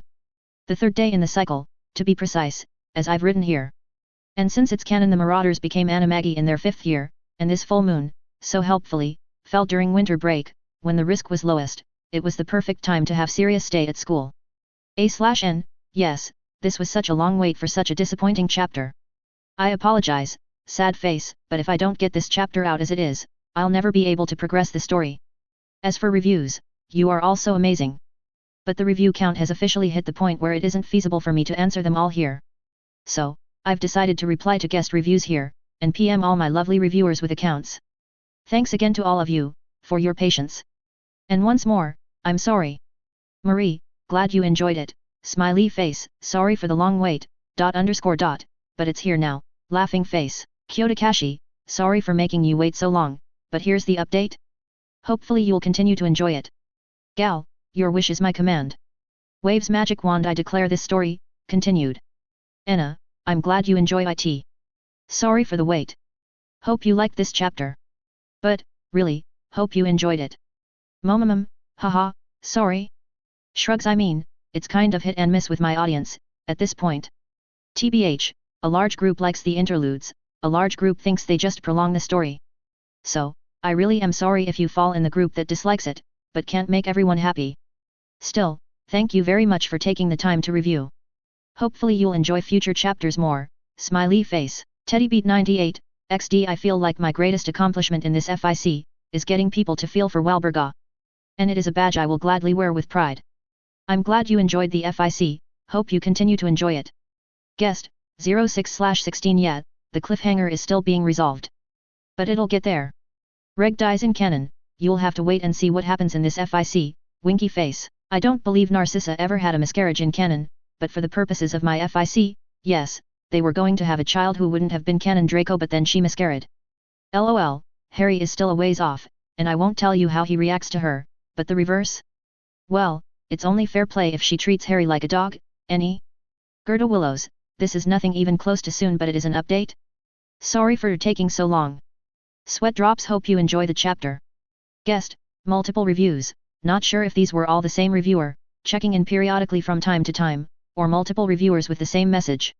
Either way, I want to let you know, I read every review, every request for an update, every check-in if you will. And I am sorry it took so long bows but I did get it done. Thank you, singular or plural, for taking the time to leave me a review, and I hope you enjoy this chapter, smiley face, chapter 28, Orion I. If you know the enemy and know yourself, you need not fear the results of 100 battles. Sun Tzu, The Art of War. Ambition. Orion Arcturus Black did not consider himself an ambitious man. In fact, Orion would go so far as to acknowledge that he didn't particularly like ambition all that much. A fact that would come as quite a shock to his colleagues, he was sure. After all, hadn't he been a Slytherin? A prefect? Head boy? Hadn't he joined the ministry despite having no fiscal need, worked his way from the bottom up? Didn't he head his own department? What was this, if not the results of an ambitious man? If not the results of a strong desire to succeed? But if anyone had bothered to ask Orion, he would have, very calmly, explained that this was but the result of his observing a type of noblesse oblige. It was not that Orion had particularly wanted to be prefect, or head boy. It was not an outcome he'd striven for. Rather, it had been the natural consequence of his demeanor towards those around him. It was his duty, he believed, to help those lesser than himself. He had been born into privilege, not only as a pure blood, not only as the scion to the House of Black, but further as the son of the world-renowned Arcturus Black. He had been born into privilege, and thus it was his duty, his obligation, to give back. It had started out innocuously enough. His deskmate had been struggling with a charm that Orion's own father had taught him years ago. It wasn't fair, he'd reasoned, that he should have such an advantage and not use it to aid this poor child. It wasn't even kindness, not really. If Orion was being completely honest, he'd been more bored than anything. And helping out the poor soul had seemed to be as easy a way to pass the time as any other. But, apparently, he'd had a knack for explaining things. And thus it all began. From pointers to questions, questions to essays, essays to tutoring, Orion had helped to drag the poor sod through his first 3 years of schooling. And then the idiot had begun dating, and had decided that Orion's patience could surely spread to whichever girl happened to be idiotic enough to tag along with him. He'd been right. It was a way to pass the time, after all. And teaching others was the easiest way to cement your own knowledge base. It was much more enjoyable than revising alone in the library, at any rate, and if word began to spread, and more students began to congregate around him? Well, wasn't that just further proof of his nobility? And, equally, of his obligation? Cunning. It had come as no surprise to Orion that he'd been selected as a Slytherin prefect. There hadn't been much competition if he was being honest, only 4 other boys in his year, most of whom, his cousin Alfred had been competent enough, had regularly relied on his help to understand their material. But whether it'd come as a surprise or not, didn't change the fact that Orion had been handed some semblance of power. As a person who wasn't ambitious, he'd seen what ambition could cost you. Seen his father slave away over a new formulae, or complex sigil. Seen how little he'd seen his only parent, Orion had no need for power. That did not mean he had been too quick to cast it away. Orion may not have been ambitious, but he was cunning. At age 15 Orion had been but 2 years away from turning of age, and taking over as head of the House of Black, as Arcturus had already complained that 45 was far too old to not yet have an Order of Merlin and had thusly made plans to step down and. Well, Orion wasn't quite sure. His father was not a person he could make much sense of. The point being, if it had been Orion's duty to his classmates to lend a hand, it was most certainly his duty to the House of Black to secure its future. And being a prefect gave him ample ability to do so. It is amazing how much one shines, simply by being different. It did not take much effort at all to acquire a few choice allies. Simply a matter of being a rather neutral party, which was a rare sight in a school.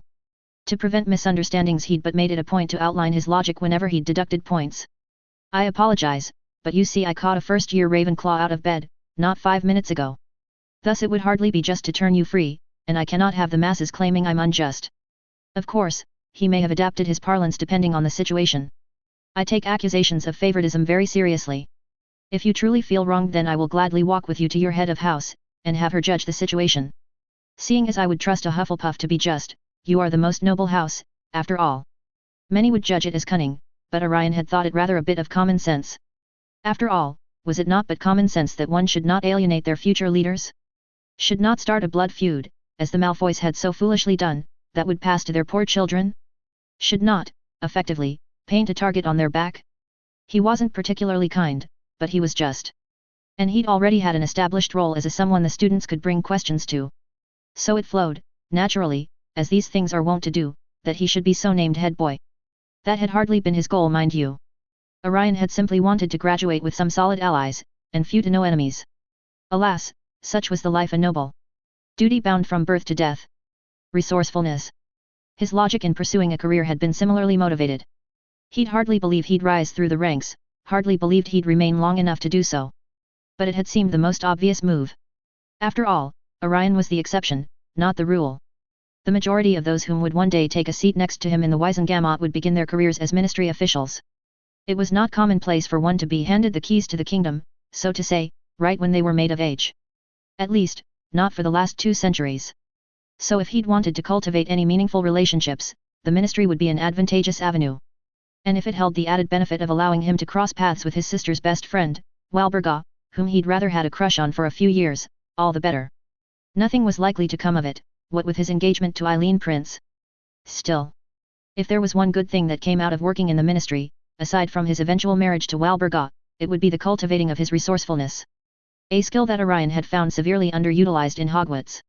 The ministry seemed to face 9 catastrophes before breakfast, and most of them could trace their cause to some sleep-deprived intern, or another. It became a game, of sorts, between him and Walburga. Their reasoning had been rather banal, and warped by the lens of love, the most outlandish way of flirting, perhaps. But they had needed to be discreet, innocuous, as it were, and goading each other over who'd come up with the most original solution to that day's catastrophe had fit the bill. I managed to stop the incessant snowing with a well-placed shield charm. By spreading it vertically across the ceiling, the energy difference caused the snow to melt. I simultaneously collected the runoff and sent it to third floor to help them with their ectoplasmic mess. That's rather amusing, Orion. But is there any reason you didn't just cast Meteorologics Recanto? Aside from the energy I saved in not having to conjure purified water? Well, I rather figured Johnson could use the shield charm practice. He still pronounces it Protego, if you can believe it. How that man ever passed defense, I'll never know. When Orion thought back on his youth, it was those early years of ministry work that he'd fondly recalled. It had seemed, at the time, a way to casually enjoy his last few years of freedom. If Walburga had seriously considered some of the offers given to her, if Orion's bosses had been the kind to assign unnecessary work, if any number of things. Well, perhaps Orion would have quit. As things had stood, however, those years were a delight. And, when Eileen had eventually graduated, not long after he had turned 21 and Walburga, 25, Orion had been convinced that the best years of his life were about to end. And then a miracle had occurred. Self-preservation. To this day Orion had not been made privy as to what had caused the House of Prince to renege on their engagement.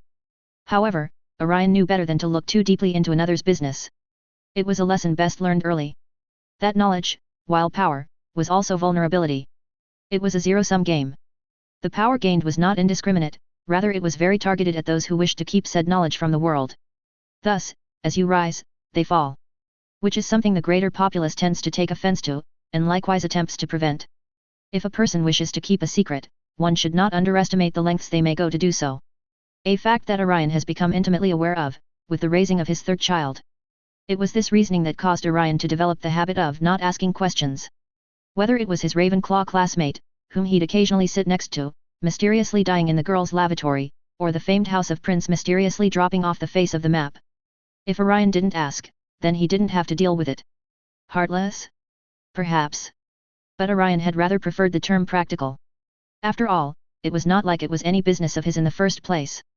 Still, in later years Orion would curse his conscious stifling of his curiosity. Questioning whether or not he would have been able to do more, prevent more, if he had opened his eyes, and learned to ask. Something that his children never seemed to have trouble doing. Perhaps, if he had learned to shelf his self-preservation, just for a moment, he would have thought to question Cygnus' eldest, back when she was just a child. The evidence had been there. Since day one. Born not a month after his and Walburga's wedding, Bellatrix Druella Black had always been an anomaly.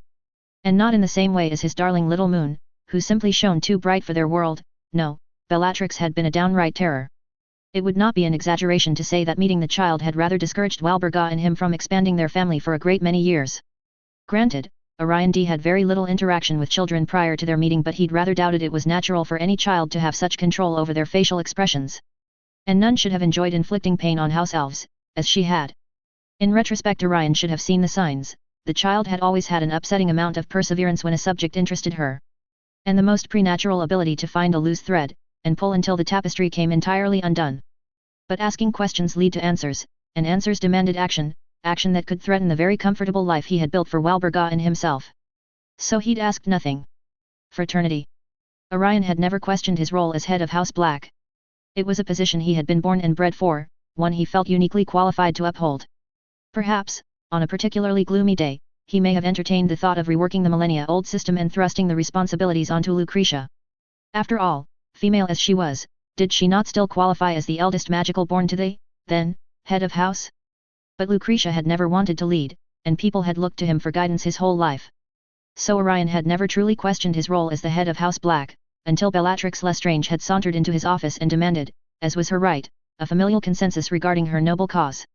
Now, Orion was never one to debate the morality of a situation. He was not so ignorant of the thoughts, and ponderings, of men so as to label morality purely subjective. He was confident that there were universal rights and wrongs, and just as confident that they held no real bearings over his everyday life. Was killing muggles wrong? Perhaps. In that esoteric way that loss of life was tragic whether a bug or a man.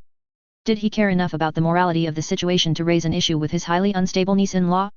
Not a bit. Morality, Orion thought, existed solely to prevent the degradation of society. It did not take personal accounts into consideration, or apathy towards structure. It was concerned with the whole, and not the parts. Which was fine, but Orion had no need to worry for the whole. That was what separated a Hufflepuff from a Slytherin. After all, that selectivity. Hufflepuffs were just and loyal. They counted the world amongst their friends and gave due consideration to all. Slytherins, however, practiced fraternity. There was loyalty, a loyalty of the most extreme kind, but it only extended to the very minute group one counted in their confidence. Orion himself extended this brand of loyalty to his immediate family, Walburga and the kids, and his sister. That was it. Not even his father, whom he was certain cared deeply for Lucretia and himself, could earn his unending loyalty. His mother would have, but that was a subject unto itself. The point being, Orion could abide by the flimsy laws of morality until the point that it encroached upon that which he held dear. Would it be any less amoral to kill a child if it secured the future of your own? If it prevented the death of your child? No. Of course not. Morality does not contend itself with such individual cases. And murder, whether justified or not, was murder. But, to be perfectly blunt, who cares? There may be those whom value morality enough to sacrifice the life of their child. To sacrifice the life of any number of children. To nobly lead them to slaughter, all for the inflated sense of the greater good. But to hell with them. Or would it be to heaven? Regardless, the point was, Orion would gladly forsake any scruples in the quest to protect his children. And willingly offering his stamp of approval about his niece's antics was hardly the most morally scrupulous thing that could have been asked of him. Financially backing the mastermind behind said antics was slightly more involved. But still but a pittance compared to how far he'd be willing to go. And truly, that should have been the end of it. A signature on a paper, a promise of payment, and she should have been on her way. Only Bellatrix had made an error, a miscalculation if you will, the type of blunder that only those ignorant of their enemy's mentality stumbled into. She had threatened him. I thank you, uncle, for your most generous of donations. It is truly heartening to see the House of Black stand strong in this, our society's dire hour. After all, a house divided. Even then, even in plainly laying out her loyalty to his cause, to a man, over the house of her forefathers, Orion could be persuaded to inaction. Worry not, young Bella. The House of Black stands ever united. We are of one purpose and thought. But, no, the child had to take it a step further. And strong as ever. I have never seen a more steadfast wizard than Cousin Sirius, nor more well-read one than Cousin Regulus. One can't help but set their eyes on your youngest, out of curiosity, of course. Perhaps, Orion would later reflect, she had intended to cow him into submission. Had intended for the fear tactic, the implied threat on his children, on little Thea, to keep him honest. Unfortunately, it had only revealed that Bellatrix was not above attacking her own. And that made her an enemy. Determination. Orion had never meant to push Thea towards the Weasleys. He had always disagreed with the way his own father had dictated his friendships to him. Encouraging those that were beneficial and reproaching all else. Perhaps, Orion would ponder, he would have felt differently if any of those so-called friends had shown him some loyalty. But true loyalty can only arise out of choice, or so Orion believed. If one does not choose to whom they give their allegiance, well, it would be a flimsy sort of loyalty at best. Thus Orion had decided to allow his children to make their own friends. It was a far more hands-off approach than Walburga was used to, and she often stepped in without meaning to, but for the most part this was a liberty he had afforded his offspring. A liberty that was beyond rare for their station. So, Orion had never intended to push Thea towards the Weasleys, but they had seemed to make her happy, and better yet, they were of the ridiculously chivalrous sort. He'd doubted Thea had realized the defense she'd built for herself by befriending those two boys. But it was only the tip of the iceberg as to what Orion had in store. Orion was not a very passionate man. Or, perhaps it was more accurate to make the claim that he was a very selectively passionate man. He greatly admired the ability of his wife, and Sirius, to feel so strongly about so much. It was not that Orion did not care, far from it, but rather that he cared so deeply that he only found the energy to do so occasionally. Something he suspected both Regulus and Thea to have inherited from him. Sirius would argue a cause, any cause, until the day he died. But Regulus would draw a line in the sand, and do nothing until that very distinct line was crossed. Orion was the same. His children were his line. Orion was rather terrifying when determined, or so his wife claimed, but damn if Grimmauld Place wouldn't be the most defensible location in Britain. And damn if he wouldn't fill Thea's party with allies, cultivated from his time as head boy. And damn if anything would stand in his way of protecting his youngest. So, while Orion had never meant to metaphorically push Thea towards the Weasleys, he had completely intended the actual push he had given her, towards Arthur Weasley's outstretched hand. Cleverness. The alarms went off first. There were no signs, no lights, and no noises, nothing to alert the average partygoer to the breach. That had been Orion's idea. After all, such fanfare would only work to stir panic and alert the culprits. No. If someone dared to invade his daughter's party, then he'd want to take them by surprise. Want to impress upon them the severity of their miscalculation. He had want to fight back. So wards had been set up, silent wards that alerted their creators to their breach via a small shock. Sometimes simplicity was best. And these wards were very simple. There were so many creatures surrounding Lucretia's property, and the amount of magical folk that had decided to apparate in, it was his youngest's first public soiree, after all, was frankly ridiculous. Having such vague triggers as dark creatures or unknown entities would have resulted in the wards tripping every other moment. And Orion had enough political enemies that he couldn't even bother with the generic "those who wish me harm." But that was fine. It was never himself he was concerned for. And, truly, anyone who wished harm on a child needed to be dealt with regardless. Wards also worked better when simultaneously cast. And it was remarkably easy to convince his allies, and Arthur Weasley, although, could the man now be counted amongst his allies, to cast a perimeter ward with the trigger of those whom wished to harm any child present. So, the alarms went off first. Orion's reaction was immediate. He knew what to expect, what to plan for. After all, when trying to dominate your prey you must first box them in. Luckily anti-apparition wards must be raised in person, unluckily they took but a minute to cast. The wards had been triggered but no attacks made. This was an infiltration, and somewhere out there were some skilled wizards attempting to cage him in. At least, that was what he'd assumed. But, Orion quickly realized, he'd overestimated them. It was not that they were waiting for the opportune moment to strike. Waiting until their prey could not flee. But, rather, that they were waiting for the most dramatic of entrances. And it had been dramatic, he'd give them that.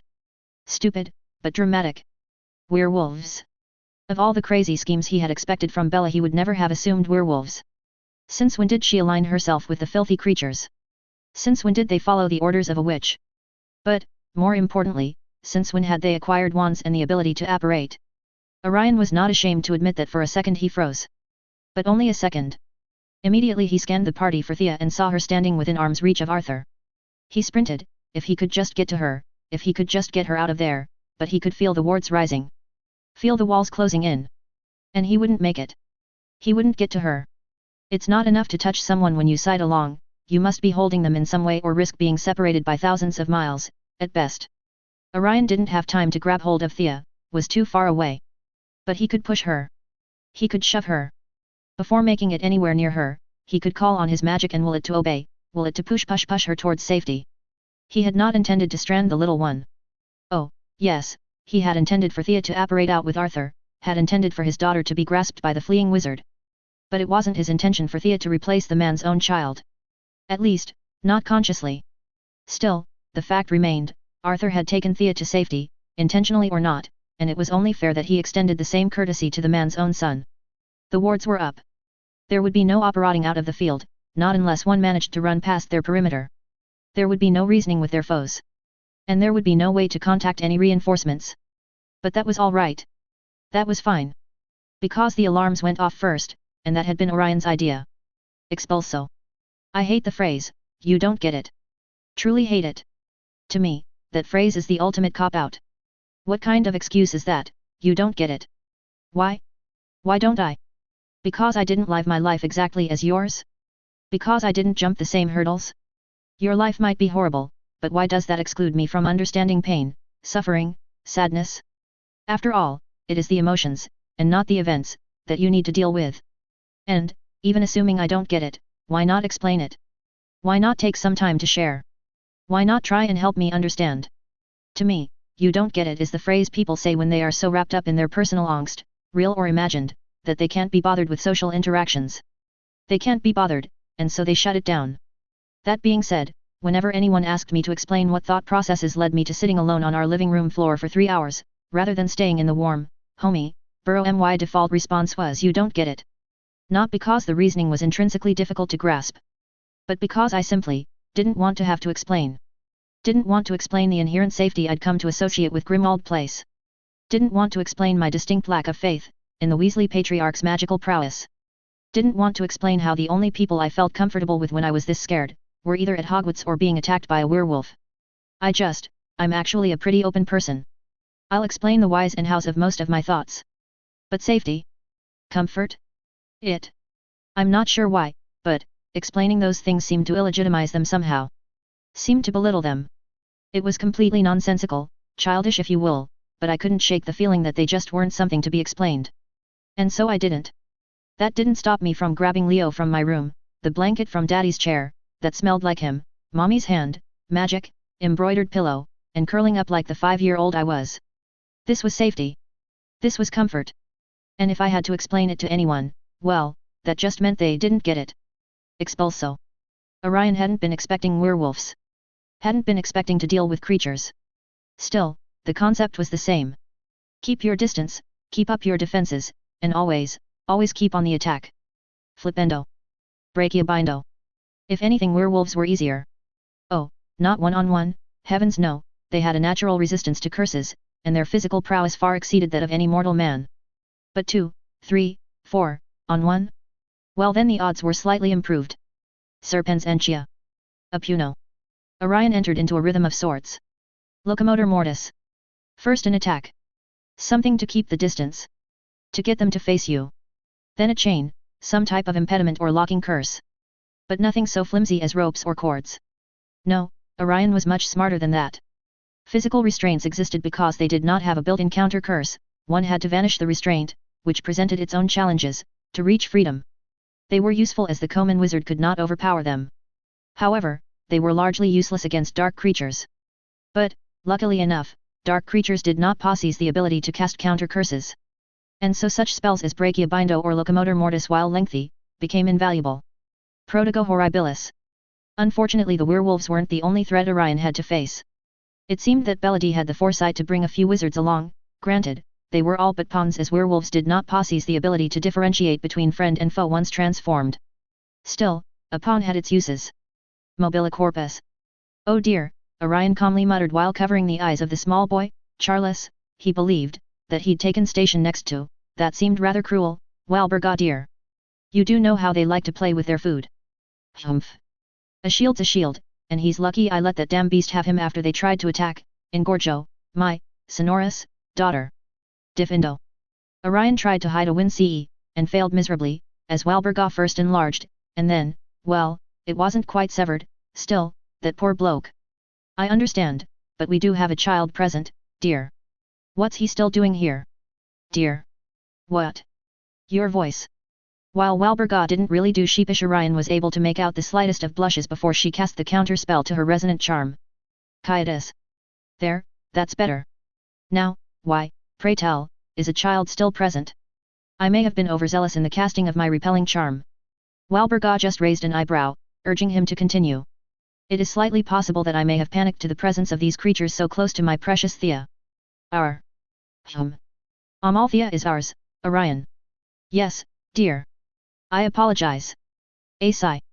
What I meant was, I may have, but slightly, overreacted to these, well, I may have been too quick to repel our Thea towards Arthur Weasley's outstretched hand, but moments before he operat. And here Orion had the good grace to look embarrassed.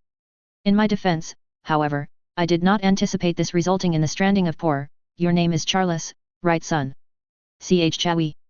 Orion stared at the poor, frightened boy, who was grasping his robes like his life depended on it, knuckles white. He stared, and he realized how terrifying a sight this must be for the child. And just like that his bubble of indifference, carefully erected to keep back his panic, shattered, and he took a good look around the battlefield. The first thing he noticed was the smoke. Not the colorful smog that often accompanied some poor spell casting, but the thick, billowing, black, sulfuric, smoke that only ever accompanied a raging flame. Ignatius barns were on fire. If Orion had to make a guess, he'd probably call it friendly fire. It was an old dueling trick from back in Grindelwald's day, one that had actually been taught during Orion's OWL year, ironically, the same year that Grindelwald fell. When your opponent has a natural advantage, do everything in your power to eliminate it. Either by elevating yourself, or dragging them down. In this case, the natural advantage was sight. While the full moon provided a good deal of lighting, it was not enough for comfort, certainly not enough when one's opponents possessed night vision.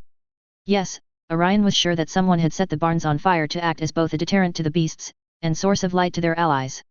The next thing he noticed was the smell.